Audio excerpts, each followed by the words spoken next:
Welcome in, folks. This is the 464th episode of the Dean Wither Show. Thank you so much for tuning in. If you celebrated the 4th of July yesterday, spent some time with your friends, your family, I hope they had a great evening. Out here in Colorado, we, of course, had a fireworks ban, which was necessary because our state is on fire. I actually posted a handful of pictures of that on my IG story.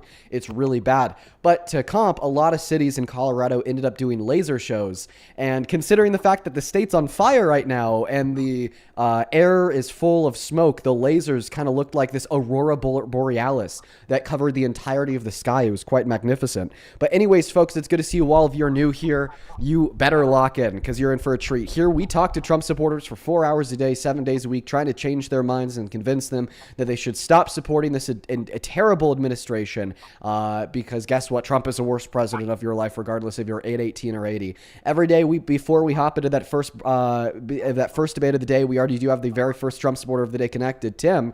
We always like to go through the breaking news. Donald Trump's state fair to celebrate America's 250th birthday yesterday took a deadly turn. It was genuinely insane. First and foremost, everybody who came into the event had to get vetted first by Secret Service, meaning that the lines were upwards of 2 to 3 hours. Then the weather got so extremely bad. It was so hot that the seats at the fair were clocking in at 160 degrees, 160, that they had to temporarily shut down the event because of the weather. Then everybody got kicked out. And it was almost like a mini January 6th. Because guess what? These Trump supporters, they just waited in line for 3 hours and now they're going to get kicked out. They didn't want to go. So there are videos all over the internet now that are showing some of these Trump supporters fighting with Secret Service and fighting with cops because the Secret Service and the cops needed them to leave because they were temporarily halting the event and they did not want to leave. I'm actually going to go ahead and read out a handful of posts made on Twitter by Trump supporters about their thoughts on Donald Trump's state fair yesterday. Sarah says, spent an hour and a half in a line that barely moved. We left extremely disappointed. Logistics were terrible. The fair was one of the main things I wanted to do while we were here. Instead, I and many others just stood in a line. MAGA Simp says, you rotten motherfuckers. My family and I have been in line for 2 hours. This is absolutely unacceptable. Wow. Olga says, if you cared about safety, you'd exhibit better event planning and execution. Much of what I've observed was entirely predictable, and yesterday was disgraceful. So MAGA was very mad at Donald Trump for the way they handled the state fair yesterday. Very, very angry. Let's go ahead and hop into that very first debate of the day. Tim, we got you connected. I'm going to go ahead and pass the mic and the floor to you to tell us why you support Donald J. Trump as president. Well, hey, Dean, thanks for having me on. Well, for one, I support Donald Trump because he cares about this country more than any president we've ever had. He actually wants to make it better. And now, Dean, I noticed you said a lot of liberal propaganda there. I was just going over the news and reading tweets from Trump supporters that attended Donald Trump's state fair. That wasn't really liberal. I talked about the weather. Well, one could make a case that there are people that have controls of that. Of the weather? Well, Tim, this is actually really funny that you bring this up because one part of the breaking news that I forgot to go over is that many of the Trump supporters at his state fair yesterday were blaming the weather on the liberals. I'm not even joking. That's a real headline. Well, Dean, there's a lot of stuff going on in the world. Oh, my fucking God. And also with the temperature of the seats, 160 degrees. Joe Rogan runs this on at about 215. Okay, the difference is the medium in which the heat is contained in. So it's much harder and it takes a lot longer to transfer heat from the air to you when you're in a sauna compared to when it's like on plastic. So that's why when you sit on a hot plastic seat at 160, you're going to get burned. But when you're in a sauna at like 230, you're not going to get burned. Well, but you said let's not get into the science. Okay, we don't need to get into the science. I know you liberals love your sciences and experience all that stuff. Doctorates. Wait, Tim. I just remembered something. Do you ever host TikTok Lives? Never been on TikTok. No, I'm pretty sure that you do. What? You have a problem with me because I call Daddy Daddy Trump Daddy? I swear I've seen you before. No. You run TikTok lives, No. and your background says Daddy I is know- the best president ever. Dean, I know you've been stalking me. I've not. And I have not putting been in a stalking suit- you, I'm Tim. putting in a suit. I'm getting a suit. Just 1 second. Do you seriously, like, unironically, called Trump your daddy? Call him Dr. Daddy Donald Jesus Christ Trump. And honestly, I think you should too. Dr. Daddy Donald. Dean, the Pope Jeez, has so been, where did been spreading what's liberal the propaganda Tim? for years. Tim, where did the Jesus Christ part come from? The Holy Trinity is three people: God, Jesus, and it used to be the Holy Spirit. He got old, and we replaced him with Donald Trump. The Pope, we don't go through the Pope anymore, Dean. We go You through have to be Donald Trump. trolling. You Donald actually, Trump is the head of the church now. you actually have to be trolling. 1 second, you have to, Tim. Tim, you have to be trolling.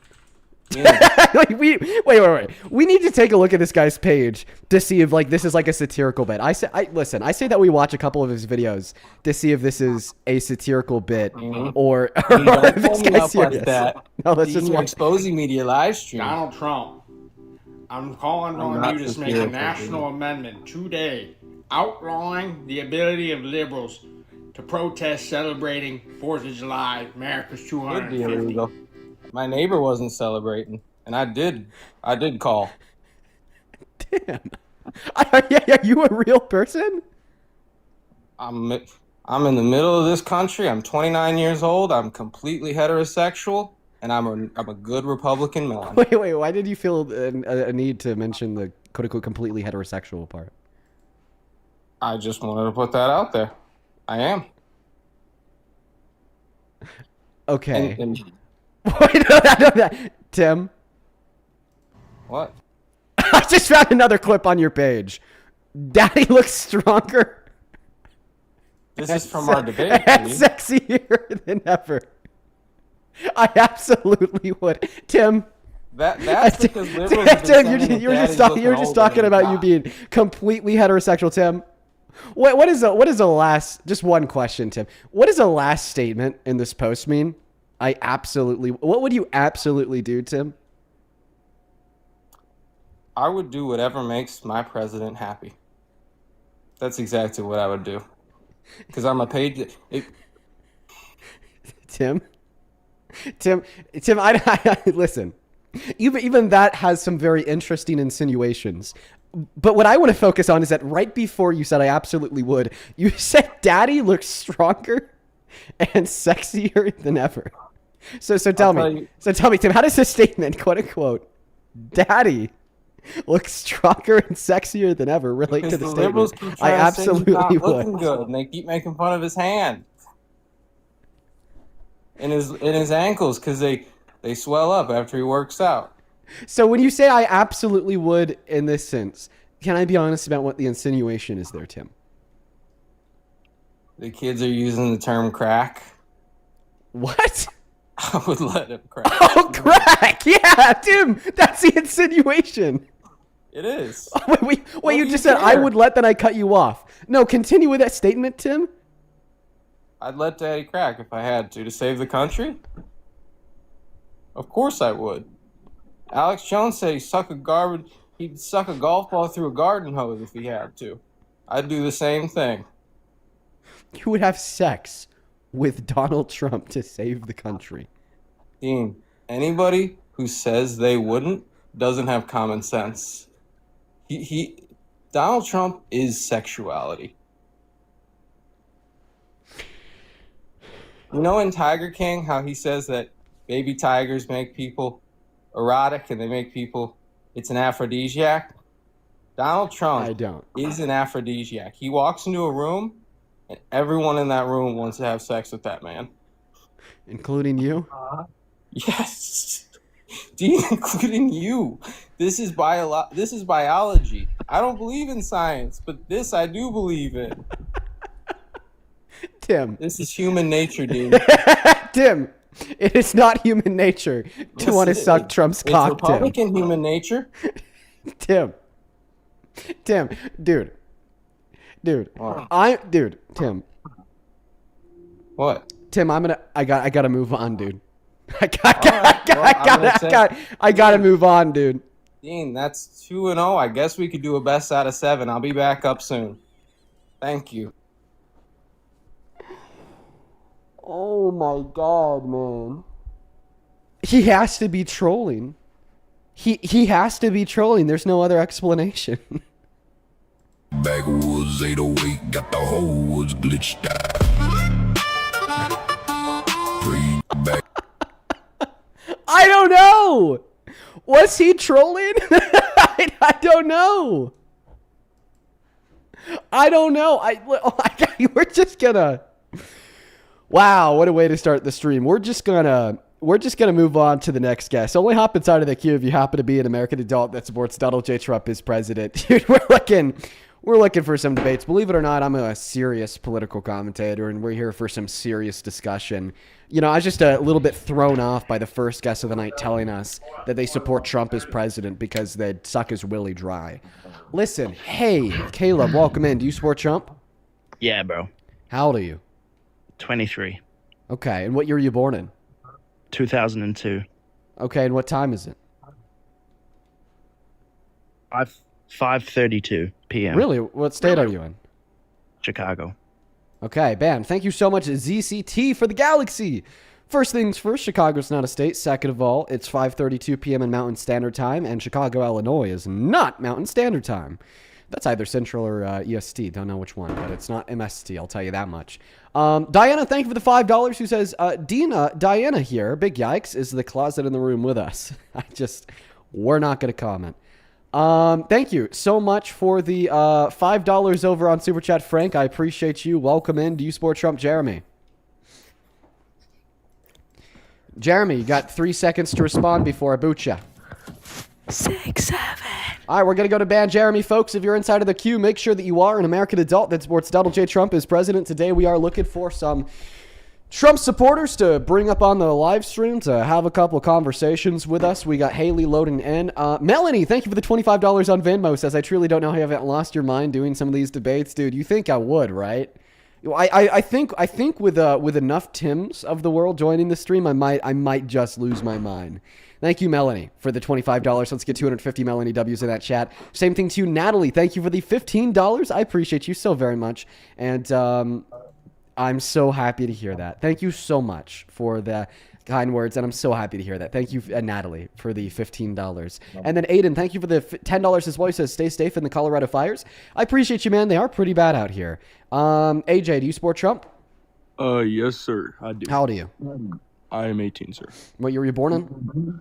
I was born in 2005, but frankly, just really fast. Frankly, you are Tim, terrible at math. Holy fucking shit. Yeah, 18, born in 05. One thing I will never take for granted, and I'm always so very thankful for, is the lack of an ability of MAGA fetuses to do basic mathematics. I will never take that for granted. I love it very much. Let's go ahead and get that next guest connected to the live stream. Hey, do you support Trump? Dean, can I just, I'll be so fast because you have a lot of trolls and I'm going to go ahead and assume that's a no. Listen, I hope that you do have a good rest of your day, but, you know, I mean, the rules say that I'm banning people who are not American adults that support Donald J. Trump that join. It says it right there. It says rule breakers will be permanently banned. Listen, I haven't banned anybody yet. I think that we are going to start banning people now, so if you are not an American adult and you're in that queue, if you're not a Trump-supporting American adult and you're in that queue, you will catch a ban, unfortunately, if you join. Let's go to get that next guest connected. Welcome in, Carson. Do you support Trump? Hey, Dean, it's me, Baby. All right, Baby is banned. Let's go to get that next guest, Flores, connected. Thank you, Wesley, for the $12, who says, did you see that massive warehouse fire in my hometown in West Virginia? Second largest warehouse fire in 8 years? Dang. I don't know if I've seen that specific warehouse fire. I'm going to kick this guy for burping in the mic.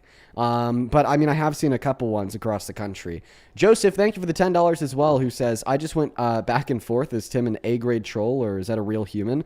Bro, I don't fucking know. I think that regardless if he's a troll or not, he needs to touch grass and go to therapy. Let's go to get the next guest connected. Only hop inside of the queue if you do happen to be MAGA, everybody. I'd appreciate it so much if you could follow those rules. Nayan, do you support Trump? Free all countries oppressed.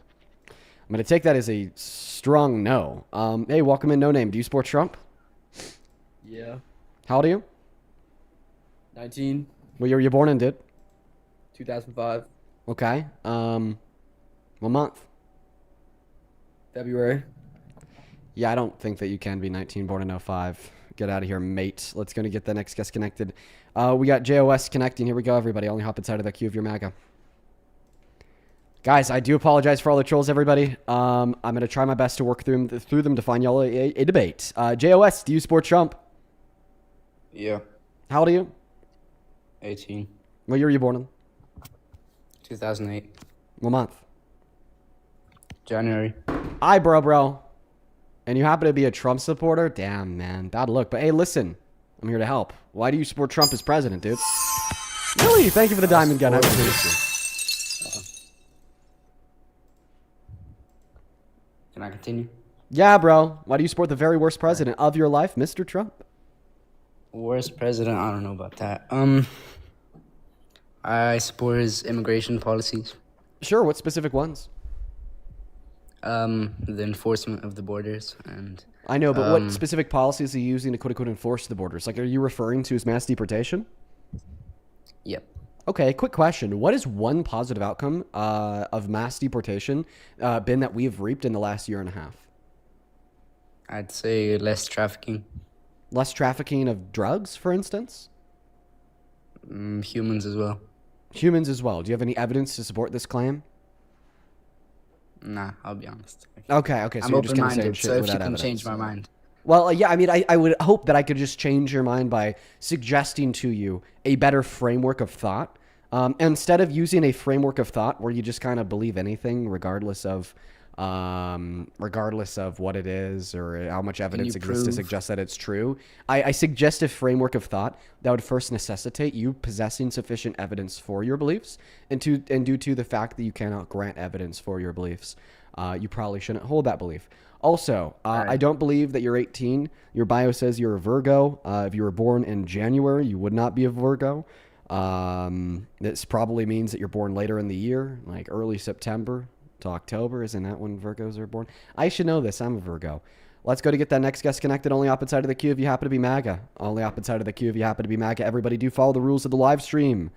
Guys, listen, there's a really big reason why we don't let minors on the live stream. It is about minor safety, everybody.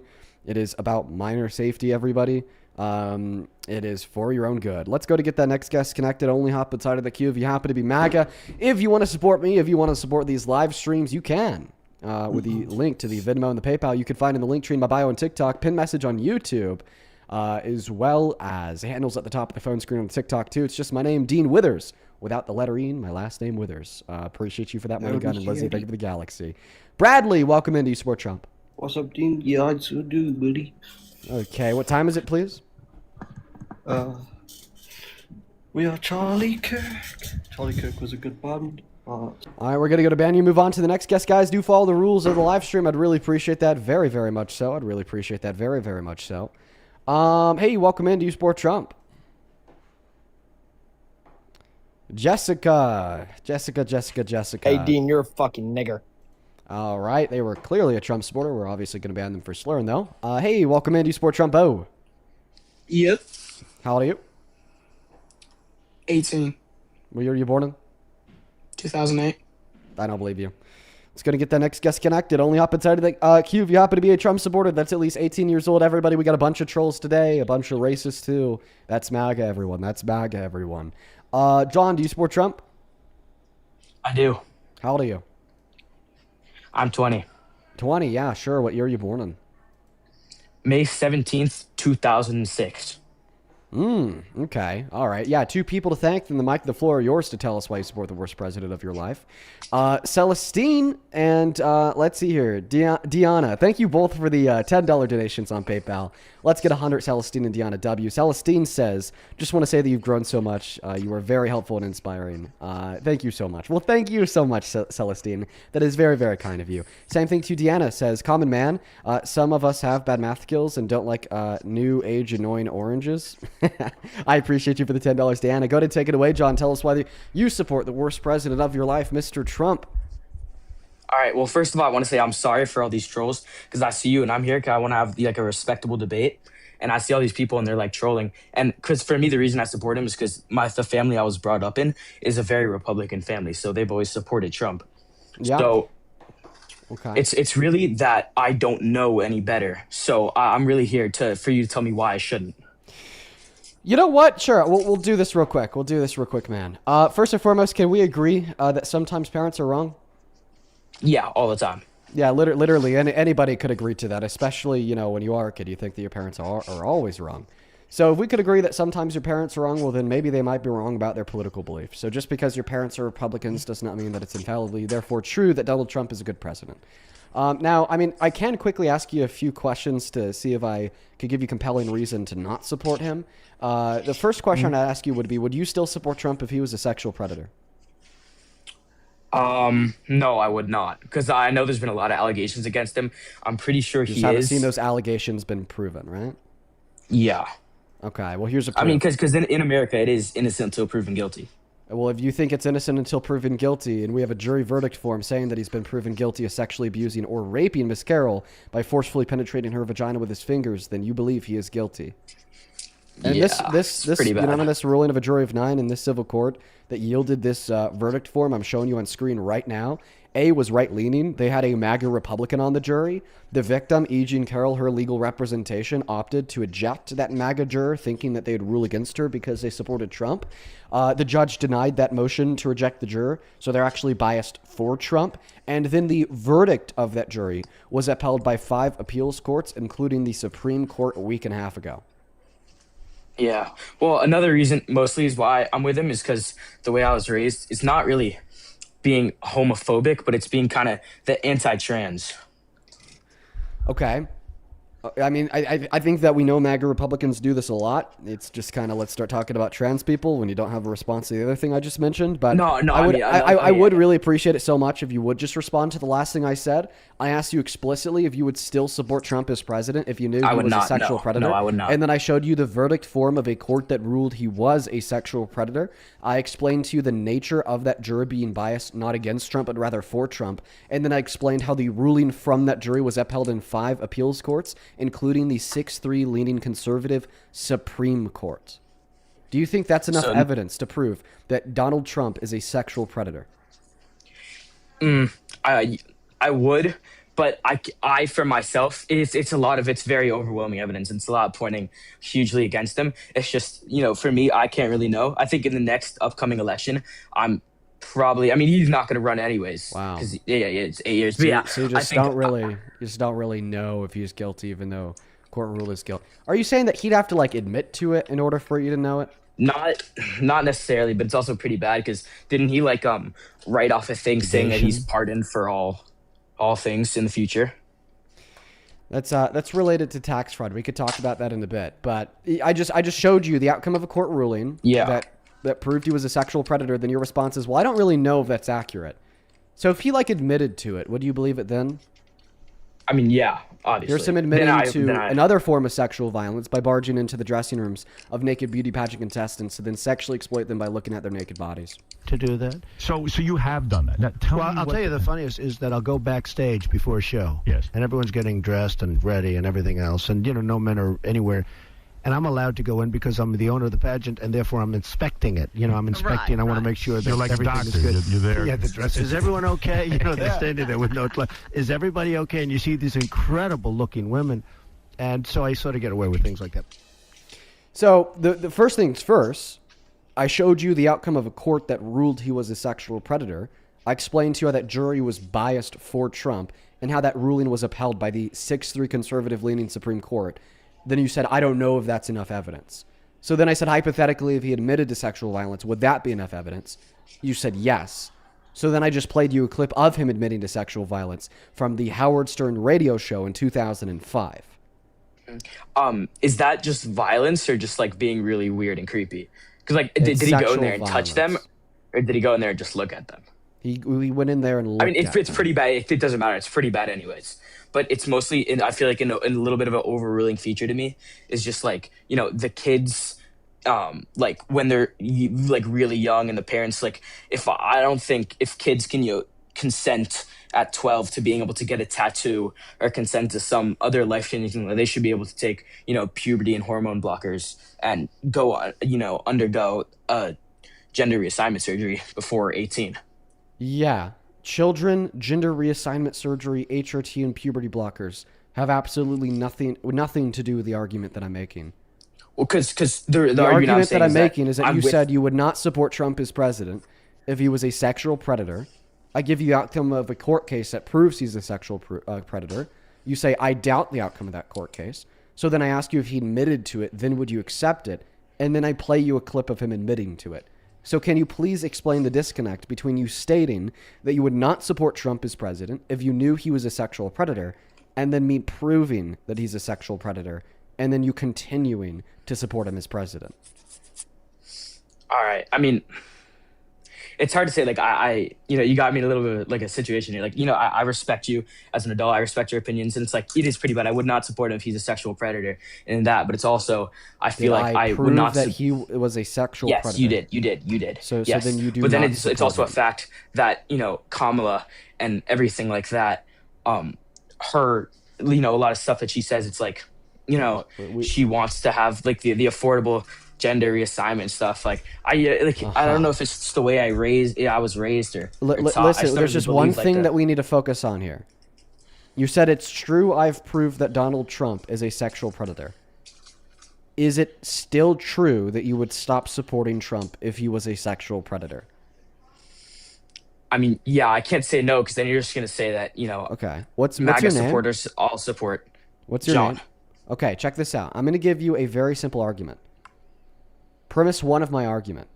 John would stop supporting Donald Trump if Donald Trump was a proven sexual predator. Do you accept this statement as being true? Yes. Okay, premise two of my argument. Dean proved to John that Donald Trump is a sexual predator. Do you accept this as being true? Yes. Conclusion. John no longer supports Trump. Correct, but I also would not support the other side from the fact of, I don't really want to say wokeness because that, it's kind of like a bad term to use it, but like because do you have anything to say about, the, trans and because I've seen like, kids, little kids, I'm not saying like if you want to, put on a dress and have long hair, like that's okay. But like I've seen kids who've literally had gender reassignment surgeries, like in schools. Can you still hear me? Yeah. Okay. Sorry. My camera just froze. I'm working on that now, everybody. It'll hopefully be back up. It'll hopefully be back up in a minute, but you guys could still hear me. Anyways, so the first thing I'll say here, why don't we just go ahead and throw up an image in the meantime? There we go. The first thing I'll say here is children are not getting sex reassignment surgeries. That is completely propaganda. Children are not offered sex reassignment surgeries in any state of this country. That is completely Republican nonsense. Your second claim about HRT and puberty blockers. There are some scenarios that you can identify of minors getting puberty blockers. However, these scenarios are very limited, and the reason why they are getting puberty blockers is not because children can consent to puberty blockers, but rather because a doctor can consent on behalf of the child for the best course of action for that child's future. But I would ultimately say that this is an irrelevant imperative to the way that you should operate inside of the American political system, because it's very unfair for you to say, oh, because there's like 3 kids that got puberty blockers, that therefore I'm going to support a rapist as president that is destroying the economy and killed 168 kids overseas in Iran because of the needless war of choice that he started. Yeah. So, no, you're right. But then there's also like some stuff I see, I feel like it's especially not just with the kids, but with everyone, people just like, telling you can be whatever you can. Like, yes, that's true. Like, yeah, be gay. I'm all for it. But some of the stuff, like, have you seen like those people who are like the Therians, the people who like dress up as like wolves and stuff, and like that's their sexuality and stuff, and because people are saying like, oh yeah, dude, who fucking cares? Who fucking cares? Dude, like convince me that some Therian is relevant to the way in which I should vote. Dude, I don't fucking know. I see it and it pisses me off. Okay, all right. You know what I see and what pisses me off? Oh, The what? President of the United States getting away with redacting his name from the Epstein files over 1 million times, as well as illegally redacting a credible accusation against him from a confirmed victim of Epstein's. That pisses me off. That's fine. All right, That another pisses reason, me a little. That pisses me off a yeah. little bit more than some Therian. Yeah, well, that's true. And another reason before I was, for Trump is because he was anti-Israel. Like, as a Jew myself, I really like. I swear on my life, I'm Jewish. Israel is evil. Israel. Did you like, just say what that they're Trump doing- is anti-Israel? Yeah. Netanyahu Is he not? called him Israel's best friend. Donald Trump called himself the most pro-Israel president in American history. And All right, that's really Trump bad. says if it wasn't for him, then Netanyahu would be in jail for war crimes, meaning that Trump admitted to keeping Netanyahu out of jail, even though he committed war crimes. Listen, man, you said that you no longer support Trump because of the argument I gave you. That's great. I think that you should continue to watch our live stream here, so maybe we could hopefully influence you to be a little bit more progressive. But thanks for your time. I am going to go and move on to the next guest. You Wait, take can I care, say okay? one more thing, please? Can I say one more thing, please? Yeah, Just sure, to John. all the people out there, please do not confuse Judaism with Zionism. There are Jews who are not with Israel, okay? Israel is not always the best. Please do not, confuse also anti-Semitism with true. anti-Zionism. Not all Jews are pro-Israel. All right, thank you, Dean. This is great. That's very true, John. That's a very true sentiment, John. That's a very true sentiment. Let's go to get the next guest connected. Only hop inside of the queue if you happen to be MAGA. Tina, thank you so much for the Liberty Bell. I really appreciate that. Thank you so much. Only hop inside of the queue if you happen to be MAGA. Everybody, we are looking for some American adults that support Donald J. Trump as president. For everybody who's hanging out with us today, I appreciate y'all so much for being here. Let's go to get the next guest connected. Once again, only hop inside of the queue if you are an American adult that supports Trump as president. For everybody who joins that queue who's not an American adult that supports Trump, we will unfortunately be banning you. So try not to troll. Icicle, thank you so much for the cool little fireworks. Hey, welcome in. Do you support Trump? R. Do you know Parker Sedgwick? I'm going to go to Banya. Lord T, thank you for the $5. I appreciate you. Thank you so much. Yeah, that's a funny picture, Lord T. Hey, Silver Blaze, thank you for the $10. Who says, quote unquote, but then there's, quote unquote, what about, quote unquote, how about, oh my God, bro, just concede. Silver, yeah, he did end up conceding, which was great. And I think that we could hopefully make him a little bit more progressive if he just continues to watch the streams, Beyond the Script, thank you for the $10. Who says, why do they always hesitate? Y'all will feel so much better with just leaving Trump. Trump sucks. I know, like all Trump supporters could just live such a better, happier, more fulfilled life on the right side of history if they could just stop supporting this idiot. Same thing to Yabits. Thank you so much for the $20. I appreciate you. Thank you, thank you. Yabits with the $20 says from Leo. I appreciate you so much, Leo. Do show some love to Leo down below. Same thing to Freddie. Thank you for the $20 on Super Chat as well. That is very kind of you, Freddie. Thanks for supporting what we do. Show some love to Yabits. Show some love to Freddie. Show some love to all of the Super Chatters down below. Thanks so much for supporting the streams. Jacob, do you support Trump? Yes, I do. How old are you? I'm 18. What year were you born in? 2008. Everybody's very young today. What month were you born in? May. I just turned 18 like 2 months ago.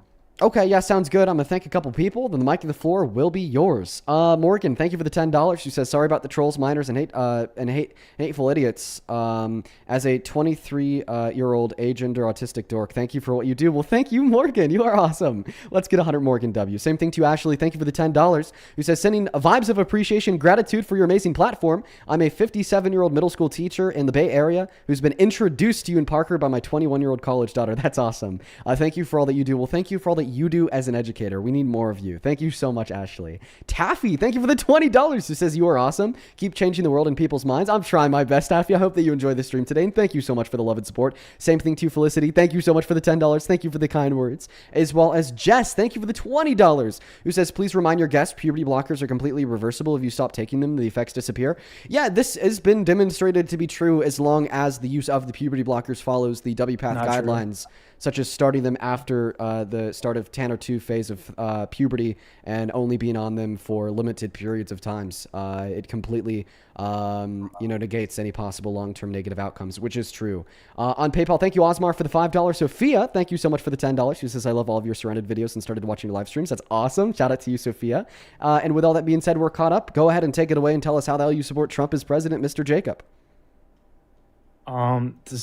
To start, I haven't voted for Trump yet since I just turned 18. But I mean, I guess in a way I shadowed my parents' vote by growing up in a Trump household. But I don't know. From what I hear, he's good for the economy. I don't understand what to not support him for. Okay, we're going to start with that first claim. Jacob, you could be honest with me here. Do you know what a macroeconomic variable is? I don't. Can you explain that? Yes, of course. So a macroeconomic variable is an indicator that we could point towards as a general gauge of the health of the American economy at large. I think I could better describe to you what a macroeconomic indicator is by giving you examples.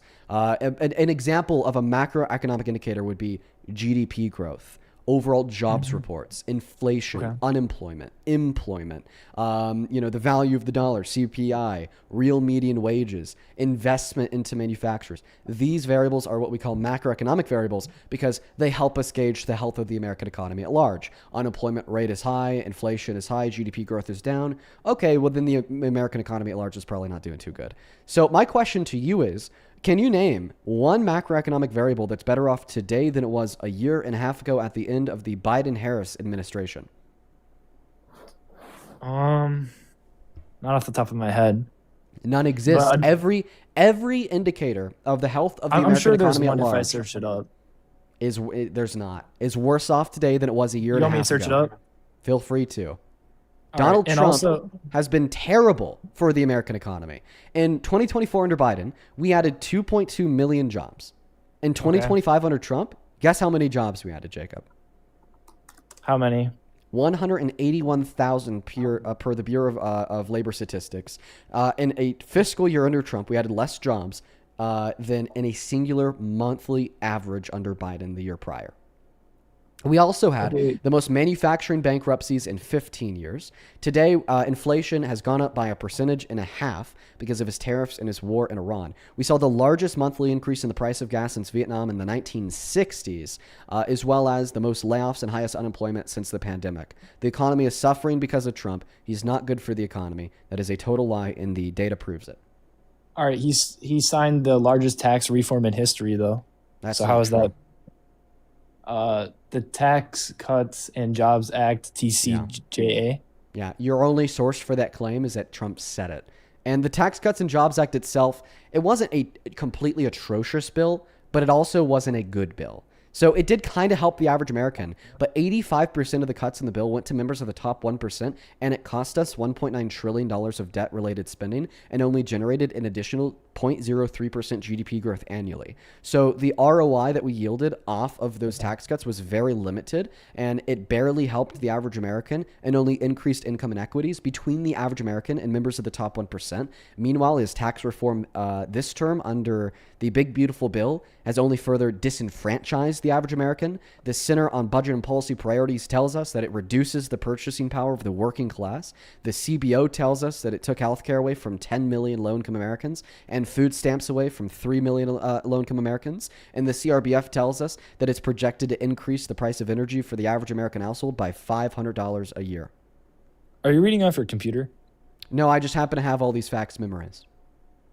Okay. Okay, I'll give you that one, but do you want to hear another reason? I've got another one. Yeah, that's fine. Okay. I would say that he's done good stopping like immigrants and stuff from coming into the country. Yeah, he has. That are illegal.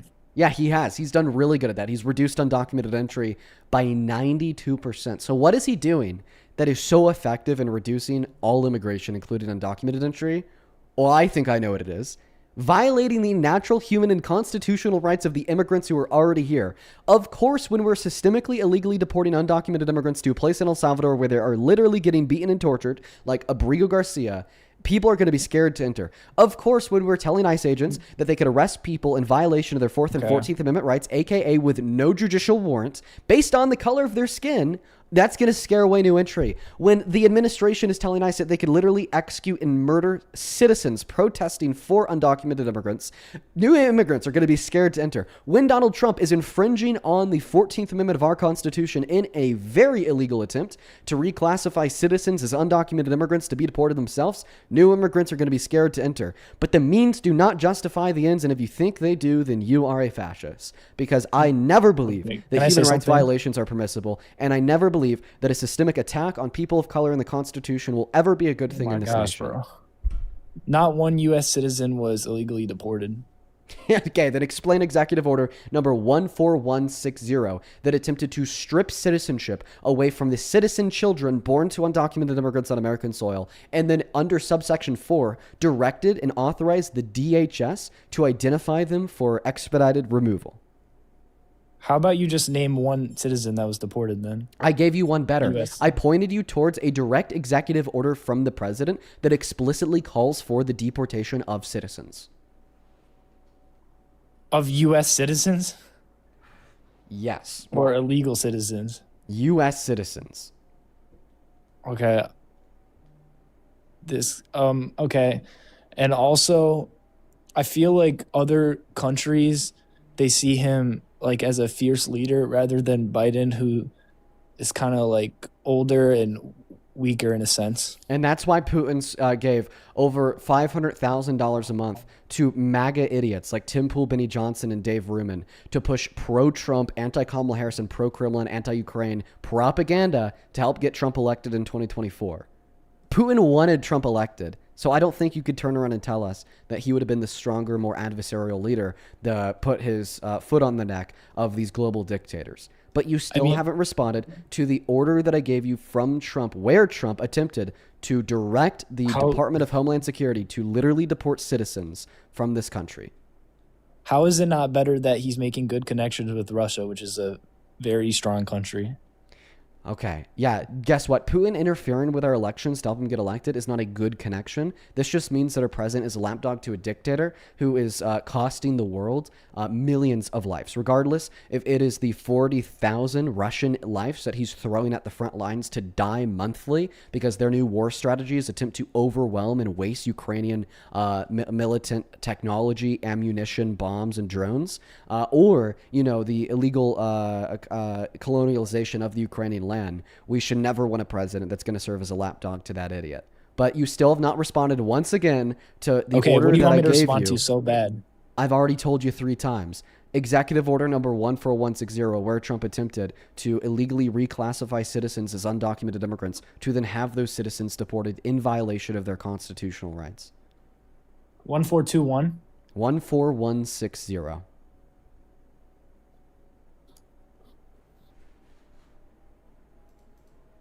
Signed by President Trump, aimed to end automatic birthright citizenship for children of undocumented immigrants. Charlie Moggs you, bud. Charlie Moggs you. Temporary residents born in the U.S. Yeah, it attempted to take birthright citizenship away from the children born to undocumented immigrant parents on American soil. Dude, this is such bullshit. So illegal immigrants have a kid. Why would they not deport him as well? Because they're citizens.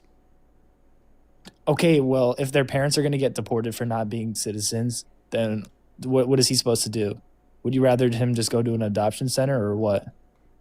Okay, first and foremost, all children aren't young children. Second of all, this isn't about, well, should they or should they not be deported? Of course they shouldn't be deported. It's more so about how Donald Trump attempted to illegally take away their right to citizenship. Do you agree that Donald Trump attempted to illegally take away their right to citizenship? Yeah, but I think it's justified. Okay, so you think it's justified for the president to infringe on the Constitution? Well, since the parents of the kid are two undocumented citizens. Yeah, and why do you think it's and why do you think we should deport undocumented immigrants? Why shouldn't they just be able to stay here? They're taking jobs from Americans. Oh. Well, that claim's not true. The unemployment rate has only gone up with the more undocumented immigrants we've deported. I mean, they're taking jobs. Then when we deport them and they're no longer taking that job, then that job would go to an American and the unemployment rate for Americans would go down. That would be the production of your hypothesis if your hypothesis was true. The opposite has happened. The more undocumented immigrants we deport, the more American citizens are unemployed, and the less jobs there are for American citizens. Makes you question if maybe their $100 billion annual contributions to tax revenue and their $1.1 through $1.7 trillion contributions annually to the GDP prop up American industries, make them more productive, and make them better able to actually employ more Americans. Okay. I do agree with that, but I think you bringing up the executive order 14160 is not like I just don't. I support him with that. Yeah, I know. You already told us that. So, okay, your first reason about why you think undocumented immigrants should be deported failed. So what's your next reason? Why shouldn't we just allow them to stay here? Well, you're saying my first one failed about the unemployment? Yeah. I don't know. I feel like it's just not right. Why? Why is it not right for them to stay here? Why can't they? Okay, aren't they supposed to pay like taxes and stuff? And if they're not documented, they don't pay $100 billion in taxes per year. I'm sure there's some that don't pay taxes since they're not documented. The same way there's some citizens that don't pay taxes. And they get in trouble. So why? And same thing with undocumented immigrants. They're not documented. Who are they getting in trouble by? You don't need to be documented to go to jail for breaking a law. But you're not in the system at all, so how are you going to get caught? That's also not true. Listen, I understand it's confusing because we call them undocumented immigrants, but this doesn't mean that they don't possess any type of documentation.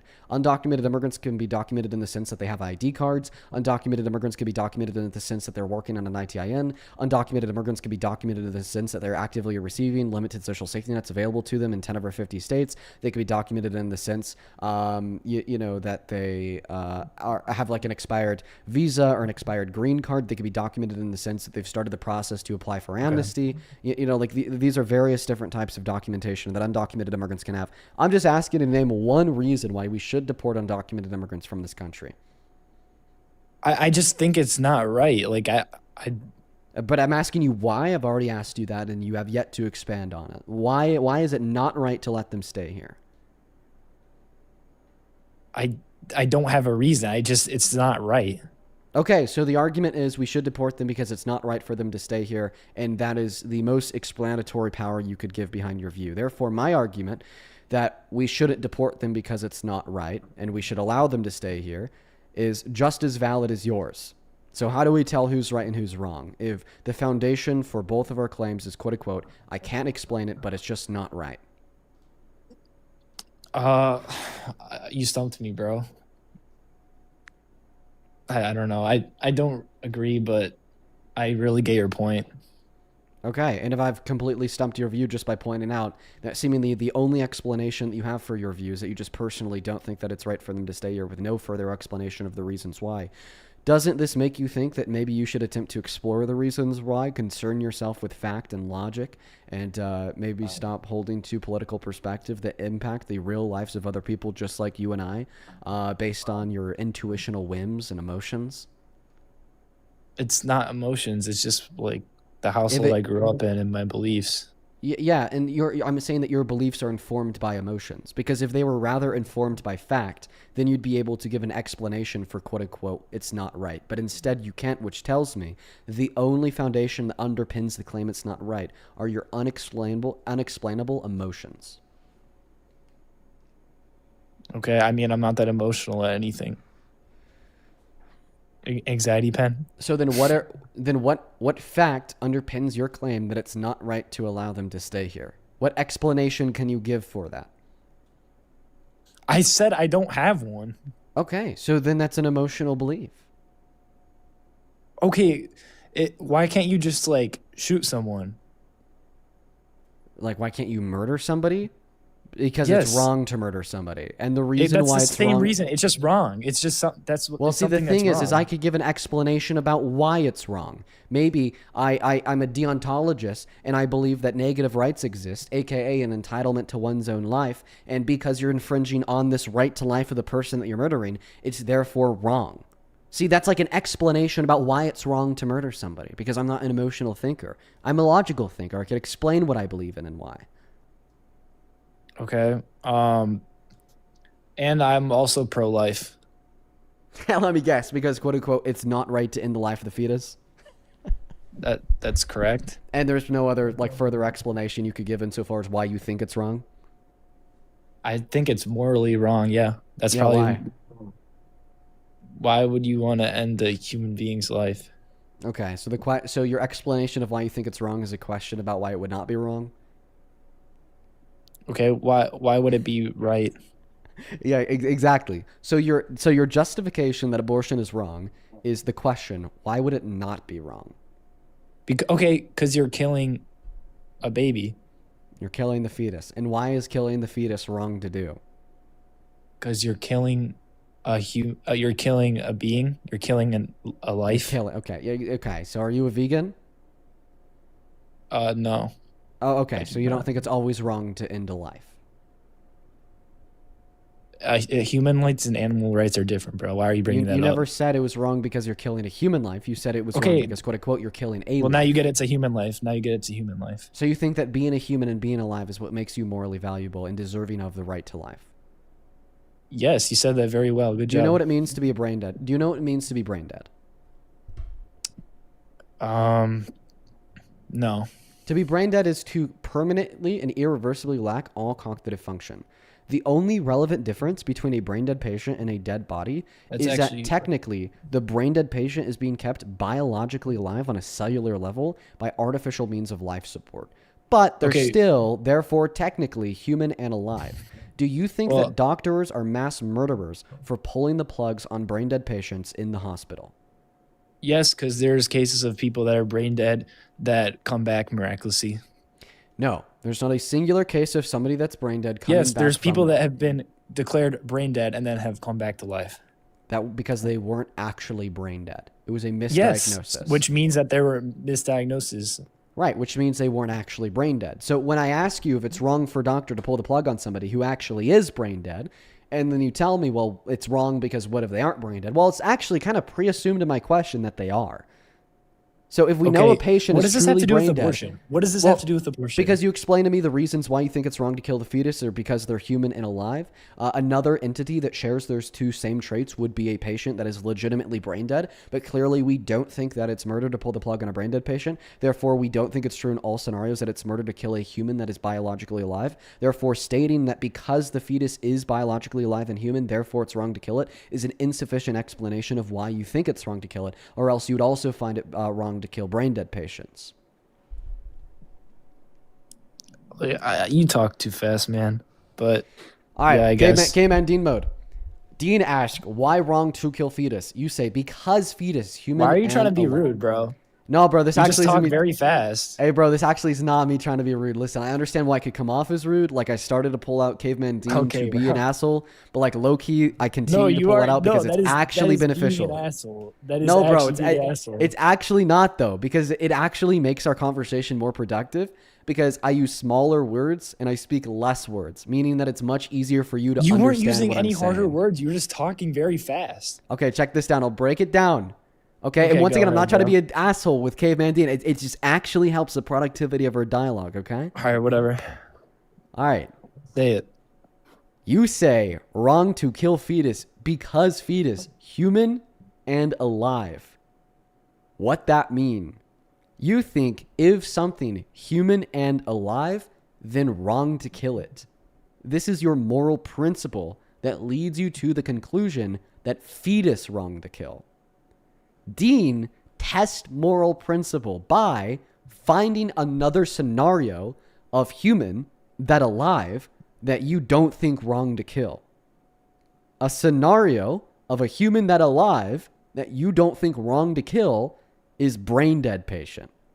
Because you don't think it wrong to kill brain dead patient, how can you explain why it wrong to kill fetus without contradicting your argument that it not wrong to kill brain dead patient? Because both fetus and brain dead patient biologically alive and human. Okay, I get what you're saying, but I have a take. So you're saying a fetus, which is considered brain dead, is not considered alive, correct? Fetus not considered brain dead. Or wait, you're okay, but what is the couple months in between it being a fetus and it being a baby? Like if you know it's going to be alive, like does that not change your opinion? There's not a couple months between a fetus and a baby. A baby is just simply a born fetus. Okay, well, Well, the months that it's in the mother's stomach versus In her the stomach? months it's out of the womb. Okay, the uterus. Can we agree that there's a big difference between a uterus and a stomach? Okay. I bro, hope that we wouldn't. I find corrected a fetus. myself, bro. I'm just I like, really yeah. hope that we wouldn't find a fetus in a stomach. Like, that's pretty gruesome. I really hope that there's not women eating fetuses out there. dude, remember, like, I just turned 18. I don't have all this knowledge. I don't sit here debating. Well, I'm happy that people, we could. like, I'm happy that we could correct you. Go ahead. I mean, you haven't really corrected much. Okay. Like, okay, but okay, I don't know. Like, I disagree. I'm sorry. What specifically do you disagree with? Like, out of everything we've talked about, the most.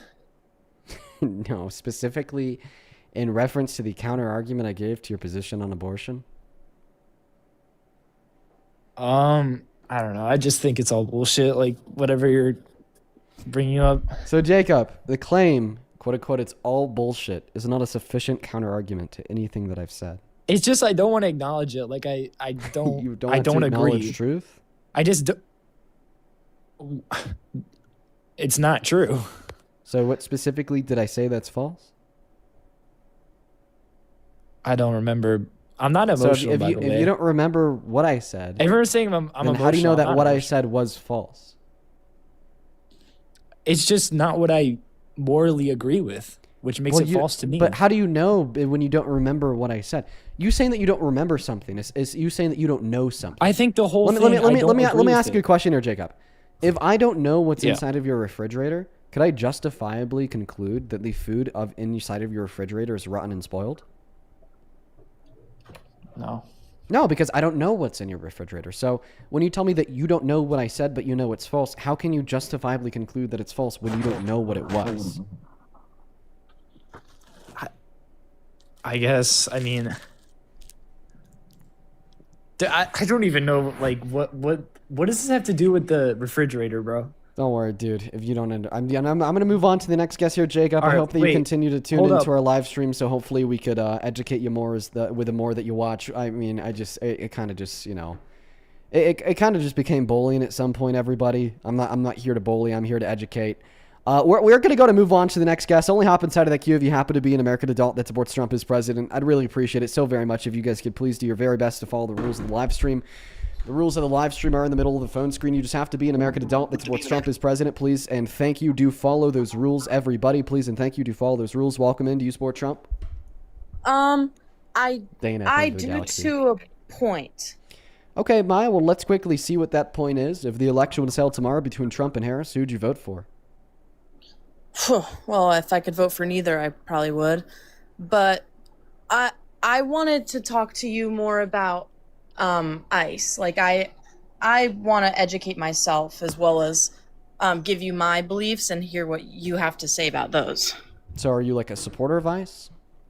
I don't support the way that they've been doing it, but I do think that we shouldn't have like zero. I don't think it should be just a free for all for Okay, anyone well- to come into the country. Yeah, no one thinks it should be a free-for-all. Here's what I'd recommend to you, Maya. Just because you said that you wouldn't vote for Trump if the election was held tomorrow, I am going to drop you down. But don't worry. I think that the main educational takeaway from these live streams isn't being on the stream, but is rather just tuning into the stream. Like, I'm sure that if you tune in and use the stream as background music, if maybe you got some chores to do, you will definitely hear a debate between me and a Trump supporter that defends Trump's presidency, specifically on immigration, on border policy, to see where I come from the left when I argue against Trump's position. So I do appreciate you for coming up. But once again, because you said that you want to vote for Trump, I'm going to move on. Thank you so much for joining, though. Right. Okay, thank you. Yeah, you take care. Over on Super Chat, thank you so much, Mary, for the 10 Australian dollars, who says, quote unquote, I don't want to acknowledge it. Says it all, really. He's not ready to listen, yet he feels compelled to call in to yap about his feelings. I appreciate you very much for the 10 Australian dollars. Yeah, I mean, I'm pretty sure I just kind of got that last guess lost in the sauce. But I don't know. Maybe he just needs a little bit longer time to kind of digest everything I shared with him. Megan, thank you so much for the $20 on Super Chat. Thank you, Megan. Megan with the 20 says your piano skills rock along with your word and logic skills. Despite frustration you must experience on the daily, your impact is grand. Thanks, Dean. Well, thank you, Megan. You are the absolute fucking goat.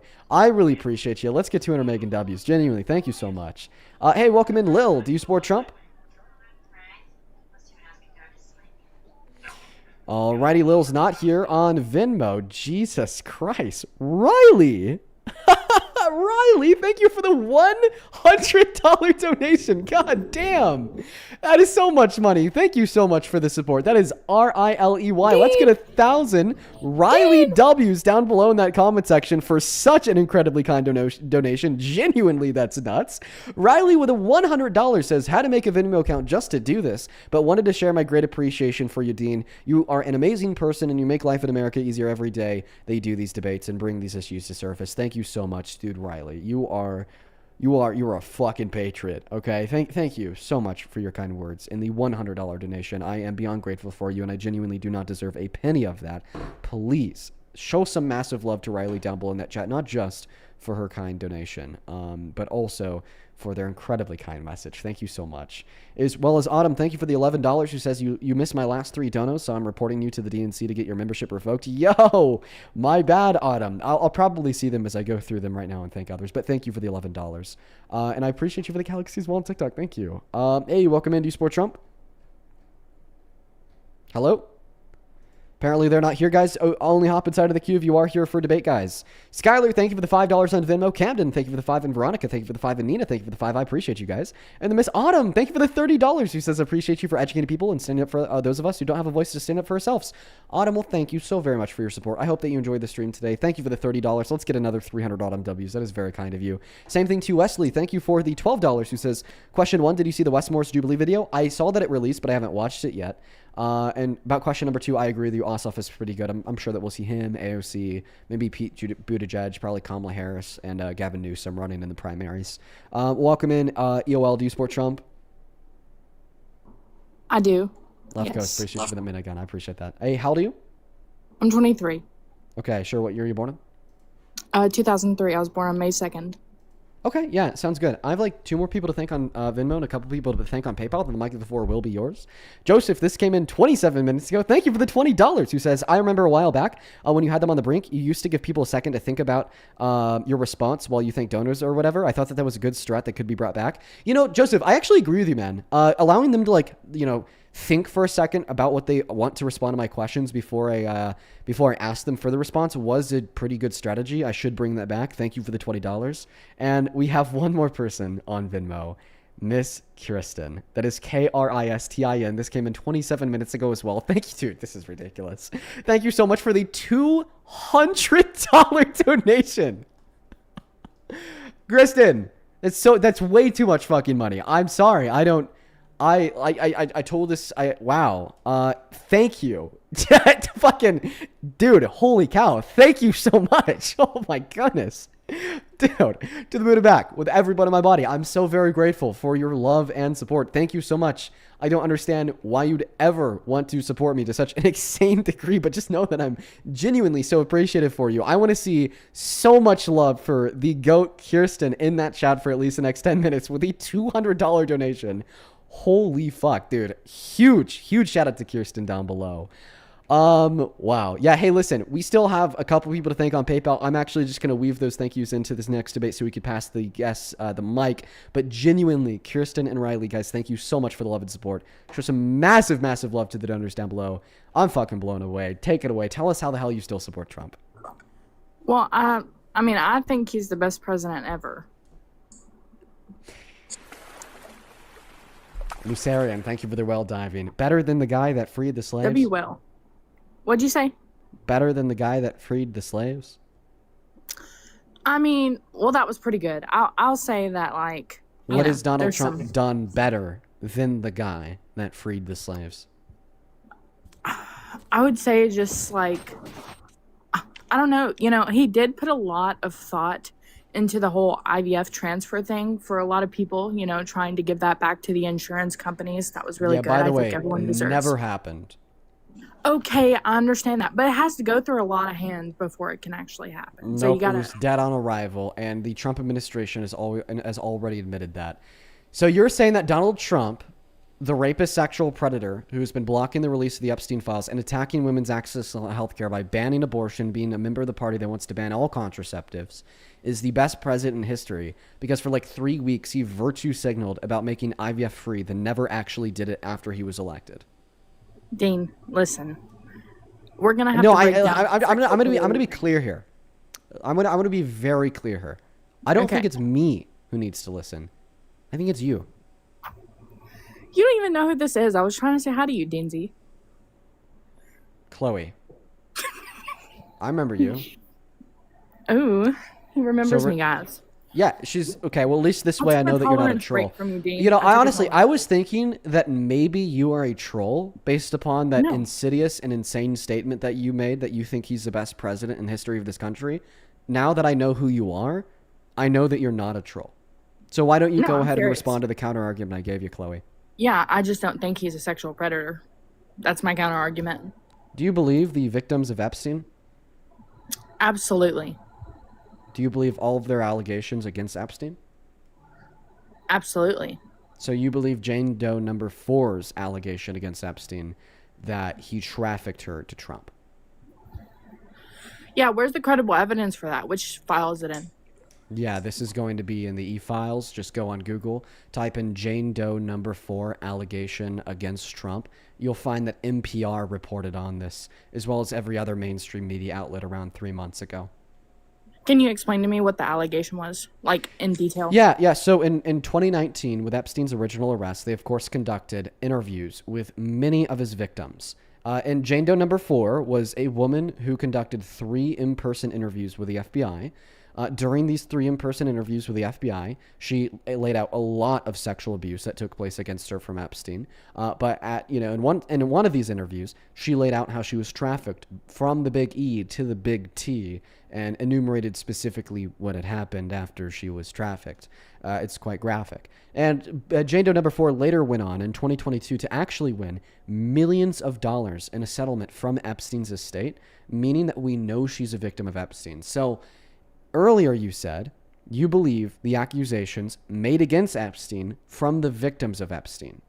This would mean that you do believe the allegation that this Epstein victim made against Epstein, that he trafficked her to the big T, meaning that you believe the big T, Mr. Trump, is a sexual predator. Well, see, here's my question to you. My question is, what is the, like, we see a lot of substantial evidence here, okay, in a lot of the files, right? I've seen plenty of, what I need to see that's graphic, and honestly, it's very not. We've seen evidence on randoms. We've seen like emails where people are like, oh, hey, the torture video was great, or I enjoyed your littlest girl. Then we come to find out that random people were sending those emails. But we don't really see evidence for anybody with a name, which I think is quite extraordinarily interesting, considering the fact that over 60% of the files that they released were illegally redacted, and then they never explained those illegal redactions like the law forced them to do. And they did not release all of the files. They have around 2 million more that they haven't released, in which they were compelled to do, in which they've said they will never do, even though they have a legal compulsion to do so. But I don't want to muddy the water here. I want to track the very simple foundation that you had to lay around 3 minutes ago, which is you believe the allegations that the Epstein victims made against Epstein. So do you believe this allegation that an Epstein victim made against Epstein? I would ask for the timeline here. I would ask for the timeline in which she harped on this. That's what I'm wondering. In the 90s. I think she specified 1993. But no, when did she come out about this? 1993 or 1995. Was it when the files were released? Is that when she made her statement? She never came out publicly about this. We still don't even know her name.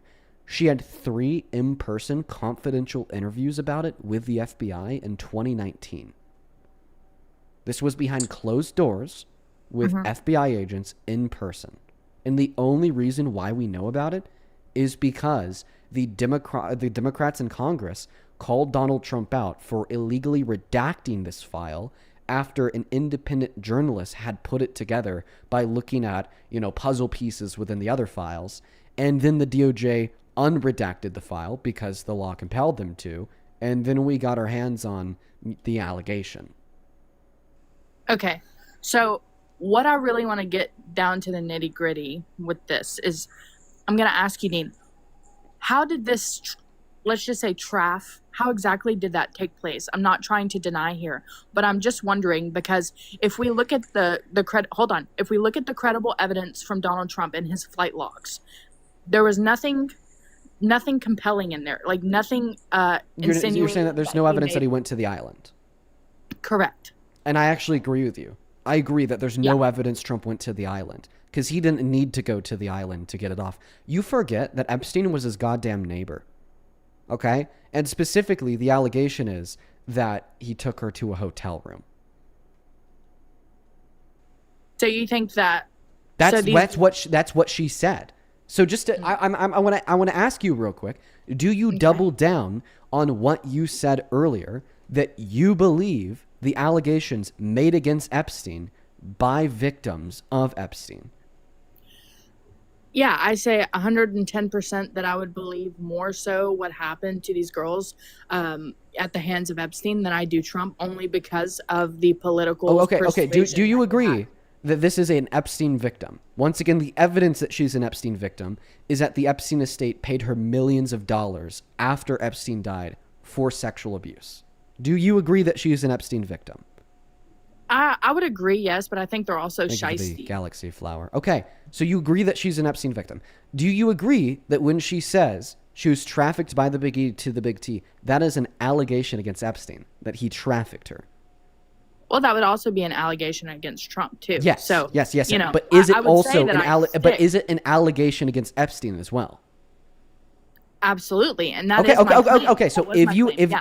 if you agree with the foundation that you've already quadrupled down on, which is you believe the allegations made against Epstein by Epstein survivors, and you acknowledge this woman is an Epstein survivor, and you acknowledge that she accused Epstein of trafficking her to Trump, then do you believe that Epstein trafficked her to T? No. Okay, And I'll so give then you you my so reasons so why. I'll so give then you you my can't reasons say. why. Then you I can give you cannot my say. reasons why. Take it away.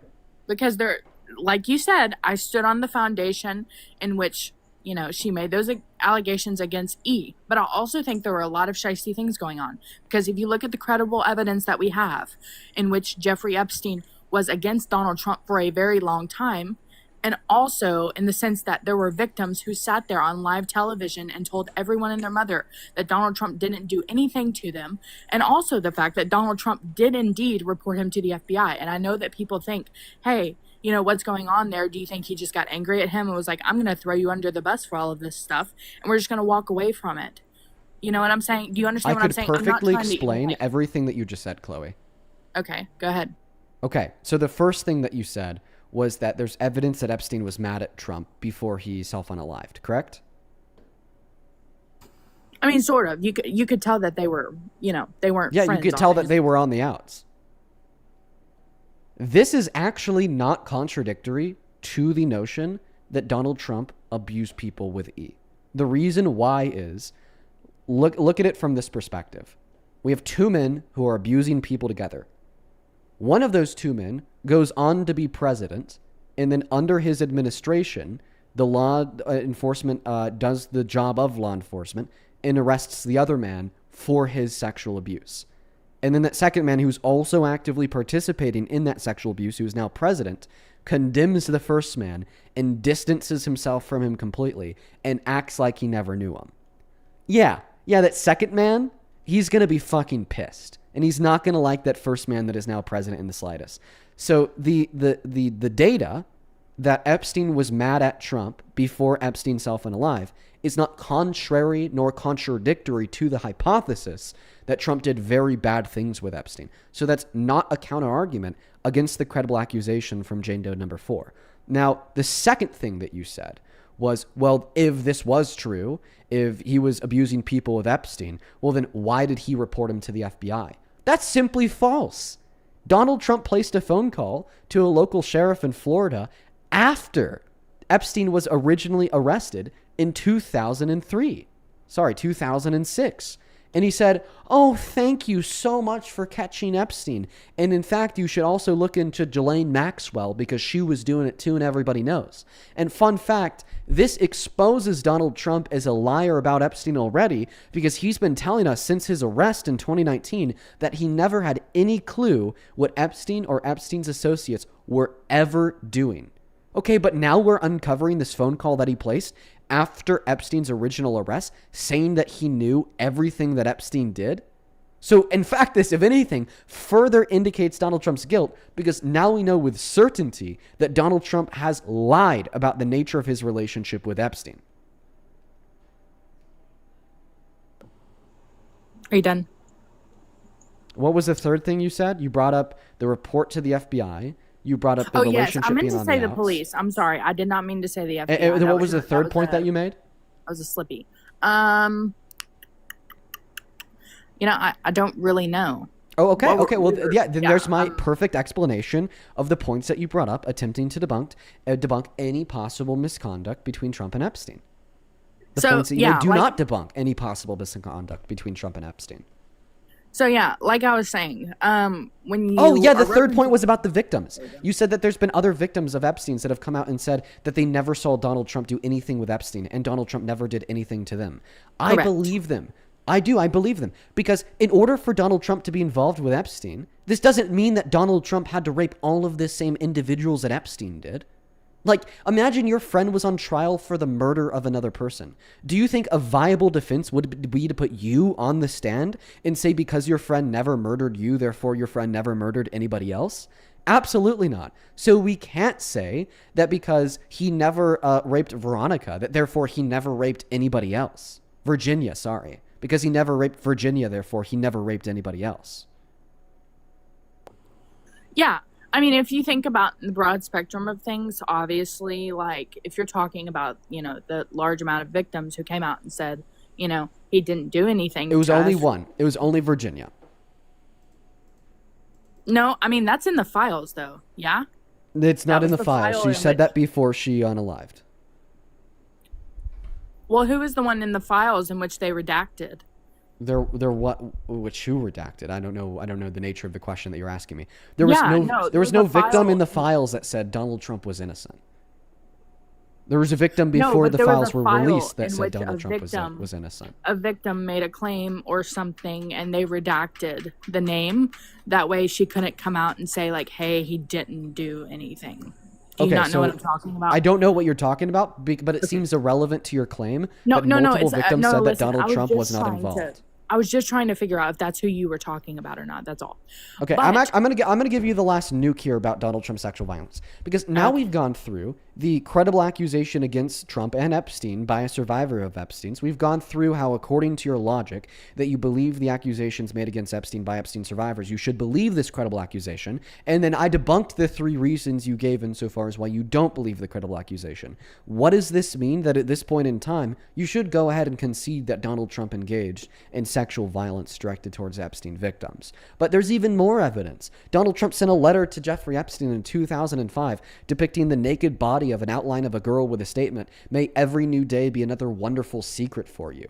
And this was originally reported on without a photo of the letter by the Wall Street Journal. And then Donald Trump said the letter does not even exist. So then he tried to sue the Wall Street Journal for false reporting. Then the Wall Street Journal publicly released the letter, and then he lost his fucking lawsuit. And then Congress publicly released their version of the letter that they've had since 2006 with Epstein's original arrest. And then Donald Trump went from saying that the letter doesn't exist to then saying that it's a fake letter, and you could tell that it's fake because it's not his signature on the letter. And then he pointed towards how the signature on the letter is different than his signature today. Oh, but then we went back and looked at his signature on other documents from 2006, 2005, and how they perfectly match with his signature on the birthday letter to Epstein. And then he just stopped talking about it as a whole. And we also have the letter that Epstein sent to Larry Nassar, another child rapist who was convicted on like 200 counts, genuinely a monster. And Epstein said in this letter that Donald Trump shares their affiliation or sexual attraction for young, nubile, quote unquote, girls.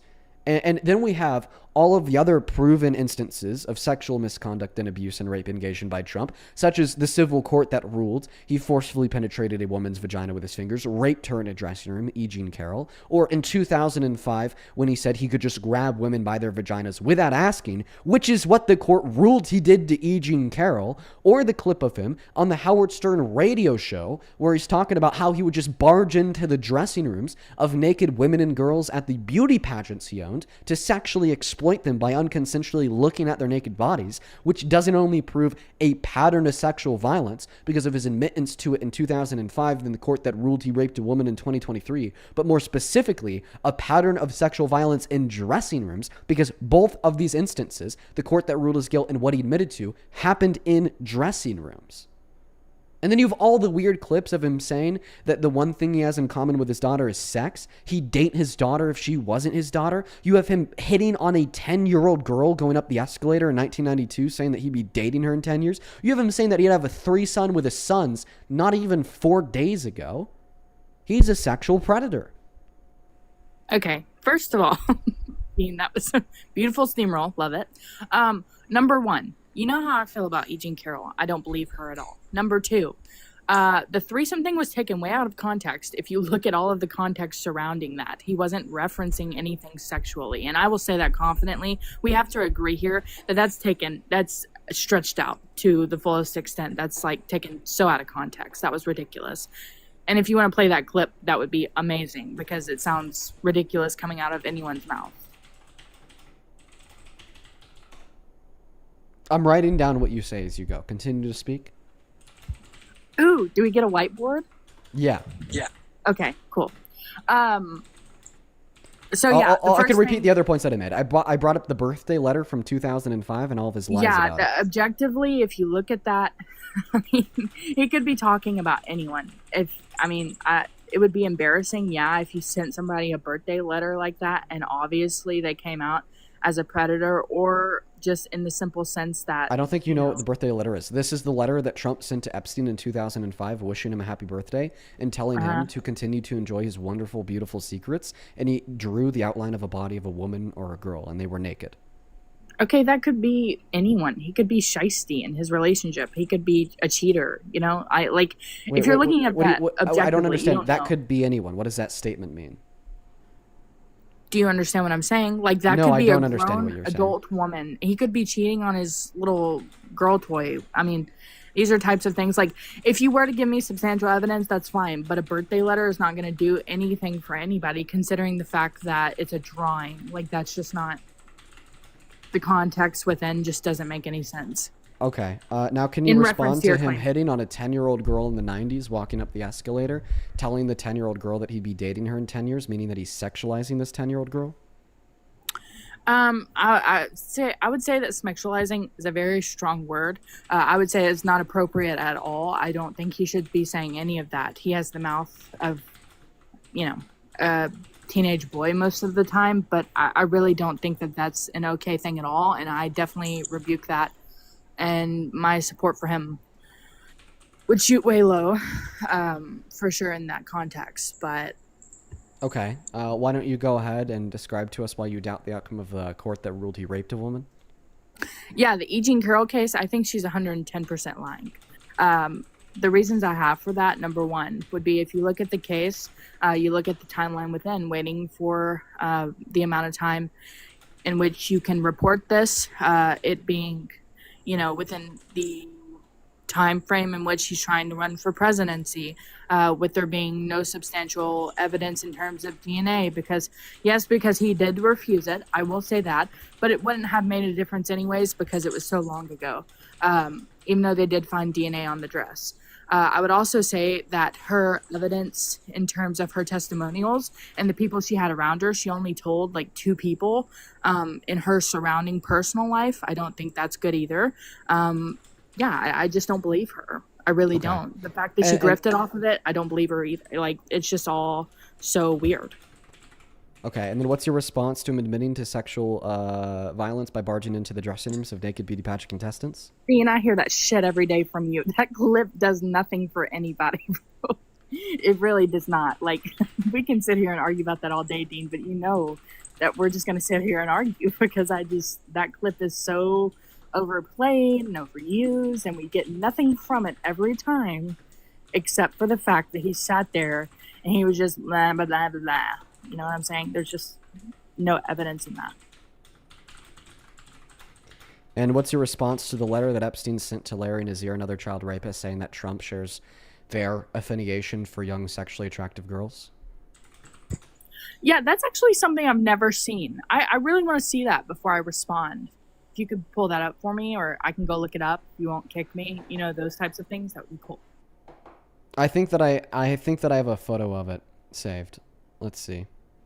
In the meantime, folks, make sure that you're double tapping away in that phone screen of yours. If you want to support me, want to support the live, you could find my Venmo and my PayPal in the link tree in my bio on TikTok. Pin message on that YT stream, as well as the handles at the top of the phone screen on TikTok too. It's just my name, Dean Withers, without the letter E in the last name, Withers.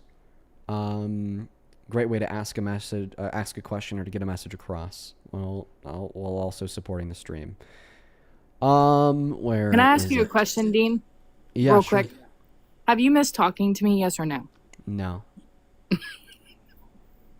I was just curious. How about this? You're just gonna have to look that letter up when you get off the live stream. I have a lot of different pictures saved, and I can't find I can't. Well, can I look it up right now? Because I'm not going to be able to respond to it if I don't know that it actually. Well, how about we just address like the other billion things? Okay, that's fine. And then one other question: how do you feel about his ex-wife accusing him of rape in the divorce proceedings?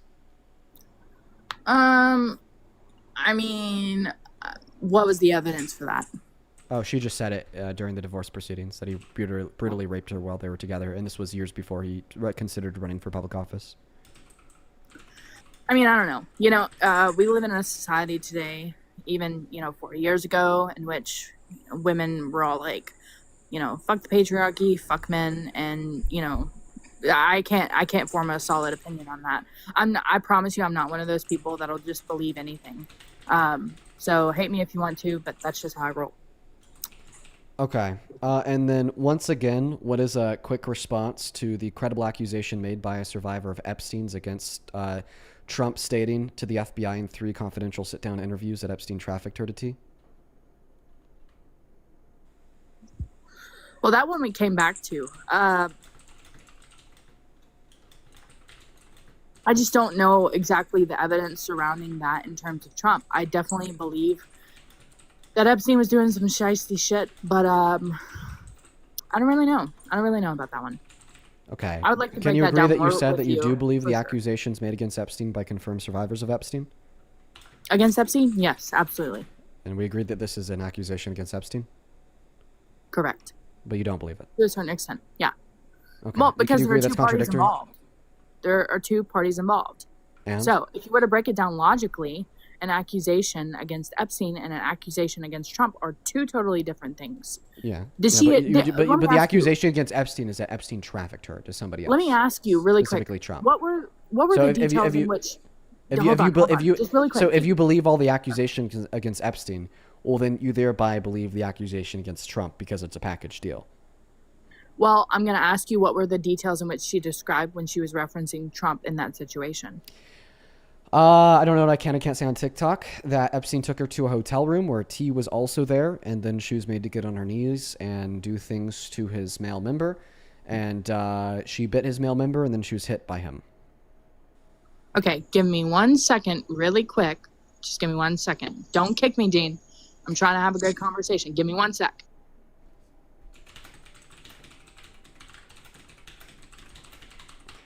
All right, folks, we're almost there. So I've spent my time investigating her about, I mean, genuinely almost all either accusations or proven instances of sexual misconduct, sexual predation, sexual abuse, and rape on behalf of Trump. And I've written down her response to every single one. And I'm about to restate her responses to every single one, just so everybody watching this live stream can see how genuinely insane she is, how fucking fucking insane MAGA is, and hopefully get her to wake up to her own cognitive dissonance. While we're waiting for her to come back, this is going to be a big moment. I'm going to go to thank a couple people here. Anonymous, thank you so much for the $20 over on Super Chat, who says, I was an Epstein/Wexner victim. I'd be more than happy to chat anon and line if I need to be. I hate these non-believers. I fucking lived it. I will happily reach out to you. I will happily reach out to you. Okay, I'm going to send you a response to that. Just say noted, so then I could save that for me. I will happily reach out to you to talk to you privately. Thank you for the $20. I'll be in touch. Alex, this came in 9 minutes ago. Thank you so much for the $100 donation on Venmo. I appreciate you so much, Alex. Let's get 1,000 Alex W's in that chat. Holy fucking shit, dude. Alex with $100. Completely outrageous. Thank you so much for that love and support. Says, Dean, I've been seeing your content for a long time, and I truly thank you for educating me and using your platform and voice to impact everybody for the better. I love watching your streams and debates. Thank you for being the voice some of us don't feel safe to use. Well, I'm so happy that you find something genuinely beneficial and within these live streams, and I'm so grateful for you. Thank you for the massive fucking donation. I really appreciate you. That is beyond kind. I'm so grateful for your love and your generosity. Please, let's get 1,000 Alex W's down below in that chat. Thank you so very, very much. Same thing to Joe with the $10 who says, love you and Parker. Love you too, Joe. Addison, thank you for the $20 who says, hey, Dean, hope I'm sending it to the right Venmo. You sure are. You sure are. I've been watching you for a little bit over a year. I always look forward to seeing your live streams. Hell yes. Well, I appreciate you for the $20, Addison. That's so cool that you've been watching for such a long time, and I hope that you're enjoying the debates tonight. Thank you. And then Claire and Brian, I appreciate you guys for the $5. Shelby, thank you for the $1. Victoria, thank you for the $25 who says, my cousin's daughter heads up a team of smoke jumpers in Colorado. I'm so impressed with her and grateful. I really hope that she stays safe. Okay, there was a couple firefighters that died not too far away from me fighting a fire, so I really hope that she stays safe, Victoria. Thank you so much for the $25. And Caroline, thank you so much for the $50 donation as well. God damn. Let's get 500 Caroline W's who says, I really don't get it, Dean. How is it okay for a loser to impregnate a woman and just walk away freely, but the moment a woman is supposed to carry that baby and care for it by herself at 18 years old makes no logical or moral sense? Yeah, being pro-life makes no fucking sense, Caroline. I could not agree with you more. Thank you so much for the $50. Let's get 500 Caroline W's. What a goat. And then Avery, thank you for the $5. And Lila, thank you for the $5. And Alexis, thank you for the $5. We're all caught up on Venmo. Thank you guys so much. Show some massive love to all of our donors. All right, EOL, you're back. I am. When I was researching that case that we were talking about, it says that she walked away from those interviews in 2019. Yeah. Multiple victims walked away from the interviews. I mean, one even unalived themselves. There was no one else alive that was under more stress and receiving more threats than the victims of Epstein's. So much so that some of them didn't just walk away from interviews; they walked away from life. So I don't think you pointing towards that in this circumstance is going to give us good reason to doubt the accusation, or else you wouldn't believe Virginia. Now, I want to go through your responses to all of the instances of sexual violence that I brought up about Trump so you could see just how fucking insane you are. Okay? Okay, Dean. We have so much evidence that Donald Trump is a sexual predator that if it was anybody but Trump, you would lost your goddamn mind and you would know it if you were to deny that they were a violent sexual predator. If it was anybody else but Trump, who had admitted to grabbing women by their vaginas without asking, had a court rule that they were guilty of rape, then having that ruling upheld by the Supreme Court, admitted to barging into dressing rooms to looking at the naked bodies of women and girls, was accused of rape by their ex-wife, sexualized and hit on little kids, was involved with the largest and most notorious child trafficker in modern global history, had 40-plus credible accusations from other means, and was actively breaking the law in an attempt to illegally conceal and protect the identities of rapists and co-conspirators of that notorious child trafficker, you would 110% believe that they were a sexual predator. Okay? So the first thing that I brought up was the fact that a court ruled Donald Trump had raped a woman, and that ruling was upheld by the Supreme Court. You said you just don't believe her because of how long she waited, even though that's typical in victims, and she reported it while he was running for president. No, she took him to court for defamation after he said that it never happened. He's the one that set off the sequence of events that led to that court determining his guilt. Then you brought up no DNA evidence. Well, there was DNA evidence. He just refused to provide his DNA to the court, and then you said that she grifted off him. This just sounds like you're mad that she was able to win millions of dollars in a lawsuit because he raped her. That's probably the least we could do for her. Okay, and then I went on to bring up the clip of him saying that he could have a threesome with his children. You said that was out of context. And then I brought up the letter that he sent to Epstein depicting the naked body of a woman or girl, telling Epstein to continue to enjoy his wonderful secrets. You didn't address the fact that the letter included content such as him telling Epstein to continue to enjoy his wonderful secrets. You just said that that could have been the body of an adult woman, not responding to the point in the slightest. tinnitus. And then your response to the clip of Donald Trump admitting to barging into dressing rooms was that it, quote unquote, does nothing for nobody and that there was no evidence. Okay, yeah, I'll remember that now admittance of guilt to sexual violence corroborated by the stated victims is, quote unquote, not enough evidence to prove it.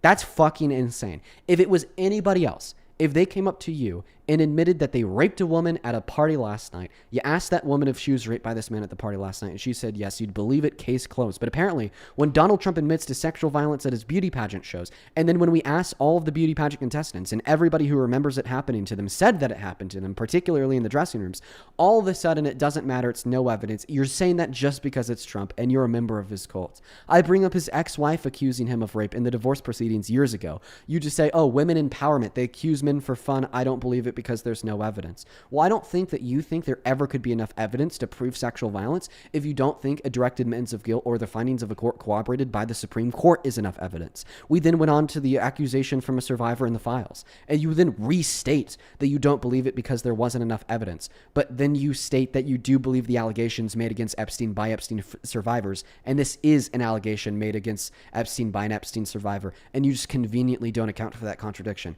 At the end of the day, there is so much evidence that he is a violent sexual predator.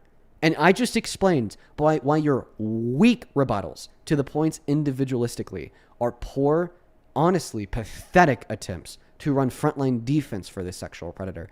And quite frankly, it's sad to see a woman doing this, because guess what? You and other women and girls are the disproportionate victims of this. It is you guys who disproportionately suffer when we put a sexual predator in the most powerful position available to any human alive, then deny their sexual predation, telling other men and boys that they could do whatever they want to women. They could admit to doing it to them, and they could be found guilty of doing it to them in a court of law of 40+ credible accusations, and they could still go on to chase their hopes, their dreams, and their aspirations, and maybe one day be president. Am I good to respond? Yeah. Okay, so number one, I don't know what exactly you were typing when I was giving you these answers, but I want to make it clear. I made a few more points than exactly what was typed out. Number one, when you're addressing the E. Jean Carroll thing, I think, once again, yes, she did grift. If I'm not mistaken, she wrote a book, correct? Yes. Okay. That's grifting? Wait, so to write a book about the sexual violence that you've You're not lived even letting through me explain. makes you a grifter? Can I explain? Yeah, Okay. sure. And by the way, she didn't just accuse Trump in that book. She also accused the ex-CEO of CBS, Les Moonves, in that book. This was not a book about Trump. This was a book about her life. Didn't think it was a book about Trump. I just want to make it clear that I think that it's a little weird, that these were all under these circumstances, and it was such a touchy subject, and she went in all these interviews, and she sued and all of these things, and then just came out with the book, and then we never heard of it again. It was just very weird. But the book is the first thing that came out. The book came out in 2019, and then the sequence of events that led to her finding Trump guilty in a court of law started in 2019, ended in 2023, and all the interviews came out after 2019 as well. And this is weird because and then why? we never heard anything of it again. I'm talking about the core accusation that she made. The core accusation that she made before any of this went down. After she's able to find him guilty and have that ruling corroborated by the Supreme Court of America, what more does she need to say? I mean, I don't think she needs to say anything. I've made this abundantly clear. Okay, perfect. So then what do you mean it's weird she hasn't said anything since? She said all she needs to. She said he raped her, and she proved it in court. What more do you expect her to do? No, I would like for her to shut her mouth. I don't think she needs to touch on it anymore. You would like for her to shut her mouth. Thanks for finally being honest. I want rape victims to shut their fucking mouths when they're accusing my favorite men of raping them, and then they prove it. I would like if you let me speak. Yeah, okay. I just want to know what you think is weird about this. Dean, come on, man. Do we have to be sitting across the table from you to be able to speak? This is insane. I think that you're right by saying this is insane. Do you take Adderall? I think you need to take Adderall, bro. Yeah. Just accuse the person that you're debating that is absolutely destroying you of being on drugs. That's a really good debate strategy. I'm talking about me having ADHD. I think you need some, man. I'm not telling you you're a shruggy. Okay, I was just talking to you. What I'm trying to say is, if you're referencing the sequence of events in which this happened, I'm talking about the core claim that she made before there was ever even a defamation lawsuit, dude. And then she writes a book before, yes, you made that clear, before they went to court. But also after they went to court and she got her money, she shut her mouth and went far, far away. That's not There's true. literally nothing. It is true. No, she still hasn't After been she paid did all out in any those of the interviews? cases. Did she still win money? Yes or no? She hasn't been paid that money. It doesn't matter, dude. If you go to It court, does if and you your say claim you're is gonna be that she made her money. She has not made a penny because she hasn't been paid the winnings from So the court if you go to case. court and you win a case and then you're granted this amount of money, you're telling me you haven't made money? Yeah, if you haven't been giving that money, then you haven't made money. No. Okay, so it's a failure. If you win a court case and you haven't been given the money physically or wired to your account or whatever the fuck they do, you're telling me that you lost that court case because you didn't make any money. No, you won the court case, but you haven't been paid the money that you won in the court case. You're still granted that by the federal government. What do you mean? The federal government is not the body that pays out the settlements or the wins of a civil lawsuit. For It is the the party that you're judicial suing that system, does. The judicial system has nothing to do with the monetary rewards reaped by a lawsuit. You're just arguing Outside of semantics, having the Dean. jury I'm and the literally judge just trying to determine make a what point those here. monetary You're rewards just are. arguing semantics. I'm talking to you. If you win a court I mean, does case anybody and you understand win- what you're like? How about this? I want you to make your point crystal clear in less than 2 sentences of what you think is weird about the E. Jean Carroll court case, insofar as the sequence of events starting with her book and the accusation and the interviews. Like 2 sentences or less. What's so weird about it that I'm not seeing? I already gave you those reasons. You have them on your screen. But I'm The trying to make DNA sense of them. evidence. You're saying I that mean, no, the people that she specifically about the reported book, the interviews, and the court case. Okay, what's Yes, weird those about are her the type of accusing a man of things. rape in a book? What do you mean? It's not weird. I'm telling you. Okay. in the- So what's the events in grifty which about this her happened- accusing a man of rape in a book? Oh my god. What's grifty Okay. about that? Because you said that she was grifty when she did that. What's grifty Yeah. about that? Okay, yeah. Let's break this down. Dean. Alexis, thank you for the So, meteor shower. W meteor shower. We go, right? We make this court claim, okay? We make this accusation against this very powerful man, right? Then we write a book, okay? Then we have all You're already of wrong. these interviews. The am I wrong? accusation was not made before the book. The accusation was made in the book. You're telling me that she didn't make a single accusation against Donald J. Trump before she wrote the book? Yes. Show me evidence of that. The fact that the book is the originating source for the defamation lawsuit.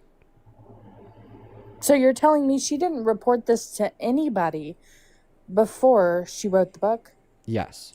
Well, I mean, outside That's wrong, of though, outside of because her if you look at the friends. court case, hold on. That's wrong though, because if you look at the court case, she absolutely did report this to people. I just told you yes, outside of her friends that were there and testified in the court case. So her therapist, you don't think that that's substantial enough or no? Yeah, and her therapist. Okay, well there Friends you and go. therapists. That's my point. Once again, Okay, so she privately wrote told the people book. about this, and then she publicly exclaimed it in a book. Okay, what's fishy about that? okay, I think it's fishy that she wrote the book. They had all of these cases going on. She did all of these interviews. She's like laughing and giggling like, ha, ha, ha, ha. And then she makes her money, even though you don't believe that she's making money, even though she hasn't been paid the money. I would say that that's fishy. And then boom. So what's gone. fishy? She's gone. She's just gone. I'm just still confused on what you're Donald saying is Trump's the fishy. president, and she's gone. Okay, is it you're saying it's fishy for victims of rape to want to live private lives after being publicly crucified by their rapist, who also happens to be the most powerful person alive? After going on a book tour? Absolutely. Why? Dude, I don't know What's fishy? else to break this What down the for fuck you. is fishy about this? Has anybody been convinced of anything fishy by this crazy lady? I don't know. 'Cause I Ask your certainly haven't. 25,000 Because I'm just so you know what I think is fishy? You know what I think is fishy? Please tell me. You denying the outcome of a jury that was formed with a bias, not against Trump, but rather for Trump, and then corroborated by the 6-3 conservative-leaning Supreme Court. I think that's fishy. Okay, great. We both think something's fishy. Okay. Like, what are we going to do? But what do we have more reason to believe is fishy? Something that is not fishy in the slightest? A woman that was raped publicly stating their rape to take their rapist to court, and then after their rapist is found guilty, starting to fly under the radar? Or it being fishy that you deny the outcome of a court case that even the Supreme Court accepts? Well, I mean, if you're looking at this from a broad standpoint, you're also just talking you're talking about rape, but it's not. He wasn't even convicted of rape. Dude. Oh, okay. So just to clarify, Here he goes. is If it you stick rape your when a fingers in man somebody- penetrates Yep, a woman's there we go. vagina with his There we go. penis? Dean, I already knew you were going to say Is it this. rape when a man penetrates a woman's vagina with his penis without consent? Absolutely. Is it rape when a man penetrates a woman's vagina with his fingers without consent? I would say that it's sexual assault. That's not what I asked you. I didn't ask you if it was sexual assault. I asked you if it was rape. No. Okay. So why is it rape to forcefully penetrate a woman's vagina with a penis, but it's not rape to forcefully penetrate a woman's vagina with your fingers? I would say that it's Kinsey, I really appreciate you so much for the leopard. W leopard. Thank you so much for the love, Kinsey. Show some love to Kinsey down below. Go ahead. Yeah, I would say that's legally that's the legal definition of rape. No, that's not true. Even the legal definition in the true, state of New because York has I'm been gonna updated ask you a since. question. Why But would I don't he- think. why would But he one be moment. held No, civilly no, no. liable One moment. for One moment. sexual assault if it was rape? One moment. I asked you Oh. why one is rape and the other is not rape, and now you're appealing to the law. The law does not define what rape is. We define what rape is. Unconsensual intercourse defines what rape is. And then the law should do its best attempt to mirror that definition. Like, for instance, do you think that before states existed and before laws existed, that people could rape? Yeah, absolutely. So then what rape is and what rape is not has nothing to do with what a legal body says about it. Because even before legal bodies existed, people could rape and people could be raped. So when I'm asking you, why is it rape for a man to forcefully penetrate a woman's vagina with his penis, yet it's not rape for a man to forcefully penetrate a woman's vagina with his fingers, and then you appeal to what the law says, well, ultimately what the law says is completely irrelevant to what rape is. Okay. So yeah, I would love to break this down with you. So do you think that let's just say that someone's grandmother just passed away in their home, and then we got to court and they said, well, she was murdered. Are they the same thing? Blanket? Would murder be the same thing as someone peacefully passing away in their home and someone getting shot? Are those the same thing? I don't even, your question is so incomprehensibly stupid. It's kind of like, It's really difficult not, to because answer. if that's your Are you logic just that you're asking me running with- if people peacefully dying from natural causes is murder? And if that's what you're asking me, then the answer is no. Well, then that's just a stupid way to process this whole conversation, Dean. Because if you're telling me, right, that Are you let's just word say spamming? that- No, I'm not word spamming. When I was just wanna like get- 12 I years just old wanna trying get to a play few Mortal words out. Kombat against, like, I don't know, my older brother, for instance, and he was really good at the game because he was skilled at it, he used practice at it, and he'd researched the game, I would just kind of button mash, press random fucking buttons on the controller trying to do something, and I'm pretty sure that's what you're trying to do with words. That's sweet. That's a great memory, Dean. Like the words that are coming out of your mouth fundamentally, A, don't make sense, and B, don't seem to have anything to do with the last argument I made. The last argument I made was just to demonstrate your appeal to what the law says as completely irrelevant and an explanation of why you think it is rape when a man forcefully penetrates a woman's vagina with his penis, but it's not rape when a man forcefully penetrates a woman's vagina with his fingers.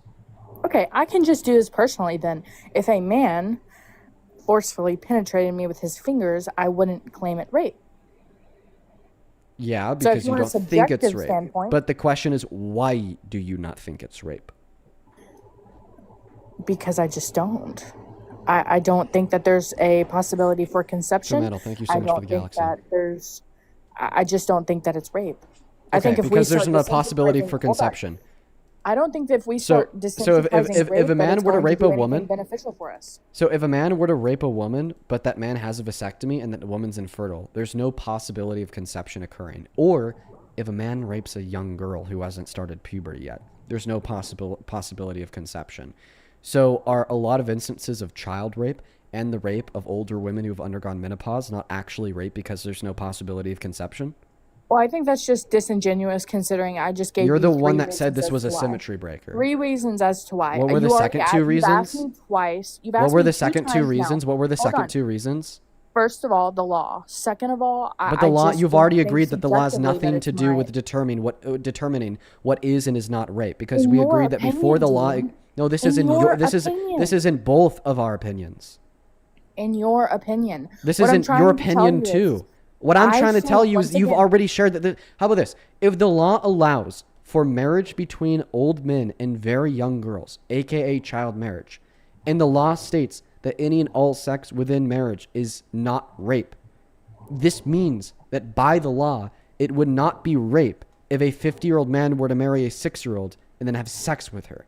Would you argue that that is rape, even though the law says it is not rape? What are you even talking about? I'm You trying didn't to follow tell a you single word that came out of my No, mouth. no, I'll I explain it. didn't. I'll explain Can it I to you like. please- can I'll I please explain. make my I want you to answer my question. You can make a point after okay. you answer my question. Yeah, You ask me you what I'm caveman talking being. about. Let's go. I will break it down to you like you are literally a 5-year-old. You said that you believe the law, and the legal definition of what rape is or is not is relevant at all to determining what rape is or is not. So I asked you a very simple question to test that claim. The simple question was as follows.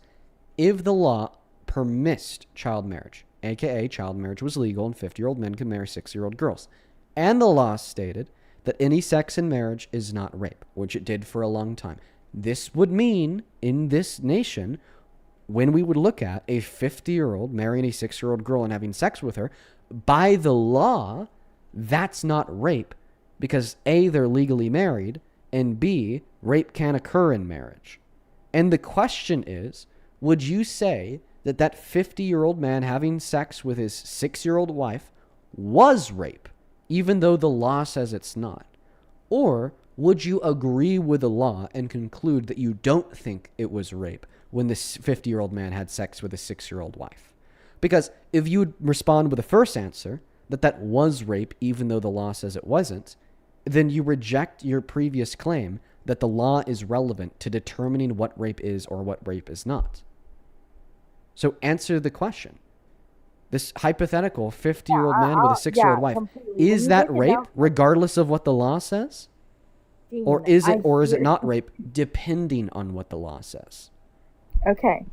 I will definitely backtrack on that, but can I please make my point? Because Okay. I mean I think So that was you concede. disingenuous and You disgusting. concede that the law Sure, is we'll relevant. concede on the law. We'll concede on the law. That's fine. Okay, But can so I you make my concede point? on the law, Can I make you my concede on point? the point about the possibility of conception, so you concede on all of the reasons that you gave me for why Nope, you I think have it a is rape reason. with a P. Okay, give it to me. I have a reason. My reason is the desensitization to actual rape.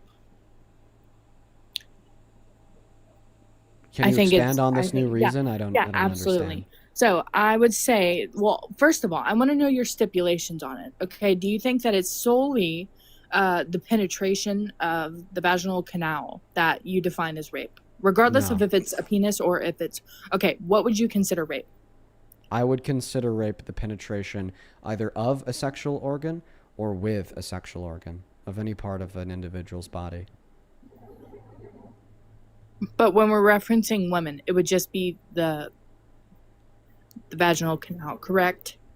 No. You could also be raped in your ass. You could be raped in your mouth. There are many different forms of rape that can occur. Okay. Just So any let me just give you an unconsensual example, form and I'm of really sex. not trying to get into all that because it really is disgusting, and I'm sorry that we have to break this down. If someone were to, let's just say, sneak up on you in an alley and grab your chest, let's just say that, without your consent, would you consider that rape? I would consider that to be sexual abuse. Sexual abuse. Right. Yeah. So, if the court of law found Donald Sexual J. abuse, Trump, sexual assault, groping, so on and so forth. okay, if Donald Trump was found held civilly liable for sexual assault, do you disagree with that whole trial in itself and with those the defense panel, do you believe that they were wrong and that they should have charged him with rape? I believe that the law was wrong about what they do or don't define as rape, but I do not believe that the jury was wrong in finding Donald Trump guilty of the action of penetrating her vagina with his fingers. Now, can you please give the relevant differences between a man forcefully penetrating somebody's vagina with his penis and somebody's vagina with his fingers that makes the first one rape and the second one not rape? Yeah, I would say that if we count really anything, if we desensitize people to the actual action of rape and we just go around saying that everything is rape, then I think that just sets a precedent for people to say, well, So this isn't an explanation of why you don't think the second one is rape. This is just your explanation of why you get mad and angry when I say it is rape, because you don't think it's rape, and this is a way of watering down the word rape. But I'm not asking you for an explanation of your emotions. Yeah, but this is a hypothetical for me. I'm asking you for your explanation of why you don't believe it's rape. I don't So believe what are the reasons why it's not true it is rape for a man to forcefully penetrate a woman's vagina with his fingers? Because I just think that I would define that as a sexual assault. And the question is why? What are the relevant differences? Here, I'll tell you why I think it's rape. There's no relevant difference between having your vagina forcefully penetrated with a penis or a finger, okay? Because you might say, oh, maybe one relevant difference is the size. Okay, so therefore, if a man with a small penis rapes somebody, it's not actually a rape. Okay, so that's not a relevant difference. Maybe someone else would say, oh, maybe a relevant difference is the possibility for insemination in pregnancy. Okay, so you're telling me that if a man rapes an infertile woman or a small child, it's not rape? No, it absolutely is rape. Okay, so let's go through all of the similarities. How about the trauma in which the victim then lives with for the rest of their life, regardless if they're penetrated with a penis or a finger? The harm in which that victim is experienced and the rights in which they bear in which are infringed on by the action, regardless if it's a penis or a finger. Okay, the absolute vulgarity of in the severity of a man intentionally infringing on the bodily autonomy, the personal space, the body of, and the consent of an individual and penetrating their vagina, regardless of which part of their body they are penetrating them with. At the end of the day, there is no meaningful nor relevant difference in the material outcomes of a man forcing himself on a woman's body, either with his penis or a finger. And for that reason, we should categorize these two actions identically. It doesn't matter where the skin is on the body of the man, as long as that skin forcefully penetrates into a woman's body, it is rape. You could not point me towards any meaningful difference in the outcome of a penis or a finger forcefully penetrating a woman's vagina to explain why we should categorize one as more severe and one as less severe. Because that is exactly what you do when you say one's rape and one is sexual assault. Because we understand, socially speaking, that although both sexual assault and rape are bad, nothing is worse than rape. So I find, in fact, this is an attempt from you to water down the wrongness and the severity of what Donald Trump did to E. Jean Carroll by using language for your benefit and selectively denying the most severe language, aka the use of the word rape, with no good reason whatsoever outside of plain semantics to make him look like he's not as bad as he is. Prove me wrong by pointing every single one of us towards the meaningful difference in the outcome of penetration with the penis and a finger of a woman's vagina unconsensually to explain why we should categorize these two actions differently. Lindsay, thank you for the galaxy. I really want to dig deep into this. There's always a possibility of insemination there. So that's the meaningful difference. So if there's zero possibility of insemination, then it's not rape. Yeah, absolutely. 4-year-old girls that haven't started puberty and won't for years bear a 0% possibility of insemination. You are saying that when a 60-year-old man forces his male member on a 4-year-old girl, that is not an action of rape. No, I would say if we're referencing children, absolutely. It would definitely be rape. But if we're referencing grown women and men, I would say no. Women, after they go through menopause, or if they develop cervical cancer and have their uterus removed, bear a 0% possibility of inseminating and creating a child. So you are saying that if a man forces his penis into a woman that has had her uterus removed, or a woman that is well finished menopause, that is not rape?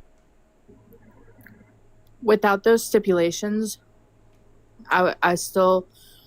Is it You're rape? talking- you're Is it literally rape for a man? talking about- Is it rape for a man to force his penis in the vagina of a woman that got her uterus removed due to cervical cancer? Yes. Is there any possibility of conception occurring? No. So then take it back. I just don't think I can, though. And the reason as to why, I've You already just made it did. abundantly clear that You kids just did. are off You- the table, if and this is that not a old child, women this and is people a without a woman. uterus are off the table. So What I'm so telling so you in other is words, you're saying because so in other you're words trying- in other words you're saying that it You're is trying to only make a rape. No, comparison between Chloe, a penis and Chloe, fingers. Chloe. You are saying that it is only rape if there's a possibility of conception, but for every scenario of rape in which there does not exist a possibility of conception outside of what Donald Trump did to E. Jean Carroll, it is rape. This is why you are a spineless fucking idiot. This is why you are a goddamn moron. This is why you don't have a fucking brain. This is why you and everybody like you exists as a compartment of people who bring society down to its very worst trenches. And you want to Okay. keep society at that point to uplift violent rapists. It is absolutely fucking ridiculous for you as a disgusting piece of shit to sit on my live and suggest that it's not rape if there's not a possibility of conception. And then when I point towards any scenario where it undeniably is rape without a possibility of conception, you say, oh yeah, I agree, Dean, but it's just different when it's Trump. It's just different when it's a man I like. It's not just It's different when just it's Trump. I've different when already it's a made this man that's clear. in a position of power. I've already made It's this just clear. different when it's the president. It's just different when I agree with him politically. Mm-hmm. It's just different when he says other things that I like trans people suck and immigrants are violent criminals. It's unbelievable.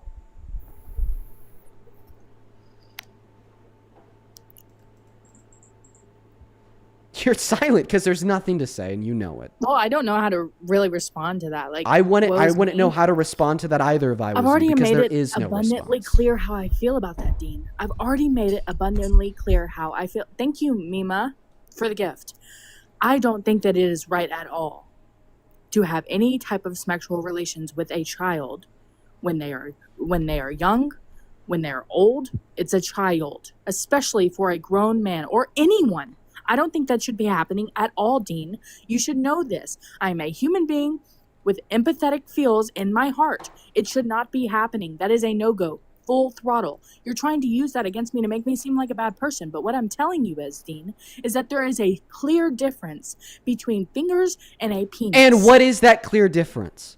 The clear difference is that it's a fucking penis. Are you wearing penises on your hands? Okay. If somebody I'm just says wondering. if do you somebody have penises I have on a your question. hands? Do you agree? Can you answer mine? Am I Do you wearing walk around with penises them? on my hands? No. Yes. Do I you need to agree that there know. are clear differences between men and women? I can't answer your question unless you answer mine. I said no, I don't walk around with Okay, penises thank on you. my hands. Go ahead. Do you agree that there are clear differences between men and women? Say that again. Do you agree that there are clear differences between men and women? I don't fucking know anymore, Dean. I don't know. I really don't, because we've got Okay, some she's- very in I'm the middle asking gray you. areas. Do you think there are clear differences between men and women? Yes, from my perspective, Okay. yes, but also from Okay. yours, I Okay. would say no. Okay. So then if you asked me, Dean, what are the clear differences between men and women? And then I said, well, a man's a man and a woman's a woman. Did I describe what the clear differences are? Or did I just name the categories of the two things I'm stating there are clear differences in between? Well, I mean, I know that there are differences between women, so You're not answering my question. and you Chloe, know that there are differences between Chloe, a if you were penis to and a ask finger.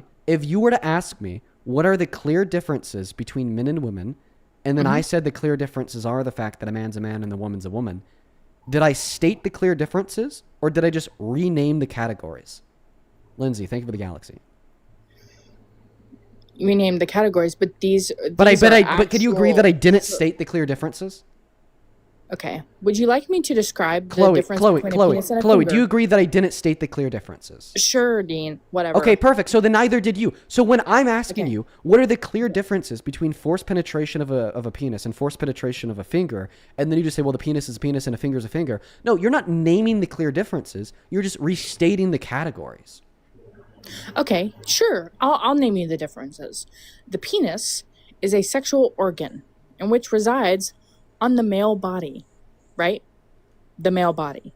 It resides on the male body. It's used for insemination. You can get pregnant by one. You couldn't get pregnant by one. Who knows? A finger is the attachment to your hand, to your palm, on your body.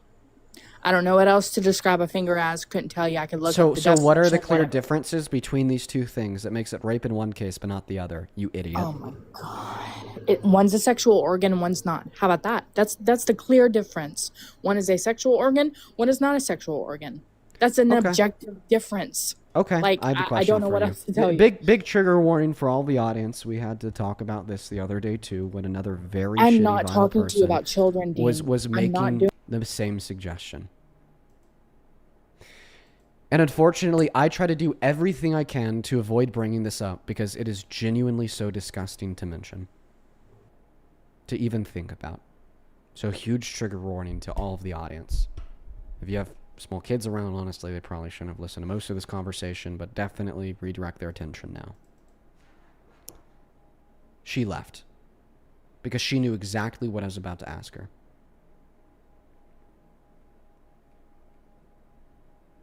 You know what? Because she left, I'm not even going to state it. Let's go to move on to the next guest. Chloe, I know that you're still watching. You are a vile, disgusting POS.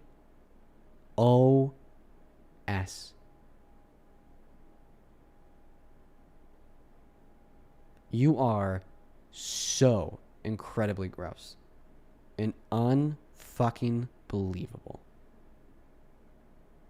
I have no sympathy for you or anybody like you. I run these streams with decorum. I run these streams with patience. And frankly, I run these streams giving much more respect to the people that I talk to than what I think is in all reality deserved. Max, thank you for the motorcycle. Because the goal of these streams are attempt to connect with whomever I'm speaking with and change their mind. Okay? That's why you see me being so patient and so kind in many of the conversations that I'm having. But Chloe, we have nothing to connect over. And I have no respect to give you. Because I will never give a shred of my respect, a shred of my patience, or a shred of my goodwill to such a disgusting, perverted idiot. Let's go to get that next guest connected. Only hop inside of that queue if you happen to be MAGA. I've no tolerance. I have no tolerance for people like Chloe, and I never will. Only hop inside of that queue if you are an American adult that supports Donald J. Trump as president, please and thank you. Let's go to get that next guest connected. We got Buddy loading up. No tolerance in the slightest. Hey, do you support Trump, buddy? Yes, I do. How old are you? I'm 18. What year were you born in? I was born November 13th, 2007. All right. I'm going to thank a couple people, then I'll pass the mic to you. Breezy, thank you for the $20 Canadian on Super Chat, who says, finally caught one live. Love from Canada. Well, love to you, Breezy. I feel like it's been a while. I remember you because you used to support us all the time. It's good to see you again. Thank you so much. D1CC on Super Chat, thank you for the $20 as well, who says, I really hope this conversation gets made into a YouTube video. It's super deep dive into literally every allegation against the Big T. I think that you're right, D1. We kind of did go over every allegation against Trump there.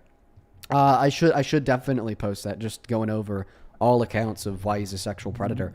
Mike Villa, thank you for the $20 as well. You says, I would even say that if someone forced a toy on one, it's rape. Yes, rape includes inanimate objects. Absolutely.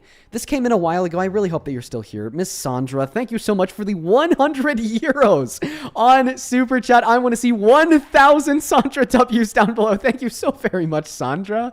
Sandra with a 100 euros says, Trump loves birthright citizens when it benefits him, like trying to falsely win the World Cup. How birthright citizenship allowed USMNT star FB to rep Team USA. Team USA striker was born in Brooklyn while his Nigerian parents were traveling through New York.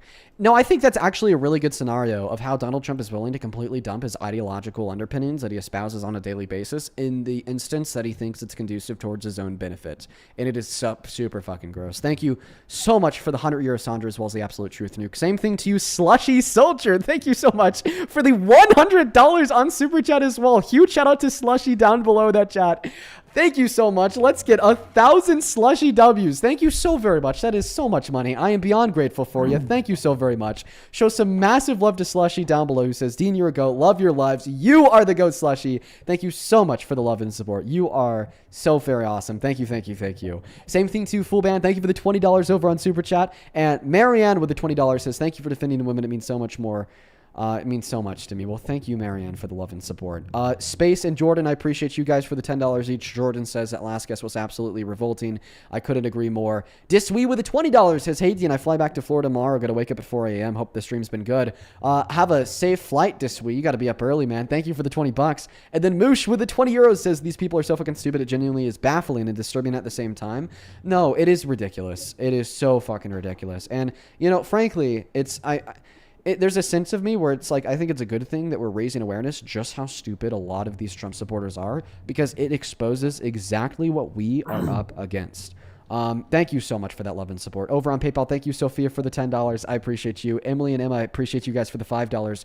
Harold, thank you so much for the $43. I thank you so very much. And I couldn't agree with your message more, Harold. I couldn't agree with you more, Harold. Thank you so much for the $43. Let's get 400 Harold W's. Sarah, thank you so much for the $10, who says, I'm in the UK, but your live is a highlight of my day. Well, I'm happy to have you here, Sarah. Marianne, thank you so much for the $11, who says, do you think they'll ever realize that you've probably, after multiple years of doing this as your job, heard every critical argument? No, they don't know that. And then they make the same fucking argument over and over and over again. And then they act like I'm reading off my computer just because I've already had to respond to it a billion times. Catherine and Francesca, thank you guys for the $5. Lucilia with a 10 says, as always, appreciate what you do. Good to see you today, Lucilia. Thank you. Darius, thank you so much for the $14, who says, I'm trying to get my bud turned MAGA chud to debate you, but he's trying to weasel out. Dude, Darius, you got to get him up here. If you convince him, please feel free to let me know when he's in that queue. I'd love to have him up. Thank you so much, SJ, for the $15 as well. I hope that you're having a good day today, SJ. Thank you so very much. Aaron, ERIN, thank you for the $12, who says, Dear Dean, thank you for what you do for politics and debates. Well, thank you so much for supporting what we do with politics and debates. Miss Janice, thank you so much for the $50. God damn, Janice. Let's get 500 Janice W's, who says, my non-binary child and I watch your streams together all the time. Thank you for fighting for their rights to exist. Well, Janice and Janice's child, thank you guys both for being here. And to Janice's child, I am so sorry that you have to live in a country that's so unfair to you, and I hope that in the future of your life you could have the same privileges as everybody else. Thank you for the $50. And Zach, thank you so much for the $10. I appreciate your kind words. That is very, very kind. Sam with the $10 says, rape takes place in many forms. I, as a cis woman, was raped by another cis woman that I used to call a friend. And that can absolutely happen, and it does happen, Sam. I'm so sorry to hear that it happened to you. And that last guest would probably deny that that was rape, and I think that that is fucking disgusting. Two more people to thank for now, then we're going to go and pass the mic to the guest, Miss Carrie, Carrie. Thank you for the $25 donation, who says, ask if by her definition a woman can rape another woman. She would probably say no, but we don't know because she dropped. Haley, thank you for the $10, who says, Chloe's actually one of the worst. I couldn't agree more, and I think that you heard me say that myself. She was fucking terrible. Buddy, I appreciate you for your patience, so show some massive love to all the daughters down below. Genuinely, I'm so very grateful for y'all. Once again, when were you born, buddy? Oh, I was born 2007, November 13th. Yep, you'd be 18 for everybody in the chat saying that he's 17. If you'd like to provide me evidence in the chat, feel free to. I'll definitely take a look at it. But we'll go ahead and allow him to stay up here until we can see evidence for it. Maybe they're like referring to your bio. I should ask you about that. Your bio just says 7 backward slash. Does that have any meaning? It's Aphex Twin. Okay, I don't even know what that is. Whatever. Go ahead and take it away and tell us why you support Trump. All right. So I'm a Republican, right? I've been a Republican basically my entire life. My parents like raised me Republican, right? I don't think there has been a single person for the Republican Party that has done as much and has been able to gather as much support and pass as much legislation as Donald Trump has. Yeah, this would only be a good thing if the legislation that he's passed was beneficial to the country. So could you maybe tell us your favorite Trump piece of legislation? Describe to us why you believe it's beneficial to the nation, as well as Love Yourself. Thank you for the flying jets. I really appreciate you. Thank you so much, Love Yourself. So one of the more recent things I don't know if he passed it or he's trying to pass it, removing flavor bans on vapes and introducing FDA oversight. Okay. Hey, but I'm serious about this. So unfortunately, I know this because of firsthand experiences. There was no federal legislation to allow for the sale of flavored anxiety pins, is what we'll call them for TikTok TOS, in all 50 states and in all municipalities. And you could listen, buddy. You could trust me on that one. Go out to Boulder, try to buy that Miami Mint. They're only going to sell you clear tobacco. All right, I still don't believe that. It seems like you haven't been around enough, dude. Wait. Why is this a piece of legislation that you would support concerning the fact that you are 18 years old and the federal minimum requirement to buy VAPES is to be 21? Why would you even be concerned with this fucking policy, buddy? Okay, look, okay. I am extremely... Hold on. I am an ex-addict. I've grown up around a lot of addicts. Shit like this, it's important to introduce government oversight and careful monitoring of drugs. Okay. So allowing for flavored anxiety pins to be sold does not reduce the spread of addiction to anxiety pins. If anything, I'm more it. talking about the FDA oversight. There's nothing anyone will ever. There's no amount of criminalization that will stop anybody from using drugs. That is a fact. That is a fact. Right. So the right thing to do is introduce government oversight, provide things like how they have the fucking needle. Well, whatever you're actually kind of right about this. Portugal is a good case study. They decriminalized the use of drugs, and they have the lowest drug use rates in the entirety of Europe. So you're actually kind of right about this, but I don't understand how this relates to Trump, because he's definitely not decriminalizing the use of drugs. In fact, it's him, MAGA, and the rest of the GOP that continues to uphold the war on drugs with the federal criminalization of the use of the M drug. Are you LARPing, buddy? I think you're LARPing. Yeah, you are. Sorry, bro. LARPing. I got caught off guard by the pharaoh over your fucking face, bro. Okay. All right, bro. Ignore the pharaoh, but thank you for the pharaoh. Go to respond to the last thing I said, buddy. Sorry. Sorry. What was that?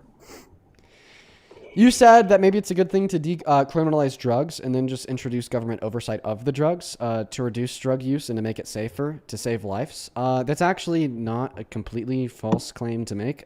Portugal did this, and the outcomes were really productive in their country. They have one of the lowest drug abuse and drug death rates in the entirety of Europe. But this does not relate at all to the Trump administration. They're not decriminalizing the use of drugs. In fact, it's Trump, MAGA, and the GOP, the Republicans, who continue to prop up this war on drugs, specifically that of the M drug, which is why it's so federally illegal. Then why is he lifting the flavor ban? Why is he introducing FDA oversight though? There was no federal flavor ban. They're quite literally. How about this? I'll just ask you. What drugs has he decriminalized? I'm talking about nicotine right now, buddy. He's not decriminalized nicotine, buddy. So what the fuck are you talking about? I'm talking about his efforts to reduce the black market of vapes. Okay, what are those efforts? Lifting flavor bans and introducing FDA oversight. What flavor ban did he lift? There was never a federal flavor ban. Trust me, dude. I know. I know, dude. Out of anybody knows. Privy, thank you for the galaxy. All right. So what federal flavor ban was there?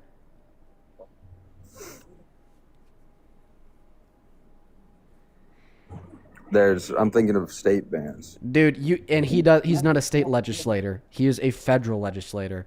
Dude, out of all the topics to debate with me, you really chose the worst one. Because not only are you debating, me on politics, which is, already kind of a mistake for MAGA, but you're specifically debating me on anxiety pins. I mean, come on, dude. Like, you really fucked up there, bro, Chacho. You made a big mistake with this one, kid. A real big mistake. A real big mistake.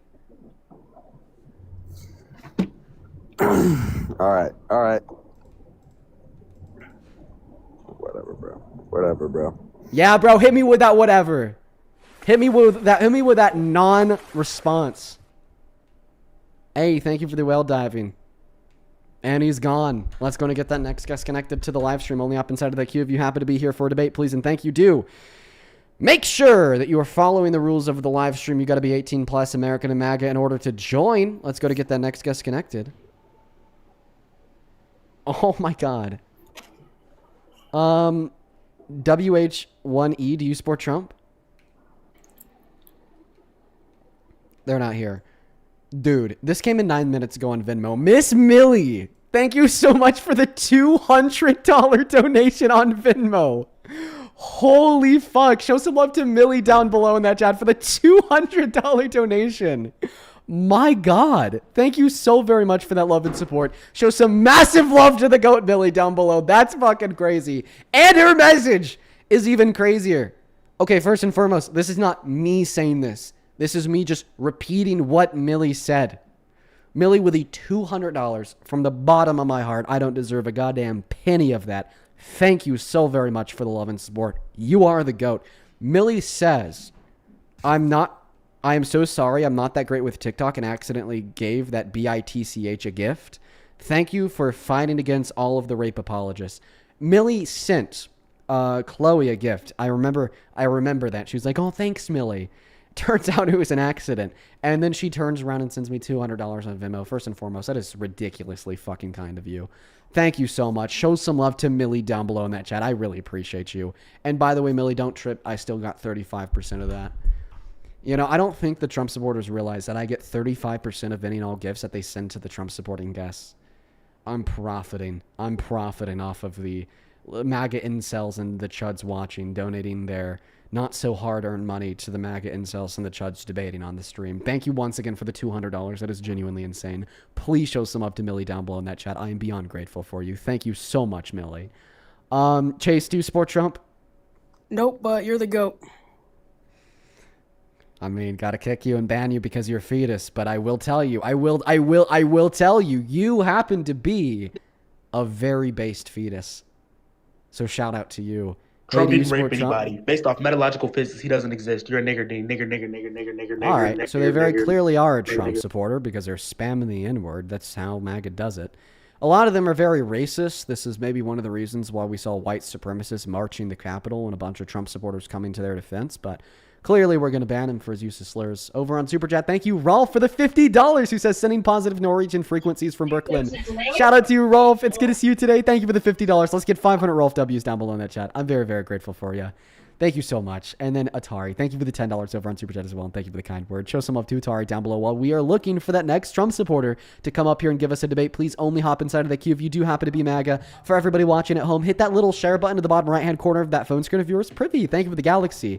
And then hit that yellow repost button. It will really help to shoot this live stream out across that FYP and also make sure that you are double tapping away in that phone screen. Santana, welcome in, dude. Hey, how's it going? It's going all right. Let's try it again. I remember the last time you came up, I got my live access restricted like 30 seconds later. Privy, thank you for another galaxy. So let's hope that doesn't happen again. For everybody who doesn't know Santana, this is my friend. He also does very similar debate streams to these. He's going to be hanging out with us, co-hosting with us, and shitting on these MAGA droids with us. Hey, welcome into Evident Reviews. Do you support Trump? Evident Reviews is not here, so let's go ahead and try to get that next guest connected. We got Cole loading up. Riley, thank you for the $10 on Venmo. Says, can we just put all of MAGA on their own island at this point? I feel like we'd be a lot happier without their negative energy in our lives. Well, appreciate you for the $10. We cannot do that, which is why it is so important for us to be dedicating. Well, I guess I'll say for me to be dedicating my time towards trying to change that trend and direct people towards truth. Hey, welcome in, Cole. Do you support Trump? I do. How old are you? 18. Don't believe you for a second. Jonathan, thank you for the $10, who says, I'm a newbie to you, Dean, but not new to knowing Trump is exactly what Congress has sworn to protect us from. They are not doing this, therefore they should be removed come November. Andrea, thank you so much for the galaxy.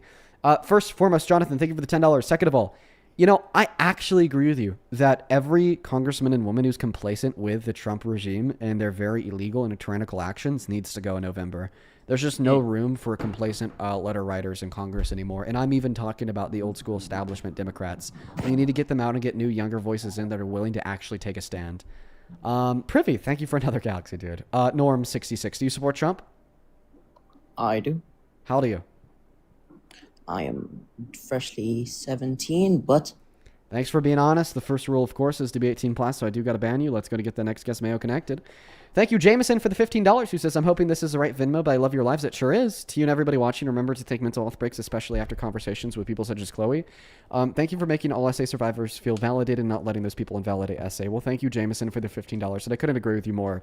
That was a very like, tough topic to discuss. A lot deeper than the typical things that we talk about. So yeah, it's definitely a very sensitive conversation to be having in front of such a large crowd. Hey, welcome in. Do you support Trump, Mayo? 3 seconds, 2 seconds, and banned. Serena, thank you for the $10, who says, I'll never understand the MAGA mind as somebody who can't have kids. This is disgusting. Serena sent that in when we were on the tail end of the conversation with Chloe. I agree with you. That was super fucking gross. And then Megan with the $15 says, people who believe that last guests are scary. I couldn't agree more, Megan. Thank you so much. Same thing to you, Taylor. Thank you for the $10. I appreciate you. Shout out to you, Taylor. And Darcy, thank you for the $11. I would totally ask that question, Darcy, if she was still here. She left a while ago, so I'm going to keep that one to myself. Just know that I appreciate you. Welcome in. Do you support Trump, Daniel? We are Charlie. Bajad, thank you so much for the galaxy. Shout out to you. All right, guys, we're going to go to get the next guest, Jesus is King, connected. Hannah, thank you for the $20, who says, first of all, fuck Chloe and fuck all rape apologists. Second of, E. Jean Carroll was making all of it up. That's Ben. Get out of here. Wouldn't it make more sense to say that he used his PP, not a finger? Thank you, Dean. No, there's a lot of examples like that, Hannah, where she was just being honest and transparent about what happened to her, and it ended up giving the right more ammunition to dispute her testimony. So if it was all fake, well, then she would have given the very crystal clear cut testimony of it happened with a penis, and then she never would have went on Anderson Cooper's special on CNN and talked about the complexities with not referring to herself as a victim. In fact, those complexities prove that she was a victim, that she did survive an encounter of sexual violence. Danny, do you support Trump? D-A-N-I, you were connected to the live stream. Are you here? Yeah, hi. Hi. Do you support Trump? Okay, they left. Yeah, we're trying our best here to find that next guest, folks. I do apologize that it's taken a moment. That's kind of how it goes sometimes, though. Only hop inside of the queue of you who are here for debate. Elijah, thank you for the $20. I appreciate you, Eliza. I'm going to keep that to myself once again because Chloe's gone now, but just know that I appreciate you so much for the $20. You are the GOAT. Mads, thank you for the $10. Shout out to you and your mom, by the way. Appreciate you. Brianna with the 10 says, hey, Dean, I hope you had a happy and fun 4th of July despite what we saw in the news yesterday. Yeah, Brianna, I had some fun. Matilda, I appreciate you for the galaxy. You got to spend some time with family, and that's always a good thing to do. All right. It looks like JB is not connecting, so we are going to go ahead and disconnect them and try to get the next guest up, everybody. I do apologize for the massive delays. Karen, thank you for the $10. Who says, Carol formed a foundation for SA victims, and all the money from the case will go to SA victims. She's not a grifter. I know. She is a great fucking patriot, and Chloe was so insane for suggesting otherwise. Avery, thank you for the $10. Who says, I really like watching your debates. They're really interesting. Well, thank you, Avery. I'm happy to have you here. And then Riley, thank you for another $10 on Venmo. Just know that I read your message, and I'm very gracious for your very kind words. Welcome in. Do you support Trump? Yes. How old are you? 18. What year were you born in? 2007 September. All right, man. And what time is it? It's 6:50. I'm in California. Sure. What's the capital of California? Sacramento. All right. And why do you support Trump? It's mainly actually because of Kamala Harris. Okay. Yeah. What about Harris made you say, "Oh, hey, listen, It's I want to support because, the guy like- that's destroying the nation, attacking the Constitution, and starting needless wars of choice overseas to deflect away from his own personal involvement in the Epstein files"? Tell us. I tell you. So basically, I've seen a video of Kamala Harris where you were sucking your pussy and jerking of Epstein, you fucking nigger, fucking bitch ass nigger. That's MAGA, everybody. So as soon as they can't debate, they kind of just start screaming slurs and attacking women. That's what a lot of them do, everybody. You'll see that here a lot, which is why you shouldn't be on the right, because that's who you'd be siding with. Also, hot take, if you're still supporting Donald Trump today because of Kamala Harris, then it's a you problem, because that's not a good enough reason to continue to support him after everything. Oh, trust me, it's not a hot take to say there's not good enough reason to support Trump. I'm inclined to agree with you there, Satana. I'm inclined to agree with you there. Let's go to get the next guest connected. You know, I will never Hello, understand. Dean. I'm not a Trump supporter. I just wanted to say hi, and I love. Shout out to you. You're simply too cool to be on the live stream. So I had dude, you're just way too sick. I had to kick you off immediately. We're looking for, you know, people not as cool as you are. We're looking for some Trump supporters, but shout out to you. Jacob, do you support Trump? Jacob left. Okay, that's fine. Moving on to the next guest, folks. Only hop inside of the queue if you're here for a debate. For everybody watching, I do apologize that it's taken so long to try to find someone. Hey, Lindsay, thank you for the $20 donation on PayPal. Let's get to it at Lindsay W's. Lindsay says, hey, Dean, just wanted to thank you so much for everything that you do as an infertile woman. I greatly appreciate you educating the MAGA minds on the importance of abortions. Keep up the great work. Well, thank you, Lindsay. Thank you for tuning in. Thank you for supporting. And I hope that you enjoy the rest of the stream today. Shout out to Lindsay. Hey, welcome in, Haley. Are you a Trump supporter, perchance? Can you hear me okay? Yes. Okay, will you allow me to say something before you kick me? Probably not. Okay, I understand. Okay, that's fine. Okay, guys. Well, you take care. Only join the queue if you're here for a debate, please and thank you. Anne, thank you for the $14. Good to see you, Anne. Thank you. Oh, and then Anne sent another. Oh, you said W harm reduction. Yeah, about the decriminalization of drugs. You know, that was actually one of my first left-leaning takes when I was like still kind of on the right, quasi on the right, because I moved towards libertarianism, and libertarianism completely endorses the claim that we should decriminalize drugs, and Portugal is a great case study on the subject matter. That was actually one of the first like investigative research deep dives I did into my political beliefs, was the decriminalization of drugs. Jackson, do you support Trump? Dean, you're such an inspiration. I love you so much. I appreciate you. Guys, let's try our very, very, very, very best to only hop inside of the queue if you're here for debates. Sienna, thanks for the 7 pennies on PayPal. You got the right account. And sent another $24 saying accidentally based MAGA troll unclear. I appreciate you for the second $24 dono. I think that was an accidentally based Trump supporter. I love you so much. Yeah, I think the person arguing for the decriminalization of drugs was an accidentally based Trump supporter. Marina. Hello? Can you hear me? Marina, thanks for the $10 on PayPal. Can't believe that you'd say some shit like that, dude. Unacceptable for so many reasons. Zach, do you support Trump? I want to debate trans and immigration.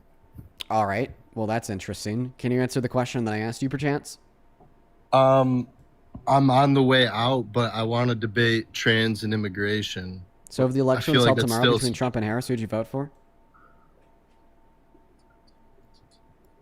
So you won't debate the two if I don't support It's a them? pretty straightforward question. Okay, then yeah, no, I'd vote Kamala. I wish you would debate me on the two, though, or at least one. Yeah, here's what I'll say, man. Listen, the purpose and the point of these live streams is to attempt to convince people that they shouldn't be voting for the right. Now, there's so much more for this live stream. That just happens to be the primary function, the primary purpose. If you want to consider my thoughts as it relates to trans individuals or immigration, we talk about those two subjects literally every single day. So I would just recommend that you use the live stream as like background noise while you're doing like chores around your house. But we are, for the moment of, are kind of still upholding the rules to just accepting people who would vote for the right. You know what I mean? Sophie, thank you for the $6 on PayPal. I'm going to keep that message to myself because of the sensitive nature of it, but just know that I'm very, very grateful for you. I'm so sorry that you had to live through that. Nicolette, thank you for the $5. Sorry to hear that. Ashley, thank you so much for the $50 donation. Let's get 500 Ashley W's in the chat while we're looking for the next guest. That is very, very kind of you. Thank you so much, Ashley. You are the absolute goat. Holy cow. Ashley with the 50 says, oh man, oh goodness, as a victim, thank you so much, Ashley. I'm so sorry to hear what happened to you. I had to remove some details of it just to say it out loud. I'm so sorry to hear that, Ashley, and I'm so grateful that you're here with us today, and I'm very grateful for the $50 donation. Thank you so much, Ashley. Wow. Hey, JB, welcome in, man. Do you support Trump? Yes, sir. Jeez, dude, that's really embarrassing. Why don't you tell us why, man? Well, and the Republican Party just keeps its promises. You know, go back over the promises made by the Biden administration over the last 4 years, or 2021 to 2024, and how about we go over the claim that you just made that the GOP keeps their promises? I could give you good reason. I said keeps more of their promises. Oh, okay. Sure. Yeah. Specifically, what promises did Biden make for president running in 2020 that he did not uphold? And then after we go through all the promises he made and broke, we're going to do the same for Trump, and we're going to see who broke more. This is a very good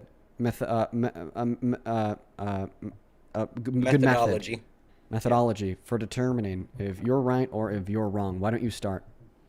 Do you trust PolitiFact? I think that PolitiFact for the most part is pretty accurate. All right. So Biden either compromised or broke around 70% of his promises, according to PolitiFact. These aren't my words. So what's the title of the PolitiFacts?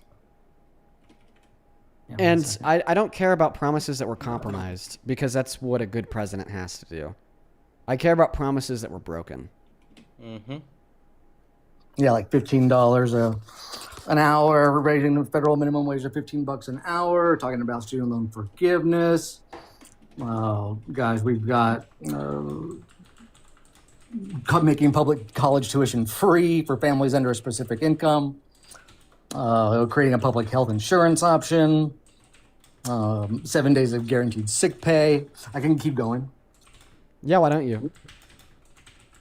Yeah, he promised to rejoin the Iran nuclear deal, promised to end private prison company use for immigration detention. He promised to repeal the Hyde Amendment.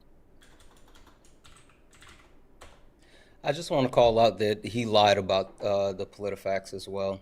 Saying that he broke 70% is absolutely a lie. He kept. That's not what I said, Santana. What did you say? I said he broke or compromised. Okay. So you're adding the broke and compromise together. Why wouldn't you add the promise and compromise together? Because I chose to. I mean, but isn't a compromise working towards an agreement instead of it just completely being broken? I digress. It's just it's misleading how you said it. But I'm sorry. Go ahead. That's what I told him earlier. I don't really care about this compromising. Okay. So I was trying to write down all of the promises that you said he made that he broke. I got, let's see here, 5. $15 minimum wage, student loan forgiveness, making college tuition free for families below specific income, guarantees sick pay for families, and then rejoining the JCPOA. What were the other ones that you said?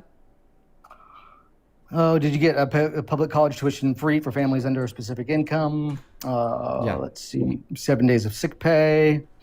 They promised to update the Voting Rights Act, but now I guess they don't want to do that. They promised to codify Roe versus Wade.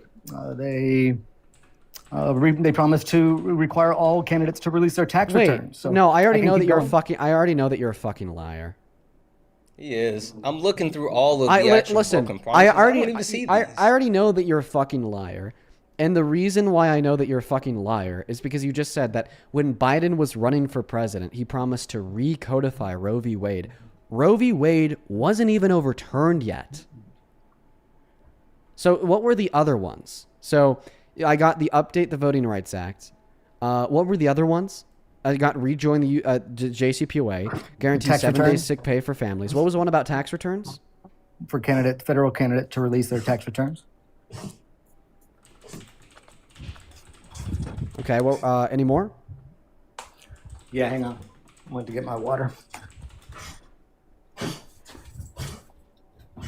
Also, while he's doing that, the Voting Rights Act, when like literally that's bullshit in the sense that the Republican Party is the one that was actively pushing to have provisions of the Voting Rights Act, which Section 2 was repealed. That's what happened with the case with Louisiana. Like the Republican Party has literally weakened the Voting Rights Act, and the voting power of Black people across the entire country. So that's not something that you actually have anything there for. Yeah, and thank you guys for the gifts. And while we were talking about this, I say that we criticize the statements he makes after he makes them all. So, sir, I got $15 minimum wage, student loan forgiveness, rejoin the JCPOA, guarantee 7-day sick pay for family, making college tuition free for families below a specific income, rejoin the JCPOA, update the Voting Rights Act, and make federal candidates release tax returns. Anything else? Yeah, I mean, on the flip side of this, we can talk about the promises kept by Trump here. No. Any more promises? No. Any more promises that Biden made that he didn't honor? We're not there yet. Yeah, I think you've got most of them. Okay, give a source for every single one of those claims. Yeah, this is all PolitiFact.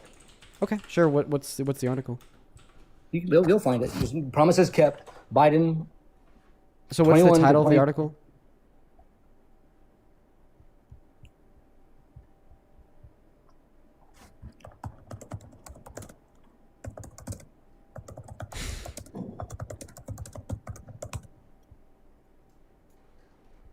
Biden promise tracker is what it's coming up as.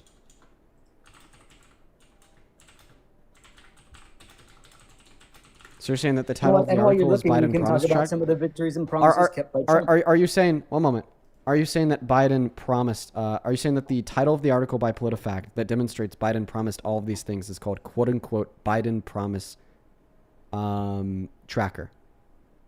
Yeah, it's the trachometer under PolitiFacts. Also, I do want to call out two things. Trump administration, they have the same trachometer for his first term, and they have one that's currently in his current term. 53% broken in his first term. Anyway, do you have it, Dean?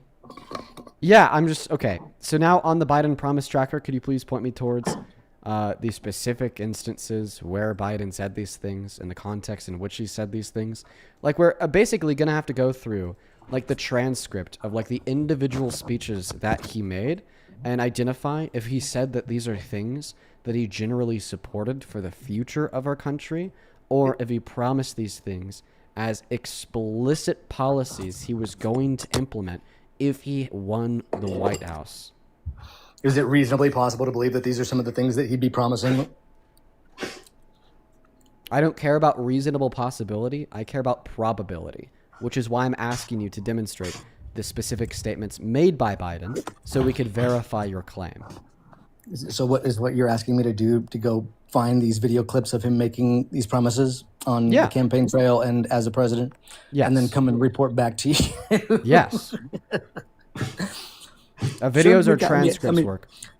Yeah, I can go ahead and put together a little reel for you. How many genders are there, Dean? Why are you asking me how many genders there are?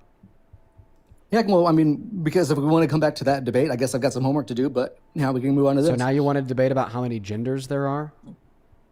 No, I just asked a simple question. How many genders are there? It seems to be a difficult question for you. Well, I'm just telling you, I don't think I see any relevance in that question. How many shirts do you have in your closet, We're having a political JB? debate. How many shirts do you have in your closet, JB?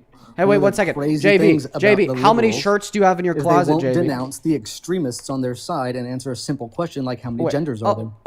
Wait. So I want to clarify. You think that somebody's an extremist if they don't think that gender is necessarily portrayal of biological sex and rather thinks that it exists as a social construct. And because social constructs vary differing upon time and location, and different genders such as two-spirit have existed in cultures before us, and therefore can't say with certainty that there are two universal genders, therefore they're an extremist. But if you can't condemn with certainty a president that has called for the execution of his political opponents, tried to thwart a legitimate and fair election by installing fake votes for himself in Congress, started a war of choice overseas to deflect away from the Epstein files after his administration broke the laws by refusing to release the Epstein files, and in the process of destroying the economy, that doesn't make you an extremist. You're not an extremist for supporting the president who gave full and complete presidential pardons to literal domestic terrorists who tried to kill cops on the steps of our Capitol and then called them patriots. That doesn't make you an extremist. Seems like that triggered you a little bit, that question. Why did that happen? I wasn't triggered by the question that you asked me. I indirectly answered it in my last spiel, and I was calling you a hypocrite. Why don't you answer it more directly? If you could demonstrate the relevance to of the question insofar as the reason why you support Trump as president. So you think that there's more than two genders, in other words? No, I think that you're going to have to demonstrate the relevance of the question insofar as supporting your argument that Trump is a good president, because Biden made a lot of fake promises. We're comparing and contrasting two different parties' platforms, Dean. How can you say this is irrelevant? This is a political debate. Everything is pretty much relevant. Could you agree that the death penalty is political? Sure. Okay. So you came up here making an argument that you support Donald Trump as president because Biden made promises that he didn't keep. If I then completely ignored the substance of your position and then asked you if you support the death penalty, would I be in good faith engaging with the debate, or would I be in bad faith pivoting from the point that you made? Essentially, you did do that by saying that the only way answer my question, prove, please, JB? I am answering it right now. No, you're not answering my question. I will repeat the question. So if you made the point that you support Trump as president because you think that Biden made a lot of promises that he did not keep, and then I were to completely ignore your argument and then ask you if you support the death penalty, would that be a question made in good faith because it's loosely related to politics, such as debate about gender identity? Or would that question be made in bad faith because it's not relevant to the debate at hand, and I'm very clearly attempting to use it as a pivot away from substance? I'd be happy to have the debate about the death penalty. I didn't ask you if you'd be willing to have the debate about the death penalty. In fact, that's not what I asked you at all. Would it be in good faith or bad faith? I mean, why would I try to judge whether, like, your intentions? I don't have that ability, so I'm just going to take your words at face value and then answer the question as best as I can. I think you're missing his point. He's really no, I just don't think that you like How about my this? answer. Can we agree that cat boys are political? Can we agree that you have Can we agree that cat boys are political? Reality? No, listen. Can we agree that at least in a little bit of a sense, cat boys are a little bit political? I mean, yeah, because it kind of relates to like masculinity and femininity and traditionalism and gender roles and so cat boys are a little bit political. So if you tell me that you support Trump because Biden didn't keep his promises, then I say, JB, what are your thoughts on cat boys? Am I pivoting because cat boys aren't relevant to your argument about promises made and promises broken? Or am I not pivoting in the slightest because cat boys are slightly political? No, obviously I'm fucking pivoting, right? So when you make a point saying that Donald Trump is a preferable president to Biden, first and foremost, you're just not hitting the nail on its head, because Biden wasn't running against Trump. It was Kamala Harris. And then I described to you that you actually have not given sufficient evidence that these are promises that were made by Biden. And then you say, Dean, how many genders do you think there are? No, what that is a pivot away from the substance of the dialogue. Let me ask you a question about Trump. What's one way he's made this country better in the last year and a half? Yeah, I like what he's done on taxes. I like what he's done with education, giving more school choice. I like what he's done. I mean, here, thanks to him, you still have a job here on TikTok. I bet you like that. I like that we left the Paris Accord. I like that we are taking a harder stance on China and trade and foreign trade and having better relationships and that is more sucking mutually on candy beneficial. or something? Why do you keep smacking like that? It's fine. And I guess that was a pivot from the substance of the debate. Wouldn't you agree? No, I'm just saying, can you please stop smacking into Dean, the based on okay, your perfect. So the previous first thing you said is that you criteria like is of an the answer first to thing a that question, one was moment, that not a pivot one from the moment. substance of the debate? It was an investigative question, not an argument. You could only pivot with an argument. But anyways, so you said that you liked his tax policy. You're a fan of the big beautiful bill. Why is that? Yeah, I like that he kept his promises on what he said about no tax on tips. No tax We're going on to get a bigger tips. refund. I got a bigger tax refund. I like Tax that. refund. I like that. He's eating fucking pudding. He Can you has stop to eating right while into you're the on mic, live? which is wild. Okay, we'll address that. So point number 1, Kamala Harris also ran on no tax on tips. Point number 2, the no tax on tips policy that she ran on was much better than Trump's because it didn't expire in 2 years. Point number 3, that when we just evaluate Donald Trump's no tax on tips on its own, it's good. But then when we incorporate the rest of the big beautiful bill, it becomes bad. According to the Center on Budget and Policy Priorities, the average American making at or under $51,000 per year actually has their purchasing power reduced because of the big beautiful bill. And according to the Congressional Budget Office, around 10 million low-income Americans are going to lose health care and 3 million low-income Americans are going to lose food stamps. So overall, I would say that this bill is very detrimental to us as a nation, very detrimental to the working class, very detrimental to low-income Americans, not to mention very costly because it adds $3.4 trillion worth of debt-related spending to our nation's debt, on top of the fact that it doesn't seem to be too economically productive. Since the big beautiful bill was signed into law in January of 2025, jobs have been terrible. After January of 2025, we only added 80,000 jobs to the economy in 6 months. 6 months, we added 80,000 jobs to the economy. Meanwhile, in 12 months, the year prior under Biden, we added 2.2 million. So seemingly, based upon the economic outcomes that followed the passing of the big beautiful bill, it has only made the economy worse. And it's ironic that you're going to mention Trump's economic policy in an attempt to justify his presidency, when the economy's probably been the largest downfall of his second administration, with skyrocketing inflation, skyrocketing unemployment, the most layoffs since the pandemic, the worst jobs report in 20 years ignoring recessions, the most manufacturing bankruptcies in 15 years. It's terrible. And I guess that I can just hold you to the same standard that you're holding me to and require that you bring these articles or proof, some sort of proof of this, and put it on the screen to have this debate. Yeah, so what I'll give you is the individual sources, because I absolutely agree that if I'm going to ask you for evidence, you can ask me for evidence. The first claim that I made is that the big beautiful bill reduces the purchasing power of the average American making at or under $51,000 per year. If you search up the CBPP, which is the Center for on Budget and Policy Priorities, they're going to have a hyperlink on their homepage to their study done on the big beautiful bill. And this study includes the fact that I just shared, that when you consider the hikes and the increase of the price of health care and the price of food and the price of energy, as well as the tax cuts, it hurts people on average making under $51,000 per year. So there's my source for that first claim. You said CBBP. Center on Budget and Policy Priorities. CBPP. I'm there. And you said to click on what? On their homepage, if it's still there, they will have their study conducted on the outcomes of the big beautiful bill.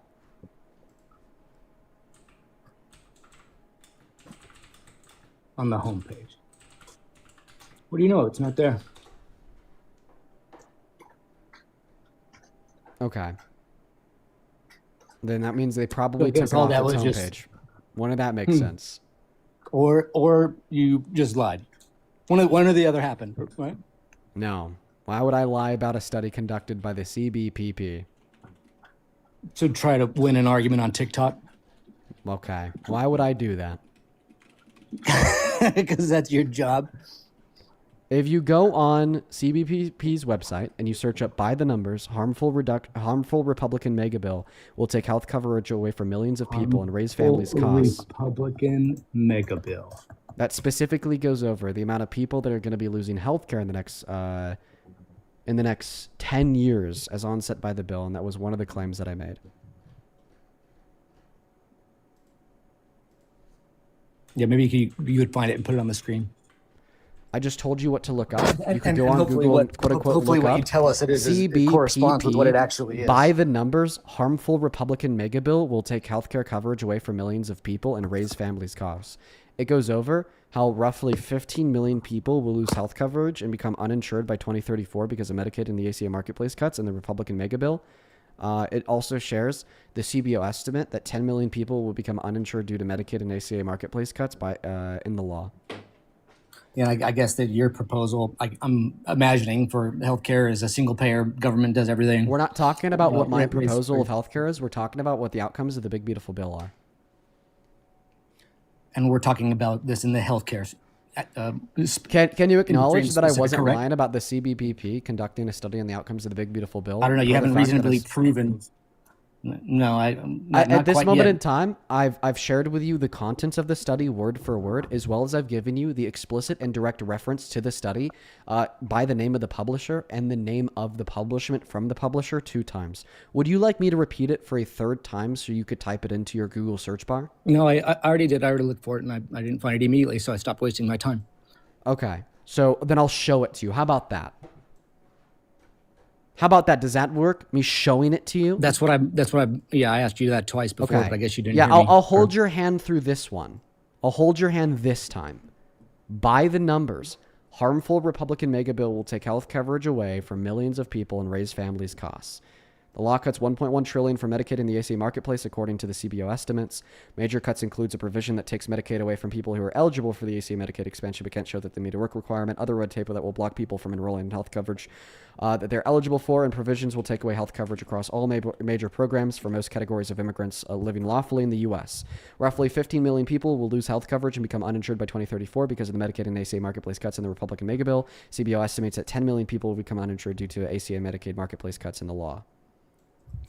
Also, I just want to call out, this isn't controversial at all because, I mean, there's multiple entities that have done similar studies and back up that claim, including The Economist, the Economy Security Department, the Economy Security Project, Forbes, and also the Tax Foundation did a similar study. Like this isn't even groundbreaking. This is just known.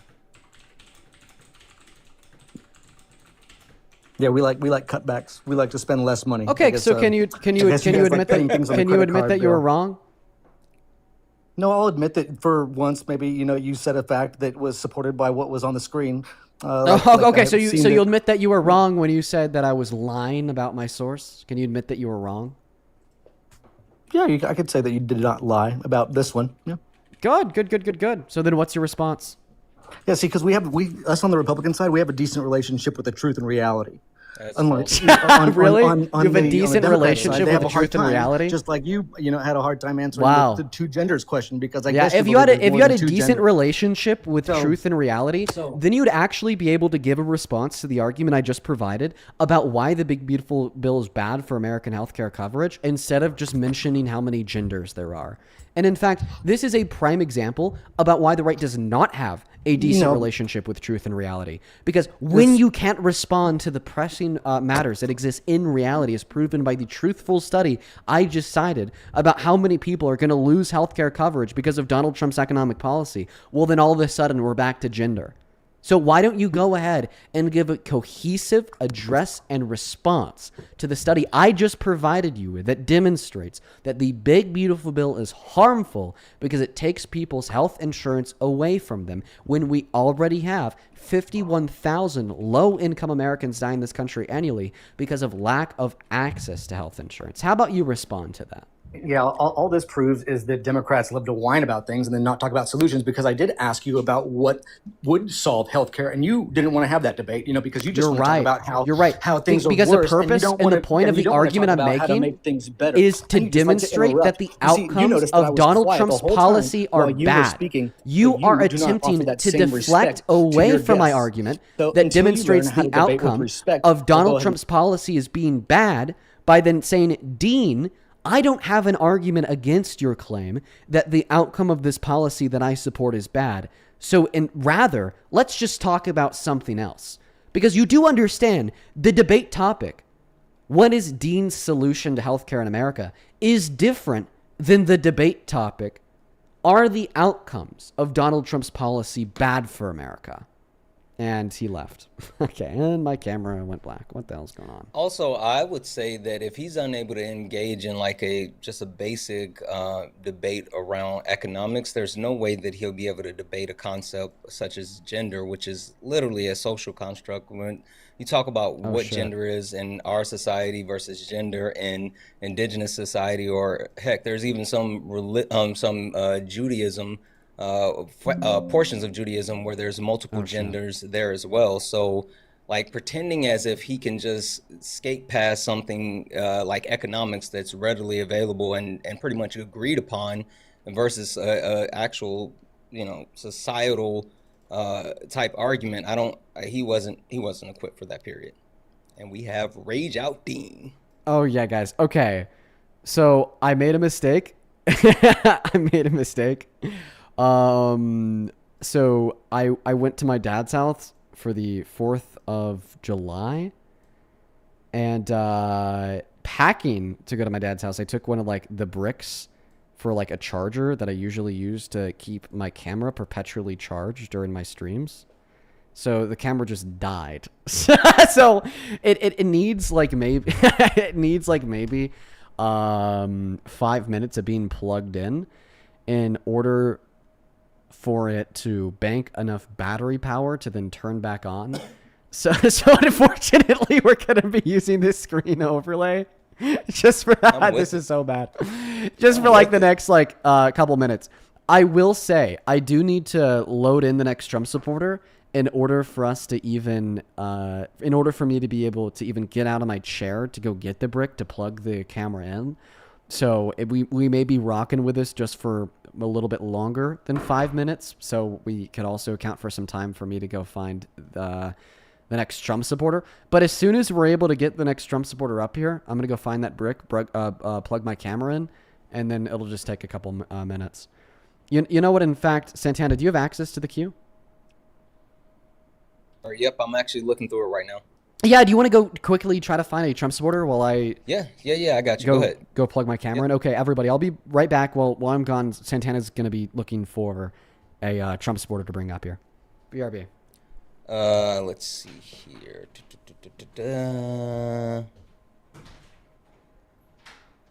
Hi, Eddie. Are you a Trump supporter?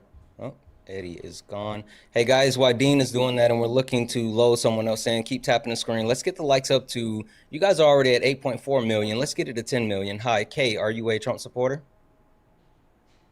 No, but I have one thing to say, please. No, absolutely not. Guys, please respect the boundaries of the live. We love you guys. Dean love you. And if you love him, then you will respect the boundaries of the live. Please, please, please stay out of the queue if you're not a Trump supporter over the age of 18 that is currently a United States citizen.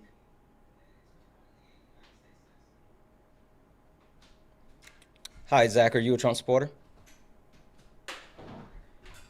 Zach, are you a Trump supporter? Okay. Okay. I'm back. All right, we got the camera plugged in. Let's go! All right, so it probably just needs to sit there plugged in and turned off for like a couple minutes. And then we'll be good to go, everybody. Then we'll be good to go. We're going to go to get the next Trump supporter up in here right now, everybody. Once again, my camera died. It probably just needs to sit there plugged in for a couple minutes before I could turn it back on. So we're just going to have Rage Dean on screen. Rolf. Oh my God. Rolf. Thank you so much for the $300 super chat on YouTube. Holy W, dude. Rolf. You have been Rolf. Fucking incredibly kind to me over the course of the last couple days. $300, dude, is a shit ton of money. Look at the expression on my face in the still photo I have on the live. Imagine that with a little smile, because that's how I look right now, Rolf. I want to see 3,000 Rolf W's. That is fucking beyond kind. Rolf with a $300 says, see you and appreciate you. The universe remembers your energy, and good karma's already finding its way back to you. Rolf, you fucking are. You are my good karma, apparently. I want to see W's for Rolf in the comment section for at least the next 10 minutes. Genuinely, that is unbelievably kind of you. KB, thank you for the $60. Let's get 600 KBWs who says, please split this with Santana. You both have a great day. You too, KB, and I absolutely got you. Thank you so much. Marie, M-A-R-I, thank you for the $50 as well. You says, I've been watching for almost a year now, being 14 out of Catholic schools, a Democrat, lesbian, and atheist. It's very difficult. With your lives, I've gained so much knowledge to educate others as well. Thank you so much. Well, that is very kind of you, Marie, and I really I'm so sorry that you had to struggle with that at such a young age. And just know that I'm very, very grateful for you. Thank you so much, Marie. Wow. Very, very kind of you. Hashtag, do you support Trump? Oh, I just wanted to ask, how are you after the Dean versus 20 Trump supporter video? I would assume he's not a Trump supporter. I'm doing fine now. I'm doing fine now. Wasn't doing fine for a while though. Holy moly. Once again, for really everybody. Oh, go ahead. No, go ahead. You got it. I was just gonna say once again for everybody who's tuning in and really confused by the background, my camera died. I have to let it charge for a couple minutes before I could turn it back on. So it's just a still frame photo of me. It's a little funny that we have on the stream on the screen until my camera recharges to a percentage required to support sustained usage. Really quickly, Paul, thank you for the 15. Harold, thank you for the 20. Joseph, thank you for the 20. I'll be responding directly to you guys with personal messages, but thank you for the donations. Lightly, do you support Trump? Yes, I do. What's your age? I'm 18. What year? 2008, February 21st. And why do you support Trump? I support Trump because he is he supports the biblical rights of those who. Sorry, he just supports biblical stuff. I like. Really, like what? I set my beliefs on that. His abortion policies, his overturning of Roe v. Wade was definitely one of the more focused on, and his views on LGBTQ, pushing back against the legalization, not the legalization, but the continued efforts towards. Do you think the Bible says it's wrong to be non-straight? I believe that the Bible says that there is, it is an abomination to lie with another man as a man. Okay. That's not what the Bible says. Well, A, that's not what I asked you. I asked you, do you think it's wrong Sorry. to not be straight? Yes. Okay. Why do According you think to it's the Bible. wrong to not be straight? Well, there is no benefit towards society. There's no conception that can occur between a man and a man or a female and a female. Okay. Do you think it's wrong for older couples to marry in older age? Heterosexual couples, like a man and a woman, or maybe both 75 years old? No, I do not. Can women reproduce after they undergo menopause? Yeah, no. That's, No. that's So that 75-year-old man and that 75-year-old woman that are in a loving relationship, now getting married, probably having a bunch of sex too. Do we agree that that relationship could lead to just as much reproduction as a gay relationship between two cis men? Yes, the lack thereof. So it's wrong in one scenario because of a lack of reproduction, but it's not wrong in the other scenario, regardless of the lack of reproduction. That's what we call a contradiction. Okay. Well, I'd like to say that I'm very open-minded, and I truly do want to. So yeah, we'll just go back to the question. Now that we understand the lack of an ability to reproduce is not sufficient reason to believe that an attraction between two people is morally wrong, why is an attraction between two men morally wrong?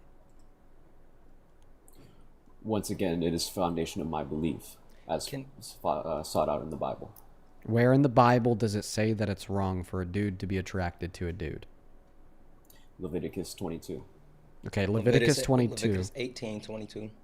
18:22, yes, sorry. Well, it's Leviticus 18:22 and then Leviticus 20:13. Those are not verses, okay, that are about same-gendered attractions. Those are verses about same-gendered sex. A, I'm not asking you about sex, I'm asking you about attraction.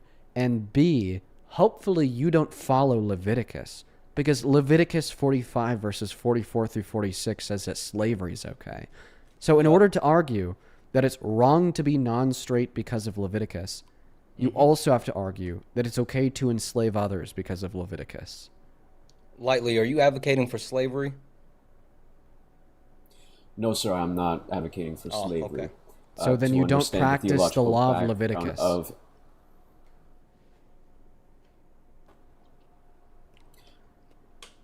Dean, to understand the theological background of belief in the Old Testament, you have to understand the difference between moral law and the ceremonial law. My mind, but it's essentially saying that it's called there are certain ceremonial laws law that were condemned by Jesus, and ceremonial law. Yes. So how do you It was determine on what's the tip of my moral mind. law? To understand the difference between. How do you determine what's moral law? Would you say that the determination was of what's the moral difference. law would be moral commandments given by God? Yes. So As in well Leviticus as, 25 Jesus' verses own 44 words. through 46, if you've read your Bible, that's God giving Moses moral commandment. Those are the inspired words of the Spirit of God, yes. No, not inspired words of the Spirit of God. It is literally quoted as a conversation between God and Moses. You'd be correct to say that. So why is that not moral law under your view?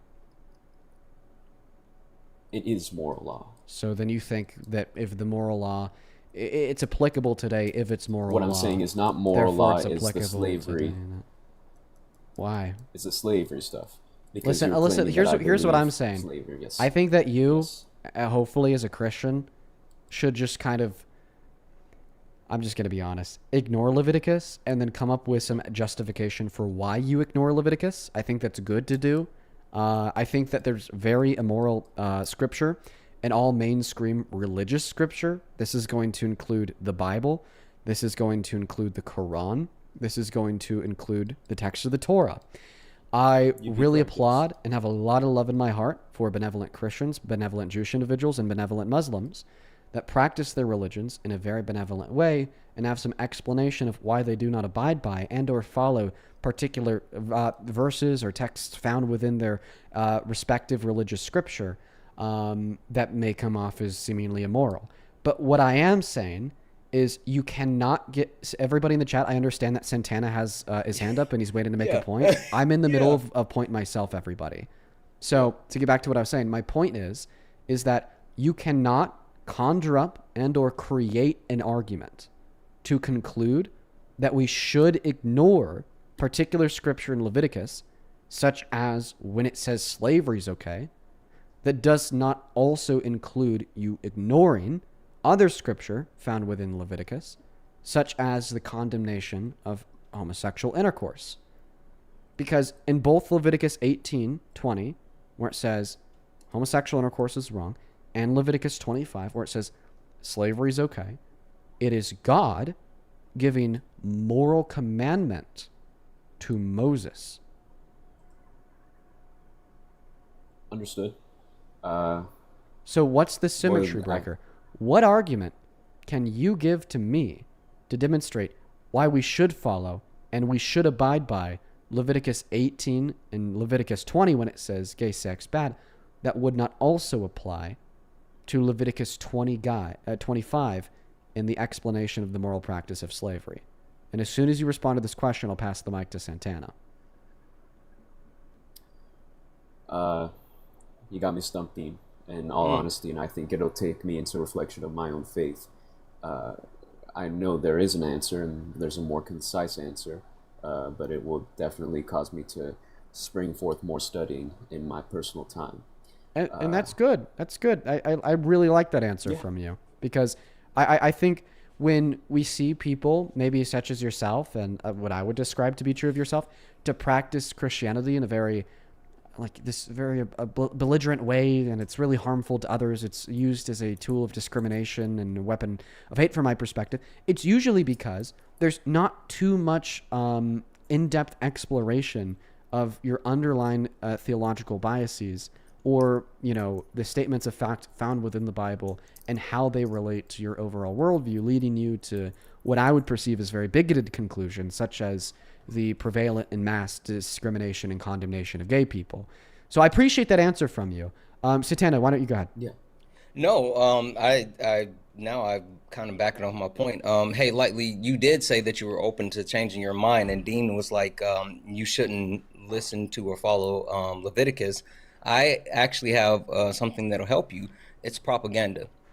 If you do your research and you go take a look at when the Bible was changed, in 1946, the Bible was actually, the printing rights were purchased by a company within the United States of America, and they started to print out New King James Version of the Bible, where they actually changed the wording. And prior to 1946, the wording was, man shall not lie with child, and they changed it to man shall not lie with man. So even the premise as far as what you've been studying and what you know is false.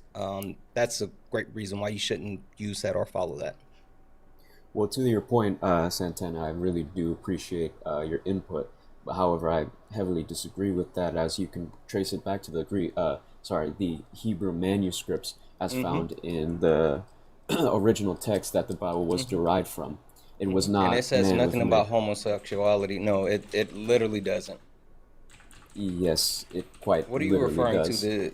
What specifically? What Hebrew text are you referring to?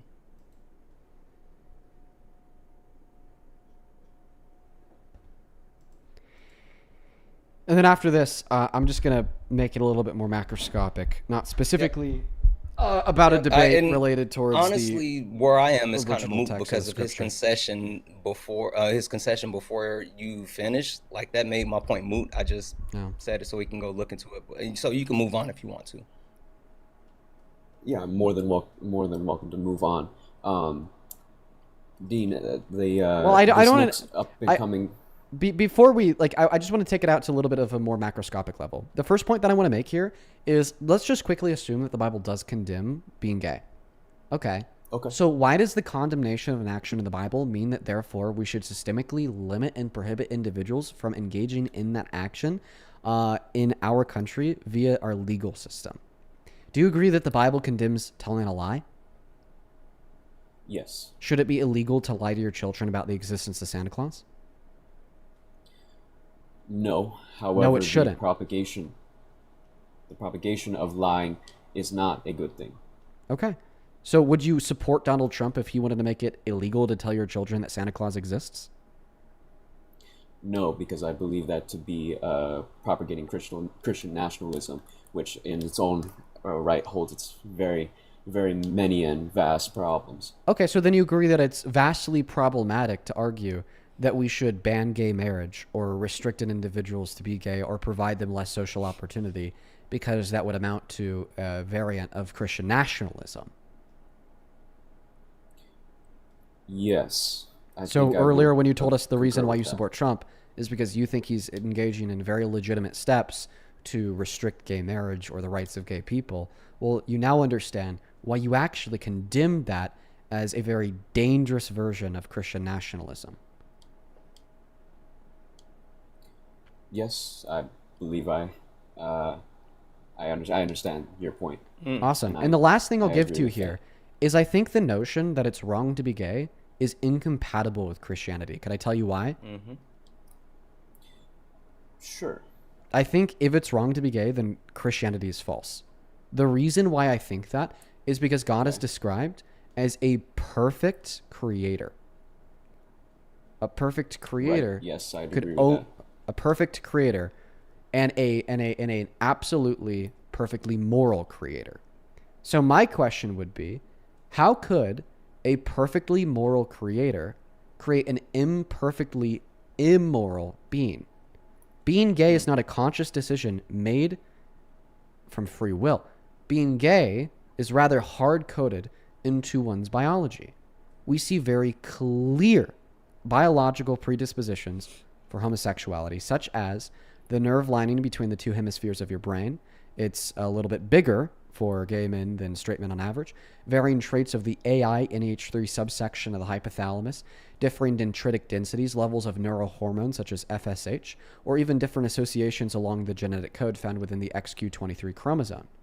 So how could a perfectly moral creator make and intend for a being to be by definition evil, rooted within sin, not left up to their own choice through free will, but rather left up to the intentional design and creation of their being?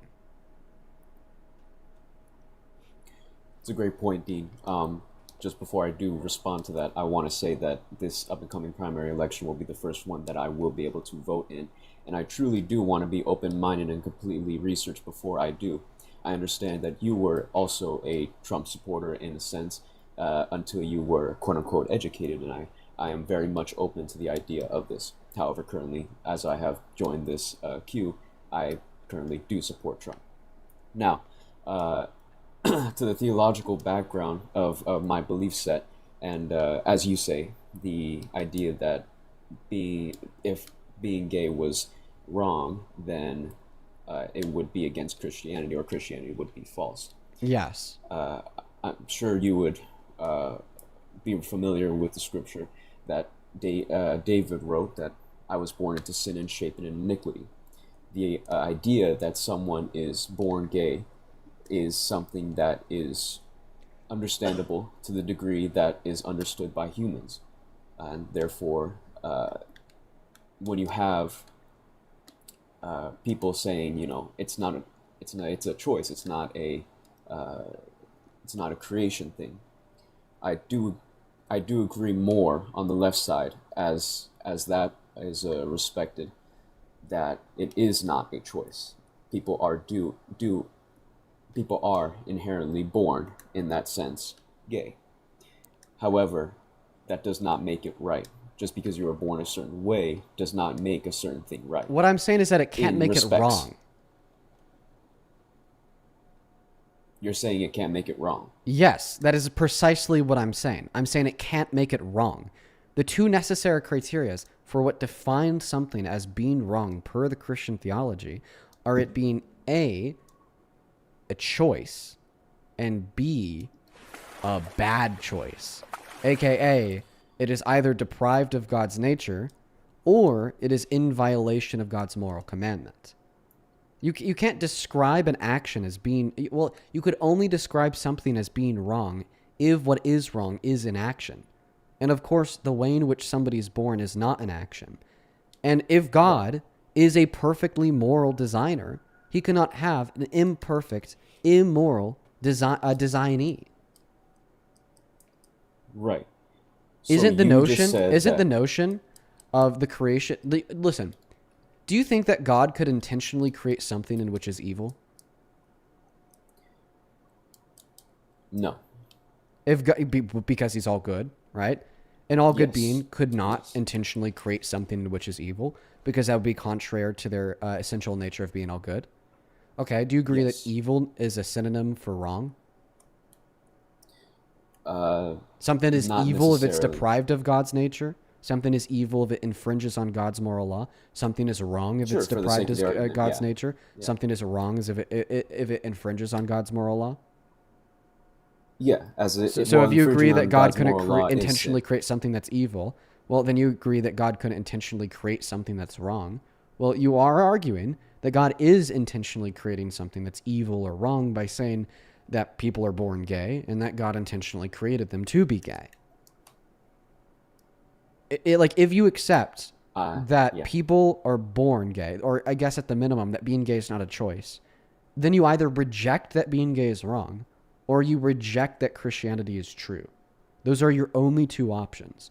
You cannot both believe that Christianity is true and it's wrong to be gay, or else that would lead you to the conclusion that God intentionally created something in which is evil. And if God intentionally created something in which is evil, then God is not all good and all powerful. And if God is not all good and all powerful, then Christianity is false. Right, I disagree with you on that point. What? Like I said, you disagree with me on the point that Christianity is false. Well, I'm saying that Christianity is false. If X is true, then Y is true. If God is not all good and perfect, then Christianity is false. I'd say that is a true if then conditional statement. Yeah, I think what he's saying is, since he can't reject the fact that Christianity is false, then he has to accept the fact that being gay is not wrong. Yeah, right? Yeah, precisely. Then you have to accept that being gay is not wrong, because you have to reject that God could intentionally create something in which is evil by its own nature. So it sounds like you were just saying you agree without saying you concede, right, Lightly? Well, to my point sorry, am I wrong to go back to my point? Do you agree that yeah, sure. if God were to intentionally create somebody to be gay, he would be intentionally creating something in which is wrong? Yes, because he is not a man that he should lie, and therefore if he were to create someone intentionally with sin embedded inside of them, he's created something which is wrong. Remember earlier when you said God can't intentionally create something that's evil?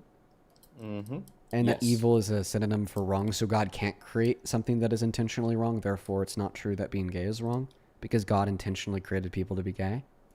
Mm-hmm. I'm not saying that God intentionally created people to be gay. I'm saying that it is not a choice as the benefactors of their surroundings. The idea that being born into sin and shaping in iniquity is a construct that is surrounded by the current society that they live in and Can are society subject to. society restructure your DNA? Can society bring about an association on your XQ23 chromosome? Can society make your interior commissure in your human brain larger for gay men? Can society change the AI NH3 subsection of your hypothalamus? I thought that God formed you in your mother's womb. And if God formed you in your mother's Yes. womb, he formed your biology in your mother's womb, including the biological predispositions in which lead to gay men being gay, lesbian women being lesbian, straight men being straight, and straight women being straight, right? Well, to your first point, starting off, no, he can't. Society cannot change your DNA. However, you did So not make society that is not statement. responsible for the existence of the biological predispositions that make people gay.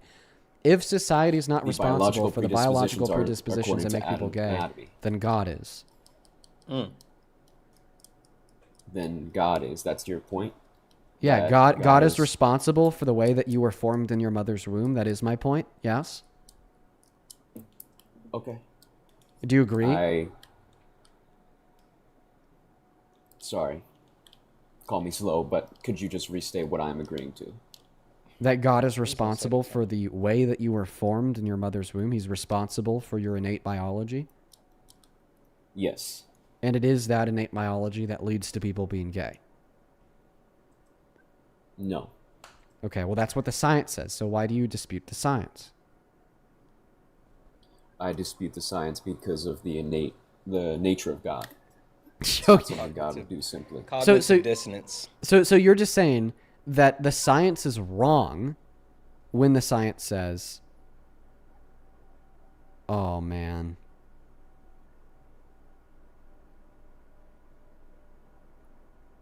Oh, man. Everything okay? Yeah. Buddy, you follow a bunch of gay men. Did he run? No, he didn't run. No.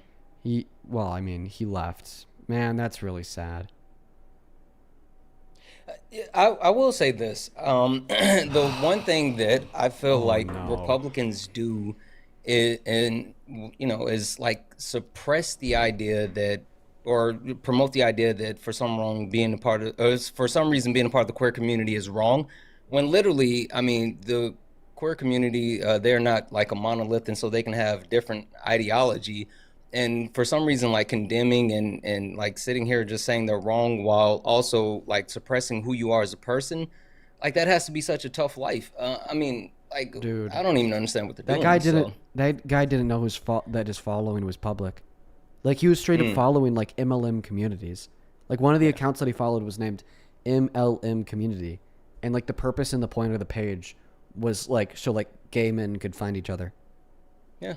He followed another account that was literally just called MLM Twink, and all of his posts were about, you know, his massive biceps and six-pack. That's really sad, dude. That's really sad, man. But think of what you have to go through to not only suppress, you know, who you are, but then to, in front of thousands of people, literally argue against yourself because you feel like who you are is wrong. Heteronormativity is what you have to go through. Generations of social conditioning is what you have to go through. C2 Big, I appreciate you for that, Galaxy. Like, everybody around you espousing the same belief that God condemns the person you are and the way that you act is what you have to go through. I feel really bad for that guy. And you know what? We've talked to so many people like him before. Listen, I really hope that you're still here and that you just left because, you know, I called you out. My bad, by the way. I hope that you find happiness. I hope that better than happiness, I hope that you find yourself. Absolutely. Izzy, thank you for the galaxy. And I really hope that you take the conversation that we just had to heart. For everybody in the chat asking for his leave him alone. Please. Don't go raid his page. Just leave him alone. That's not someone who we should go after and attack. That's someone who we should support. Yeah. You know? Because it's someone lashing out because they're having a hard time dealing with who they are. And, you know, again, to your point, Dean, like people like that need community. They need support. They need to feel vindicated in who they are. And, like, that's what we should be doing. Yeah. Like, he's not the cause of the issue. He's a victim of the issue. Yep.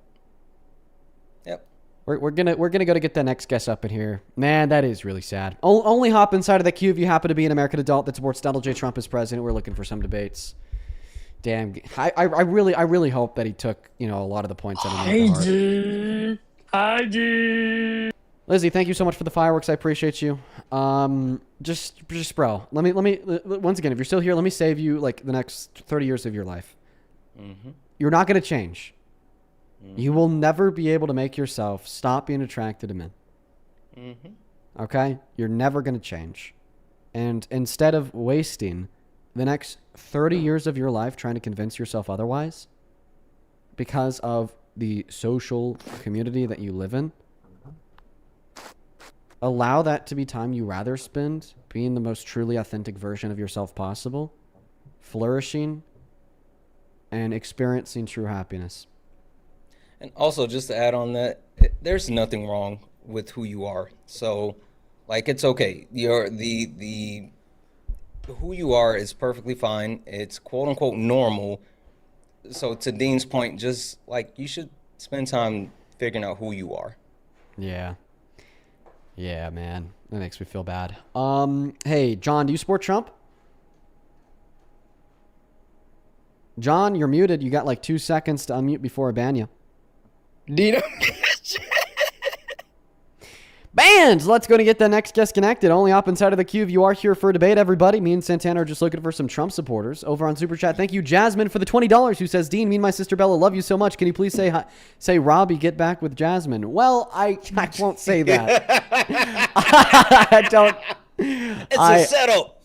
Yeah, I need to know a little bit more in order to make that judgment. But shout out to you. And shout out to Bella, Jasmine and Bella. I appreciate you guys so very much.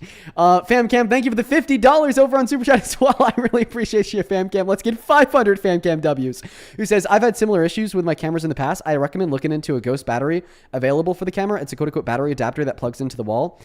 Here's part of the cost for one. Thank you so much for fighting the good fight, man. Well, thank you so much, FamCam. That is very kind of you.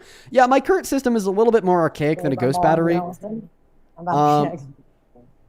But it works. I appreciate you. Thank you so much. And then, Jasmine, I appreciate you for the other $20 donation as well. Aleska, I'm probably butchering the hell out of your name. My bad, dude. Do you support Trump? Yeah, I do. Oh, man. How old are you? I'm 28. Are you patient? Yeah. Okay. Do you mind if I take a moment here just to thank a couple people who've donated to the stream on the Venmo and PayPal? Yeah, go ahead. Hey, thanks. Marissa, thank you for the $5. Katie with the $5. I appreciate you so much. To put it to the geek, that's crazy. Eliza, thank you so much for the $20. I appreciate you so much. Says, hey, listen, Eliza, I'm going to keep that to myself. Just know that I appreciate you. You're right. I am agnostic, but I have nothing against benevolent Christians. In fact, that's what I advocate for. Thank you so much for the $20, Eliza. Riley, thank you so much for the $10. Who says, one question before I hop off. Could you and Santana talk about the closure of USAID? I haven't heard too much on this topic, and you're better explaining stuff than most sources. Riley, I'm going to give you a good resource here. The Lancet. The Lancet did a study on the outcomes of USAID funding, saying that it's going to kill 14 million people over the course of the next 10 years with the current trajectory of Trump's cuts. Look it up. Read the study. It's very useful. Thank you so much for the $10. Autumn, thank you so much for the $13. Who says, I've been doing hair for 10 years, and I've been at my dream salon for the last year and a half, and they just told us that they're closing because They want to focus on other things, and we have 12 days to figure it out. And I'm just devastated. So thank you for distracting me while I sit here crying. Oh, I'm so sorry to hear that, Autumn. I wish you the best of luck, and I'm happy that the live streams can be a well-invited distraction. Seriously. Joseph, thank you for the $24 who says to buy an extra charging block for your camera. Thanks, man. Let's get 250 Joseph W's. I do need to do that. I'm not going to lie. Thank you so much for the $10. Elizabeth, thank you so much. Shout out to you. And I'm so sorry that you're closeted in the MAGA household. I wish you the best of luck for you in your future. Belly, thank you for the $10. I appreciate you. I don't know what that message means. That message can mean a lot of things, so I'm just going to keep it to myself. Quote unquote, I'm a model in Salt Lake City and would love to do a shoot with you. I could mean about a billion things. So I'm just going to thank you for the donation and move on to the next one. Bridget, thank you so much for the $10 on Venmo. I appreciate you. I appreciate you, Bridget. Thank you so much for that love and support. Same thing to you, Riley. Thank you so much. Show some love to Riley down below in that chat. Rachel, thank you so much for the $50 donation on Venmo. Let's get 500, Rachel. What the hell did that mean? Let's get 500. What the fuck did that mean? Dude, Rachel, thank you for that $50. Let's get 500 Rachel W's. Who says, as a victim of SA, the thought that it has to be the penis in order to be considered rape is a disservice to all SA survivors. Rachel sent that in an hour ago when we were on the tail end of the conversation with Chloe. Just know that you are valid, and I'm so fucking sorry that you had to hear her grotesque shit. That was so disgusting what she was saying. Over on PayPal, thank you, Abigail, for the $15 who says, send in a donation on behalf of my fiance, Sarah. Well, shout out to you and Sarah. Love you both. Thank you so much. Anita, thank you for the $20. Anita did not attach a message to the love. Just send it right on through. Just know that I really appreciate you. And then Asia, AJA, thank you for the $15 as well. Huge shout out to you, Asia. Fasine, Helena, thank you guys for the $3. And then Rafaela, thank you for the $10. And I'm so happy that the content helps you out. Thank you so much, Rafaela. And then Lindsay, I did thank you earlier. So it looks like we're all caught up. Why don't you get to take it away? Tell us why you support Trump. I'm very Christian. I grew up Christian. I liked his beliefs, everything. And yeah, I want to see if you can change my mind. Like I hopped on earlier and you were saying something about he got charged with rape. I never had heard that. I always heard that he didn't get charged. And, you know, I was going to see what you have to tell me about him that I haven't heard. I'm from Texas. So, you know, everything's go Trump, go Trump. And we don't really hear the bad stuff. Yeah, dude, I run these live streams for people just like you. You are the reason why I do this, okay? Let's go through it. All right, listen. I'm going to put on a very specific persona for this dialogue. You know what that persona is going to be? What? Pastor Withers. Okay? I'm going to assume the Christian worldview for this dialogue. And I'm also going to assume that there's nothing more important to me than the scripture of the God diddly darn Bible, okay? Because guess what? Guess what? From the perspective of the Bible, Donald Trump might just diddly darn be the Antichrist. Not quite, just pretty close. Let's go through it, okay? Listen, Matthew, what does it say? The way that you treat those with lesser than you is the way that you're treating thy Lord thy God. I would never steal from God. I would never be unfair to God. I would never ignore God. I would never turn around and stab God in his back after I promised to give him a prayer. Amen, right? But guess what? That's what Donald Trump does to those with lesser than him. Every single year, we have 51,000 low-income Americans die via lack of access to health care. What does Trump do? He takes more away. He took the healthcare away from an additional 10 million low-income Americans. He took food stamps away from an additional 3 million low-income Americans. And he's exploded the cost of healthcare for everybody on the ACA by upwards of 300% per month by defunding subsidies for the ACA to keep the prices lower. He has also refused to abide by a court order to pay out food stamp benefits to 12 million starving children. He did this during the last 12 days of the government shutdown in 2025. That's like illegally refusing to give God what he needs to flourish, because food is required for the flourishment of our starving youth. Hallelujah, right? Okay. Yeah, okay. Can I say something to that? So, you know, I used to be on food stamps. I have like 3 kids, like back to back to back. And I got my food stamps taken, but all it made me do was kind of go out and get a job. And now I don't need food stamps. So it's like, I get that. But at the same time, you know, like there's definitely people that need that type of stuff because they're, you know, disabled or, you know, like veterans and stuff like that. But on the Ma'am. other hand, I feel like it did kind of push me, you know, to do Ma'am, the right thing. I know you're lying. I know you're violating that fourth or fifth commandment. The way I know you're lying is because you said you're in Texas. In Texas, you can Yeah. only qualify for food stamps if you already have a job. No, that's not true, actually. Yeah, they make you, like, they want to sign you up to get a job, but no, they'll give it to you even if you don't have a job. Yeah. Okay. Well, here's what I'll Yeah. say. Maybe that was true in your individualistic experience. I'm not going to sit here and tell you you're a liar. I guess I just did 3 seconds ago, but let's ignore that. No, it's okay. Listen, the point is that that's not the way that it works out in most scenarios, which is what we should be more concerned with when we're evaluating the effective outcomes of macroeconomic policy and reform like food stamps. 53% of people who are on food stamps are off of them in the first 12 months.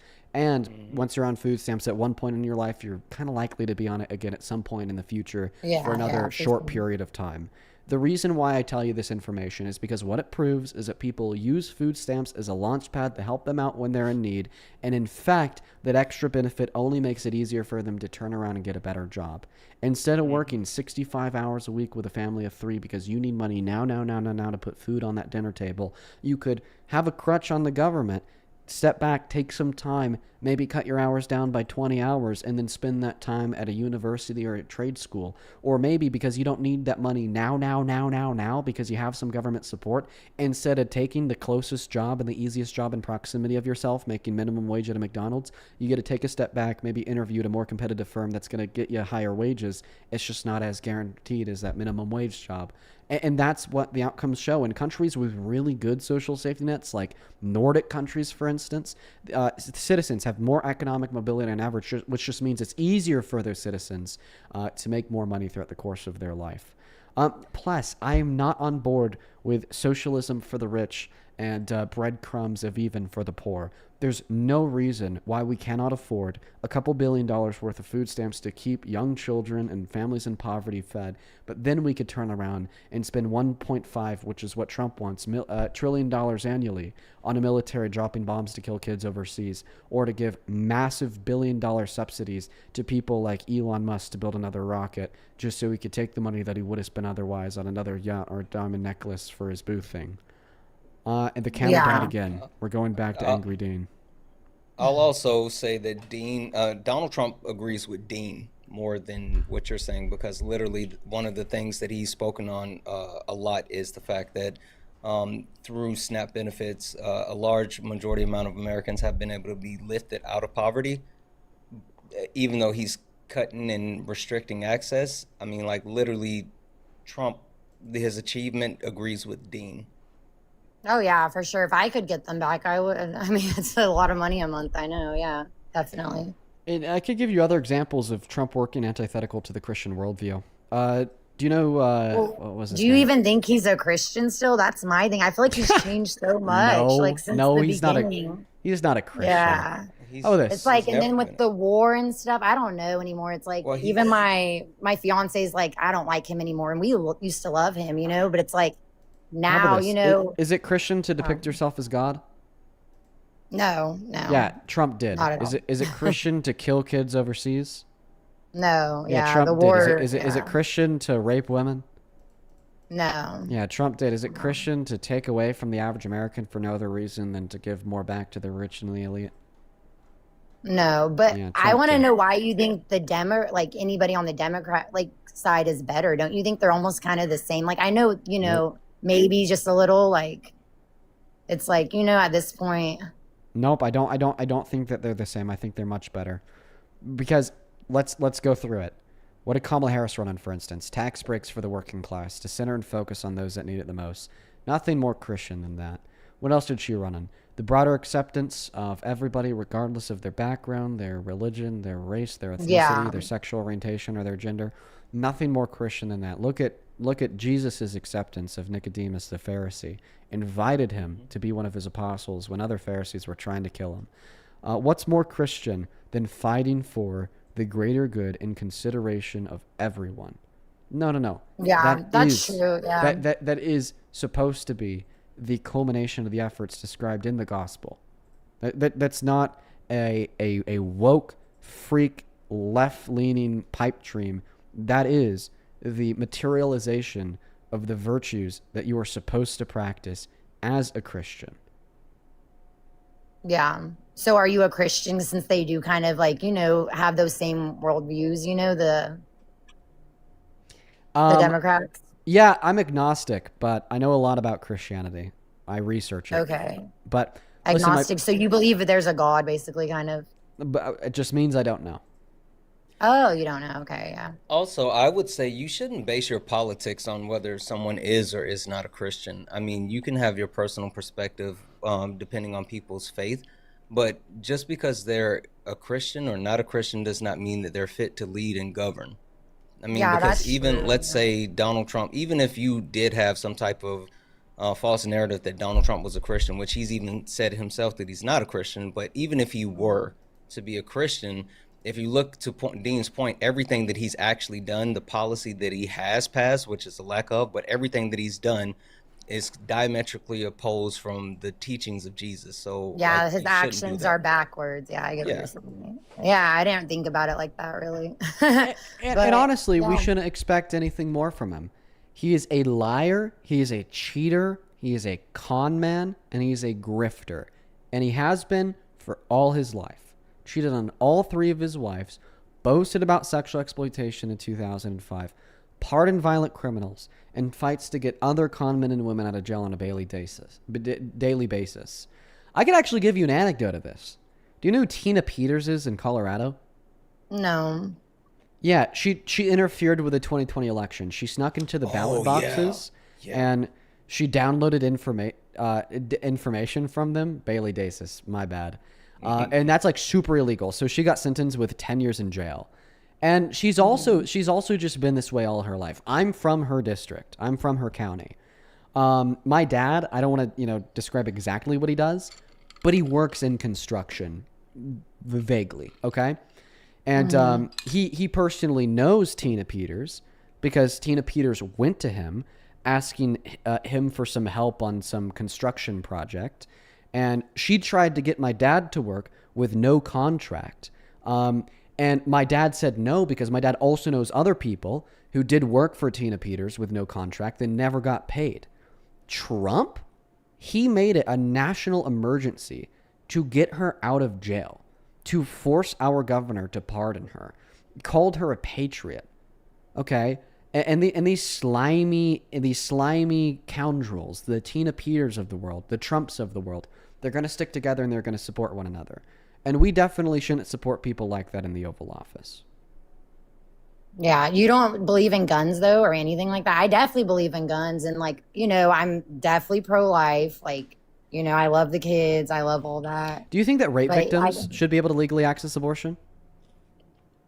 I'm very...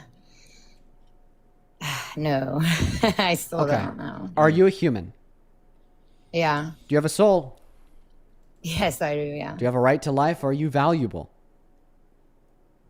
Life. That you are valuable, absolutely. Okay? Yeah. Right? Okay. If you needed my kidney to stay alive, do you think that the government should be able to force me to provide my kidney to you? No. So even though you're a valuable human person, a soul, an individual like myself, I shouldn't be forced by the government into providing my bodily resources to you to keep you alive. So then why the hell should a victim of rape be forced into providing their bodily resources to a fetus to keep the fetus alive? I don't know. I just still go back to the baby every time, It's a valuable, innocent human person, but so are you. Yeah. And you just told me I shouldn't be forced to give my bodily resources to you to keep you alive. Yeah, but for 9 months, it's after that. I mean, hey, if you needed my bodily resources to 9 months to save your life, should the government be able to force me to provide them to you? No, but I don't think that scenario would happen. You can survive without one kidney. But the point is that if that scenario did happen, okay, you still don't think I should be forced into providing my bodily resources to you. So then why should a rape victim? You can't say it's because it's an innocent, valuable human life, because so are you. And in that analogy, I shouldn't be forced to give my bodily resources up to you. Yeah, I don't know. I just always think about the kids. The kids always come first. They're innocent. I love kids. Yeah, I don't know. I've never. I think I if know a kids lot come of people. first, that raped children who are impregnated should come before unicellular organisms. Yeah. Also, I will say if you actually believe in like the protection of children and like want to incentivize people to stay away from abortions, then again, you wouldn't be advocating for Republicans because Republicans don't advocate for social safety nets. You'll be advocating for higher federal minimum wage, increased paid parental leave, things like access to free healthcare, education, things like that that would incentivize people to have children instead of abortion, which is often something that comes out of necessity. A lot of times that comes because people have a lack of access, and abortion is a better option. I agree that women should have abortions whenever they want, or I'm sorry, based on whatever reasoning they have. But if you actually want to entice people instead of forcing rape victims to be able to have a child, maybe align with the side that wants to improve social safety nets and make it easier to have kids. Yeah, I mean, I think it's pretty easy. I did have twins, 11, and when they were literally 8 weeks old, I got pregnant again. And I'm No, telling you, not that's easily, not easy in the sense of like, oh, getting pregnant, but no, easy in the sense of like yeah. being able to manage the post-birth portion. A lot of Republicans only focus on the baby prior to birth, but then just forget about the baby after birth. Yeah, no, for sure. Yeah. But after birth, I mean, I got free daycare for them as long as I was working 25 hours a week. I had food stamps. I had what else? But WIC. Like, shouldn't that be like the federal standard, not just, your city or state wherever you are? Chances yeah, are I she's hope probably it in some blue is. city. Where do you live? If you're comfortable with Houston. sharing that. Houston Yeah, fucking Houston. called it Houston. Houston, Why? absolutely a blue Are we got city. it better or what? I mean, to me, I feel like that's how everywhere is. I don't know. I No, thought it's that's what not. it is. Houston is a Democratic city within Texas. So even though you live in a red state, you live in a blue city that promotes those type of social safety nets. Okay, then I have to look into that. Yeah, I didn't know that. I just thought, okay, this is, because Trump was president when my kids were, and everything, and we were well taken care of and stuff. And I didn't have much at all. So now I'm blessed, but Yeah, that's literally the local level Democrats fighting for you, while the state level Democrats like Greg Abbott are trying to take things away from you. okay. So like senators and stuff like that. I'm so not Your politically. governors, your senators. You Okay. should go vote for James Tellerico in the midterm election. That I'll would look be him in the up. right step. Yeah. I'll look him up for sure. No, you should. Listen, I appreciate you for joining us. I'm not going to lie. I don't think that we could really further this conversation much more. I hope that you take what we said to heart, and I hope we Yeah, have a thanks for perseverance, being okay? nice. I appreciate y'all. Thank you. We're probably going to get the last guest of the night loaded up inside of the queue, so only hop inside of that box if you do happen to be MAGA. This will probably be the very last guest of the night. Let's go to get them connected, everybody. If you do want to support me before I do hop off, you can find my Venmo and my PayPal in the link tree in my bio and my TikTok account.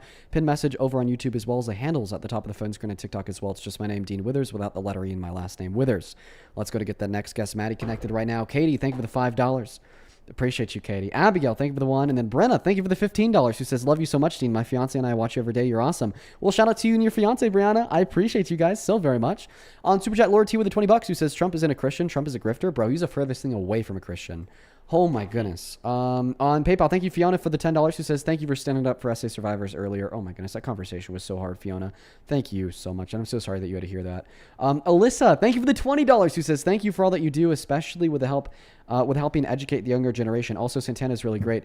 I especially love the knowledge on the Bible and the understanding of the LGBTQ plus community. Listening to your points on debates is so satisfying. Keep on doing what you do. Well, thank you, Alyssa. I'm so very grateful for you. Yeah, a lot of people, I've seen like this emerging propaganda online that I could only debate about Trump. Yeah, I guess we cover much more bases than just Trump on a daily basis, huh? Yeah, if you bring up the Bible to me, let's talk about social issues. Let's talk about abortion. Let's talk about geopolitical foreign affairs. Let's talk about many things. Let's go to get the last guest connected right now. We got Leo loading up. Amanda, thank you for the 1, and you should definitely name your cat Luffy. That's funny. Dean! I love you! Okay, thank you. Yeah, thank you. You have a beautiful night, huh? That's right. Let's go to get that next guest connected. Here we go, everyone. I just, yeah, nice. Nice. All right. Hey, do you support Trump? No, Dean. I'd like to clarify that I am not over 18. If I can still debate. Dude, you're like breaking all of our rules. Just leaning into it as well. Yeah, Dasha, thank you for the galaxy. No, really, really leaning into it. Really leaning into it. Emmy, happy early birthday. Somebody named Emmy in the chat said, guys, my birthday's tomorrow. Can we all wish Emmy a happy early birthday? She just said that in the chat, and I happened to see it when I looked down at my phone. Robert, thank you so much for the meteor shower. I appreciate you. Emily, do you support Trump? Robert, thank you so much for the meteor shower. I appreciate you. Emily seems a little bit preoccupied there. Noah, thank you for the for the Rust Reforged. What the hell? Yo, dude, thank you so much. I really appreciate you. Thank you, thank you, thank you. As well as Danielle, thank you for the $10 on Venmo. Says, keep killing it. I appreciate you. Wow, you guys have been so kind to me today. Oh, dude, these late streams, they get me. They get me, man. I was shocked. I didn't know if you were going to make it. I know you were out camping, and I wanted to ask you about it, but I'll wait until, Oh, feel free to ask me. We got time. Yeah, how did it go? Like, again, you know my feelings on camping, but I know you're into it, so. Oh, yeah, it was a lot of fun. I loved it. Yeah, we had some good time. Went up into, like, the general Telluride-Ouray Ridgeway area in Colorado, if anybody happens to be familiar. Then we went down into Telluride for the night and then left, after all the events were over. And, I mean, it was just a great place to spend the 4th of July. A bunch of really cool cats in Telluride. I actually wanted to say this. So me and my girlfriend went to a bar and we both ordered a drink. And then the waitress comes to our table and tells us that our drinks have been paid for.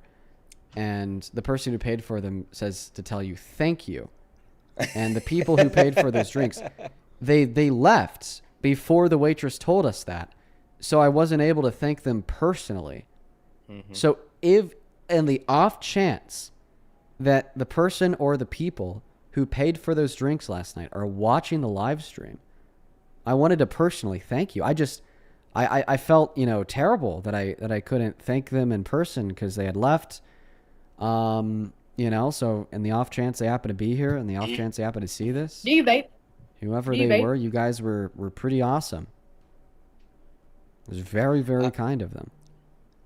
I again, you know how you and I differ, but I don't think like the being recognized in public thing is still super weird for me. I know like you've gotten used to it, but man, I would be grateful, but I was like, ooh, but that was really kind. Yeah, it's definitely something that you have to get used to, just because you don't, I guess, expect to just have a bunch of people come up to you when you're doing stuff like grocery shopping. But I've really, now that I've gotten used to it, I really do love it. I love meeting people who like share similar convictions to myself and want the world to be a better place for everybody. So if you ever happen to see me in public, feel free to say hi. Because, I really do like meeting like-minded people. It's, I think it's awesome. This is not a joke. He will stand, talk, and take picture for hours unless you literally pull him away. Yeah. Like I literally had to pull you away and say that's enough. I guess you know this. Yeah. I'll just talk to people. Like, you just come up and say hi. Cola is Sid. Well, see, it really is like, it's bad because what do I do on stream all day? I talk. I love talking. So of course, when people come up to me in public, I'll end up talking their ear off. All of a sudden, they're the one that's like, "All right, dude, nice to meet you, pal. I gotta bounce." Let's go ahead. Let's go to get that next guest up here. Jane, do you support Trump? Of course. How old are you, Jane? I'm 26. Ah, geez, Jane, why do you support the worst president of your life, dude? Well, I used to be more Democrat leaning, but I actually want to raise kids in a safe world and in a world where they have free speech. Okay, a world where your children will have free speech is not a world under Trump. Donald Trump is calling for the execution of people that say things he doesn't like those 6 Democrats in Congress who told the military to disobey any legal orders if you were to give them one. Donald Trump likes to throw people off air if they say things he doesn't like he had the FCC pressure ABC, CBS, and CNN into canceling documentaries, canceling Jimmy Kimmel, canceling Stephen Colbert, or just having the FCC say that they're going to revoke the media licenses of news organizations that don't report favorably of his coverage of the war in Iran. You know, if you want free speech, don't go with Trump. It's really a mess. No, well, the left, if you say anything, you can't speak what you want to, you can't say what you want to say, or they'll cancel you or they'll kill you. So I think actually the left is more of the party that doesn't allow free speech. Okay. If it doesn't align with what you they're believe. going to cancel you or they're going to kill you. And that's the Yeah. left. So was it a radical leftist that made a manifesto saying that he was going to show up at my door and kill me? No, that was a Republican from Texas. Was it a radical leftist who swatted me midstream to try to kick me off? No, that was a radical Charlie Kirk MAGA fan. Was it a radical leftist who shot at me and my girlfriend with a BB gun while we were driving? No, that was someone on the right. So it turns out I don't think that you're entirely accurate. What I would say here is we have a country where 340 million people live. We have political parties with around 100 million, 220 million registered affiliates of each. Okay, so when we're looking at such large groups of people, there are going to be some bad eggs on each side of the aisle. There are Democrats who are rapists, felons. There are Democrats who will kill you because of what you're going to say. There are Democrats who are pedophiles. There's Democrats who are domestic violence abusers, domestic abusers. But I just simply argue that there's more people on the right that represent and embody these ideals because the leaders on the right represent and embody these ideals. Meanwhile, the leaders on the left don't. I can't think of anybody on the left that has celebrated the death of their political opponents or called for the death of their political opponents in politics like Donald Trump has for those on the left.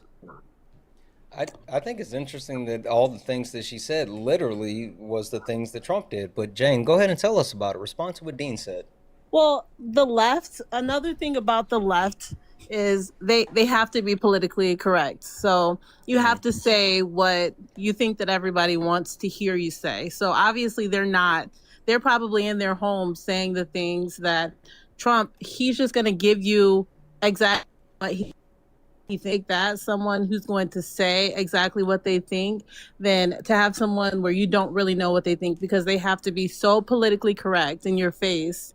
Okay, so you're just saying, well, Dean, the thing is that the left doesn't like it when people call for the execution of their political opponents, and we should value Trump because he's willing to say that quiet part out loud that he just kind of wants the Democrats to die. Girl, you were twisting yourself up into about 1 billion pretzels.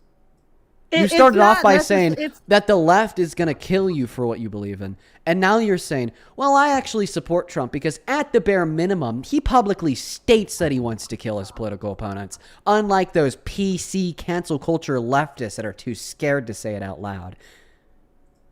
No, I that's not what and like a typical leftist, you kind of just like twist it to make it sound catchy. You just kind of twist what I say. No. Nothing twisted here is your brain. No, not at all. Just because, you support the left party and you're not. Name one Democrat in politics, in political public office, that has called for the execution of their political opponents the same way Donald Trump did it directed towards 6 Democrats. Do it. When did Donald Trump?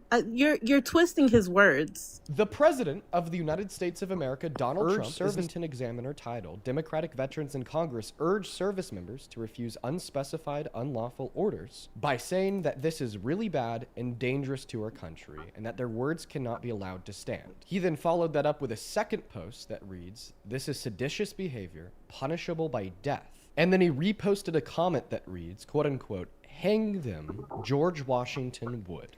So when you call for somebody to die, because that's what happens when you hang someone, are you calling for them for their death? That's a really good question. Well, that's how you're interpreting it. That's not Really? what he said exactly. Yeah. Okay, so we didn't just exactly read "hang them." That didn't happen. Well, it's how but you're interpreting it how you want it. So what's your That's not exactly... interpretation of him reposting a comment that says hang them? It, Do we agree the reason why you hang somebody is to kill them? Do you think that everything answer? that is reposted, on his platforms is reposted directly by him? Yeah, especially right No. after he said that he believes they are traitors that deserve to die.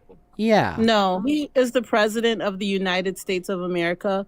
Everything that is reposted on his page is not directly reposted by him. I'm not saying everything that is reposted, but I am saying specific posts, like comments under his own posts, that are geared towards and in alignment with his previous comments. Like right before he reposted the comment that says hang them, he said that these are traitors that deserve to die. Yeah. At the end of the day, you're just going to completely ignore that. The left party has the black American population. I want to call to your attention that Donald Trump has been on the record openly saying that he doesn't trust the password to his social media with only a few people, and so he posts all of the stuff that he actually does on his social media only outside of a select small handful people. And the people that actually do have the password that also post for him run things by him before they post it. So like Donald Trump has full line of sight as far as posts and reposts on his social media. His own words. He said that. Okay, whatever you say.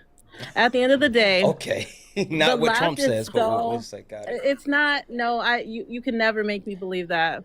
Trump said it. He did. Wait, you don't believe what Trump said? No, it's not that I don't believe what he said. It's that every time that there's something that's a little that you can take and make this big narrative out of, you want to say Trump posted this, but he is not running his page 100% of the time. He is running the greatest country in the world. He admitted to making these posts. Literally. Like you're going against what Trump said. This is not even our claim anymore. Yeah, this like is literally Donald Trump. After all of this happened, all the reporters in the newsroom were like, "What the hell was this, dude?" And then he called into Fox and Friends, and he was like, "Yeah, I made those posts." And then he tried to come up with some justification for it. It's really weak. At the end of the day, Santana, you continue to be a slave for the Democratic Party. That's what they want. They want black people to be slaves for their party, to be oppressed. That is what the Democratic Party wants. They want to keep you oppressed. They want to keep you feeling like you are a victim. You're spamming words, Jane. How so? No, they want you to feel that you are a victim. That you're a victim to everything. Jane, you're spamming words. Be specific. Yo, I just got to ask real quick. Jane, are you black? She is. Of course, yes, I'm black. Good. I'm sorry. Yes. Just if you weren't, I would have kicked you for that. But Santana, go ahead. No, I just want her to be specific. Instead of spamming words, be actually specific. Tell me one actual thing that the Democratic Party has done to actively work against black people while then promoting black people. Because I can talk about Donald Trump's quote-unquote attack on DEI, which has led to over 400,000 black women losing their job, or the massive spike of black unemployment rate, or no, that's not true. Or the funding cuts to HBCUs. We can talk about the actual restrictions and the weakening of the Voting Right Act of 1965. Like literally, the Republican Party has a full-out assault on black people as a whole, but for some reason you're saying the Democrats are the problem? Yes, absolutely. They want to keep our people oppressed. They want them to be dependent upon the government. That's fine. You can talk to her. She's just spamming words instead of actually engaging with anything factual. Upon our government. Hey, was it racist when Trump depicted the Obamas as monkeys? He did not depict the. You take one little clip. There was just a tiny snippet. Yeah, and they happened to be depicted as a monkey. Oh, is it racist to depict black people as monkeys? Why do black people always want to be victims? What is it? Why do black people want to be victims? A, we are I'm not victims. A, I'm not a black person, and B, I'm not saying that black people are victims. C, I'm just asking you a question. Is it No, racist he did to not. depict No, it black was people not racist. as monkeys? It was a small clip. Just It was one a more. small Just clip. let's focus on what I'm saying. No. Is it racist Why is it racist? to depict black people as monkeys? Why would it be racist?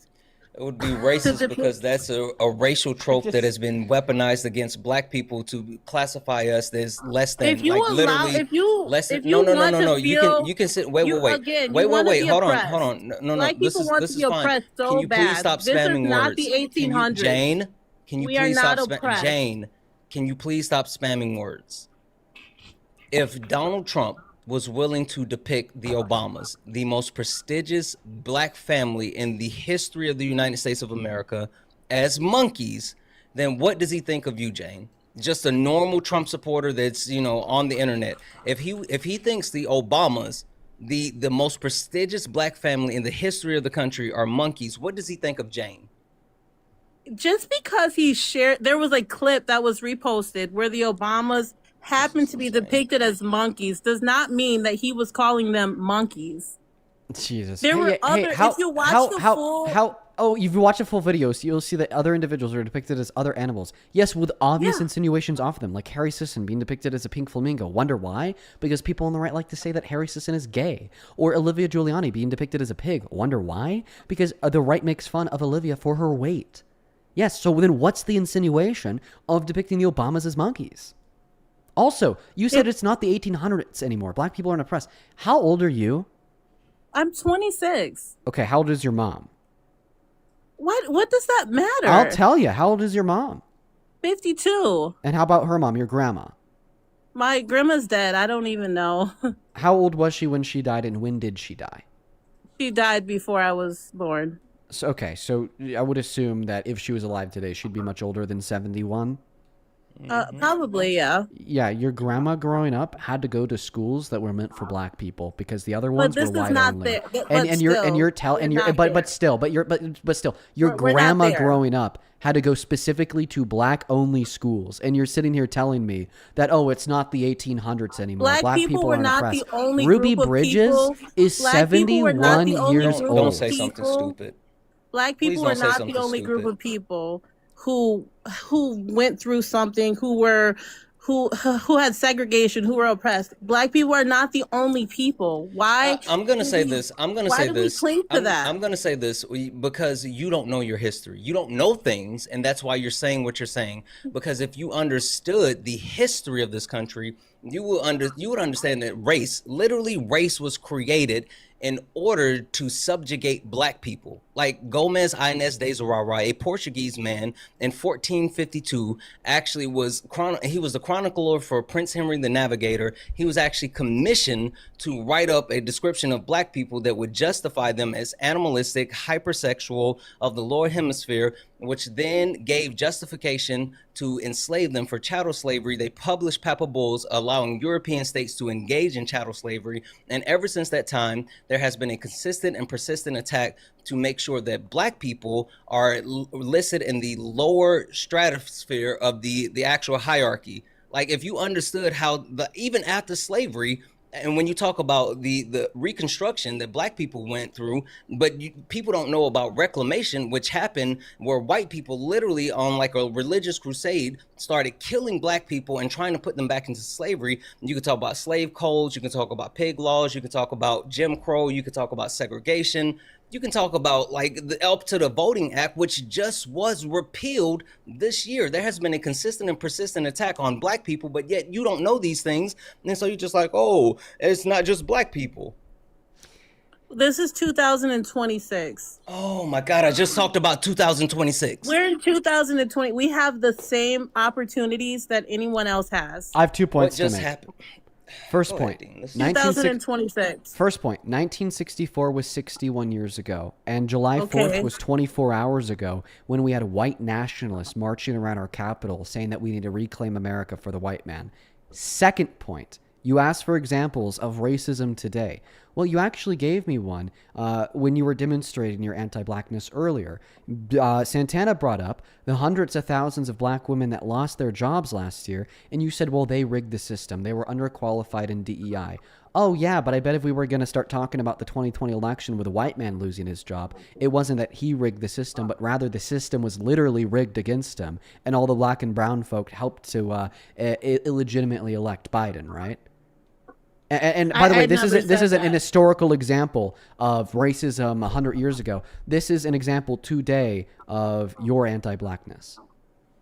I am not anti-black. You're literally anti-black. Very pro-black. You're I'm literally anti-black. Oppressed victim You're black. We're not literally victims. anti-black. I am not anti-black. I'm very pro-black. A lot So of how black do you people are justify- starting to wake up. How do you justify the gutting of the 1965 Civil Rights Act that just happened this year in 2026? How do you justify that?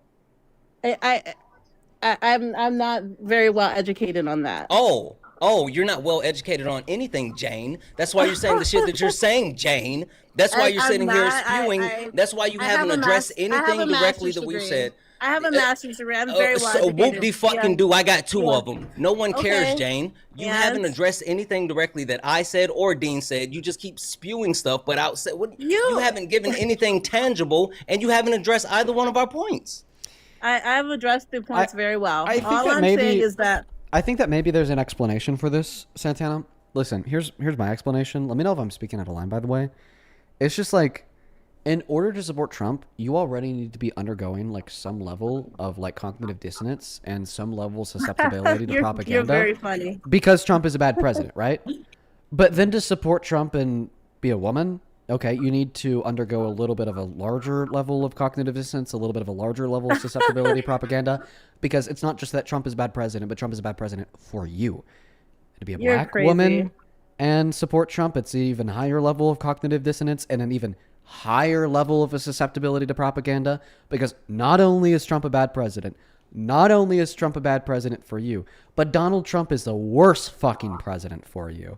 So, you know, just having this conversation, we need to keep in mind, you know, what is probably going to be considered a very like high level of cognitive dissonance, and maybe be willing to be a little bit more patient and try to reason your way through this. To make your point, Dean, I mean, it's highlighted. It's highlighted in the fact that only 8% of black women voted for Donald Trump, where 92% of black women voted for Kamala Harris. So to your point, Dean, mathematically speaking, statistically speaking, in order to be a Trump supporter as a black woman, you have to be someone who's not only actively engaging in cognitive dissonance, but actively trying to throw away self-preservation, someone who doesn't believe in any beneficial things for black women specifically, and you stand alone in a crowd full of women. You're only 8%, and where 92% of black women said, no, we don't agree with this. 92% of black women are still brainwashed by the liberal Democratic Party. They're brainwashed. They're woke. They are their grandmothers, their mothers, they're Democrats. They are only doing what they know. That's it. Okay, That's can I not ask you a true. question? It's very true. How can you sit here and tell us that the other 92% of black women are brainwashed simply because they want to live in a world which doesn't serve to their total disadvantage, and they want to actively fight for a world in which is better served for them? Okay? There's a reason why last year we had 1.2 million layoffs, and although black women account for 7% of our population, they accounted for 300,000 of those 1.2 million layoffs. There's a reason why black and brown people across this country feel very disparaged and unwilling to vote for the right when black people in this country face systemic disadvantages, such as the fact that they account for 14% of the population, yet 87% of exonerations in our criminal justice system, and the right says there's nothing wrong with our criminal justice system. Why would they vote for the right that actively serves to their disadvantage by ignoring the systemic disparities that they possess? Why would they support a party which has platformed a politician who in the 90s called all black people lazy, got into politics in the early 2000s by saying we should deny this black man Obama a job opportunity because he's black, this must mean he wasn't born here, and then today is now depicting the two most successful black people in this country's history as apes? Why would they support a party that hasn't at one moment in time passed a policy disproportionately beneficial to them?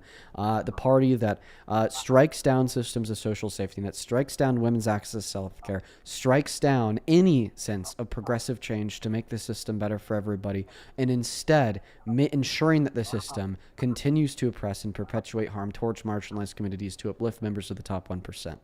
And you're saying that those people are brainwashed, ma'am. I think that you are brainwashed. I do. Yeah, I think the same thing. Why would they support a party where men can play in women's sport? Why would they support a party where they are murdering fetuses, human beings? Why? Why would they Abortion, support a party? I love abortion. I'm gonna get a tattoo that says I love murdering fetuses. Also, the Yeah, reason and why you're black you're people going would to do hell. that, the reason why black people would do that is because black people believe in harm reduction. Black people have always believed in progression and the uplifting of all people. That's why black people have not always been Democrats. Black people used to be Republicans because Republicans used to be progressive until Republicans got taken over by the actual well, I'll say Dixiecrat, but Southern Democrats during the ideology swap. But one other thing that I want to call out before you say whatever the hell you're going to say, Jane, for the people in the chat, guys, please, please, please, one, do not invalidate this black woman's blackness. That's super fucking weird. Anyone in the comment section questioning whether she is black or saying she's not black, knock it off. That's like, no matter how misguided or incompetent she is in making points, please do not denigrate this black woman because she is still a black woman. So let's make sure we don't cross that line. Jane, you just don't know shit. Like, and that has nothing to do with you being black nor a woman. You just don't know shit. I know more than you. I'm very Doesn't sound like it. educated. Could I ask you a question? And How many amendments are there in the Constitution? I'm not playing these games with you, Dean. I just want to. At by the end way, of for everybody day, watching, my no. my camera it died for the third and probably final time, so we're back to the still screen photo. No, I want to play this game with you because you just said that you're more Why? educated than us. I am more educated So than then, how you. many amendments are there in the Constitution, please? 25, 27, 27. 27. Ding, ding, ding, ding, ding. What's the importance of the 13th, 14th, and 15th Amendment? Why? I'm not Because understanding. you said that why- you're more educated than us. What's the importance of the 13th, 14th, and 15th this is Amendment? you may be more educated on certain Can I just point out, like, you said that you're more educated, and regardless of your lack of understanding of civics, you don't even know what's happening today because you don't know about the gutting of the 1965 Civil Rights Act. I'm sorry, the Voters' Right Act that literally just happened like a month ago. So you don't know things. I trust the people that I voted in office, the people that I voted to represent me. I trust them. They are going All to right. make the most Jane- informed decisions. Jane. I'm 20 minutes over my 4-hour stream. I wish I could continue this conversation with you, but not only am I 20 minutes over, but my camera's fucking dead. If you're still in the mood for debate, I got someone for you to debate. Sure. Okay, his name's Parker Get a Job. His handle is @ParkerGetAJob. You should go join his guest requests. I'll send him a text telling him to have you up next, okay? Yep, I'll be there. You know what? In fact, after I end, I'm going to go momentarily join his stream, and I'm going to personally bring you up myself, okay? Okay. Yeah, I would love to finish this conversation there as well, but yeah. Anyway, Dean, thank you for having me up, bro. And get a like one. I'll send you the thing, but if you get like I think it's called like a dummy battery or whatever, knocks this. Yeah, I just my mistake was letting the battery drain because I didn't have it plugged in. When the battery's full, it never does this. But listen, Santana, I appreciate you so much for having me up. Thank you, bro. I appreciate you. See you guys. Take care. Jane, hang out with me for one moment, if you have the time. I'm just gonna thank a couple people that I'm gonna send the raid, and then I'm gonna send you with them if you're down, and I'll get you accepted over there. Does that sound good? Yeah, sure. Sarah, thank you for the $20 on Venmo. Says Ruby Bridges is a longtime family friend. She has fought her entire life for civil rights, and to hear this guest deny that racism still exists is absolutely disgusting. Yeah, it's pretty gross, Sarah. I appreciate you for the $20. Jesse, thank you for the $10. Who says thank you for everything that you do. Well, thank you. Danielle, thank you for the $10. Who says keep killing it. I try my best. Then over on PayPal, thank you so much for the $25. Shelly, who says, hey, Dean, I'm Jace. Sorry, thank you, Jace. I've been watching your stream since 2023. Consider this as a contribution to the quote-unquote Please Just Answer the Question Foundation. Thanks for spending your time having these debates and encouraging people to think critically. Keep it up. Well, thank you so much, Jace, for the $25 and the very kind words. Molly, thank you so much for the $10. Glad to hear that the recipient is doing fabulous. Shannon, thank you for the $10. I'll let you know if I'm ever in St. Louis. Brigham, thank you for the $5. Melanie and Chloe, I appreciate you guys for the $5. And with all that being said, we are all caught up, folks. If you're still in the mood for some debates, don't worry, they're not going anywhere. I'm just hopping off. Head over to @ParkerGetAJob on TikTok, @ParkerGetAJob on YouTube. Once again, that is @ParkerGetAJob on TikTok, @ParkerGetAJob on YouTube. Jane, if you go over there and you join his guest requests, I'll personally bring you up. Okay. All right, you take care. Yep. Bye. Bye. For everybody else, I'm going to go and end the stream for the evening. Peace, love, good night, and goodbye. Go Raid Parker.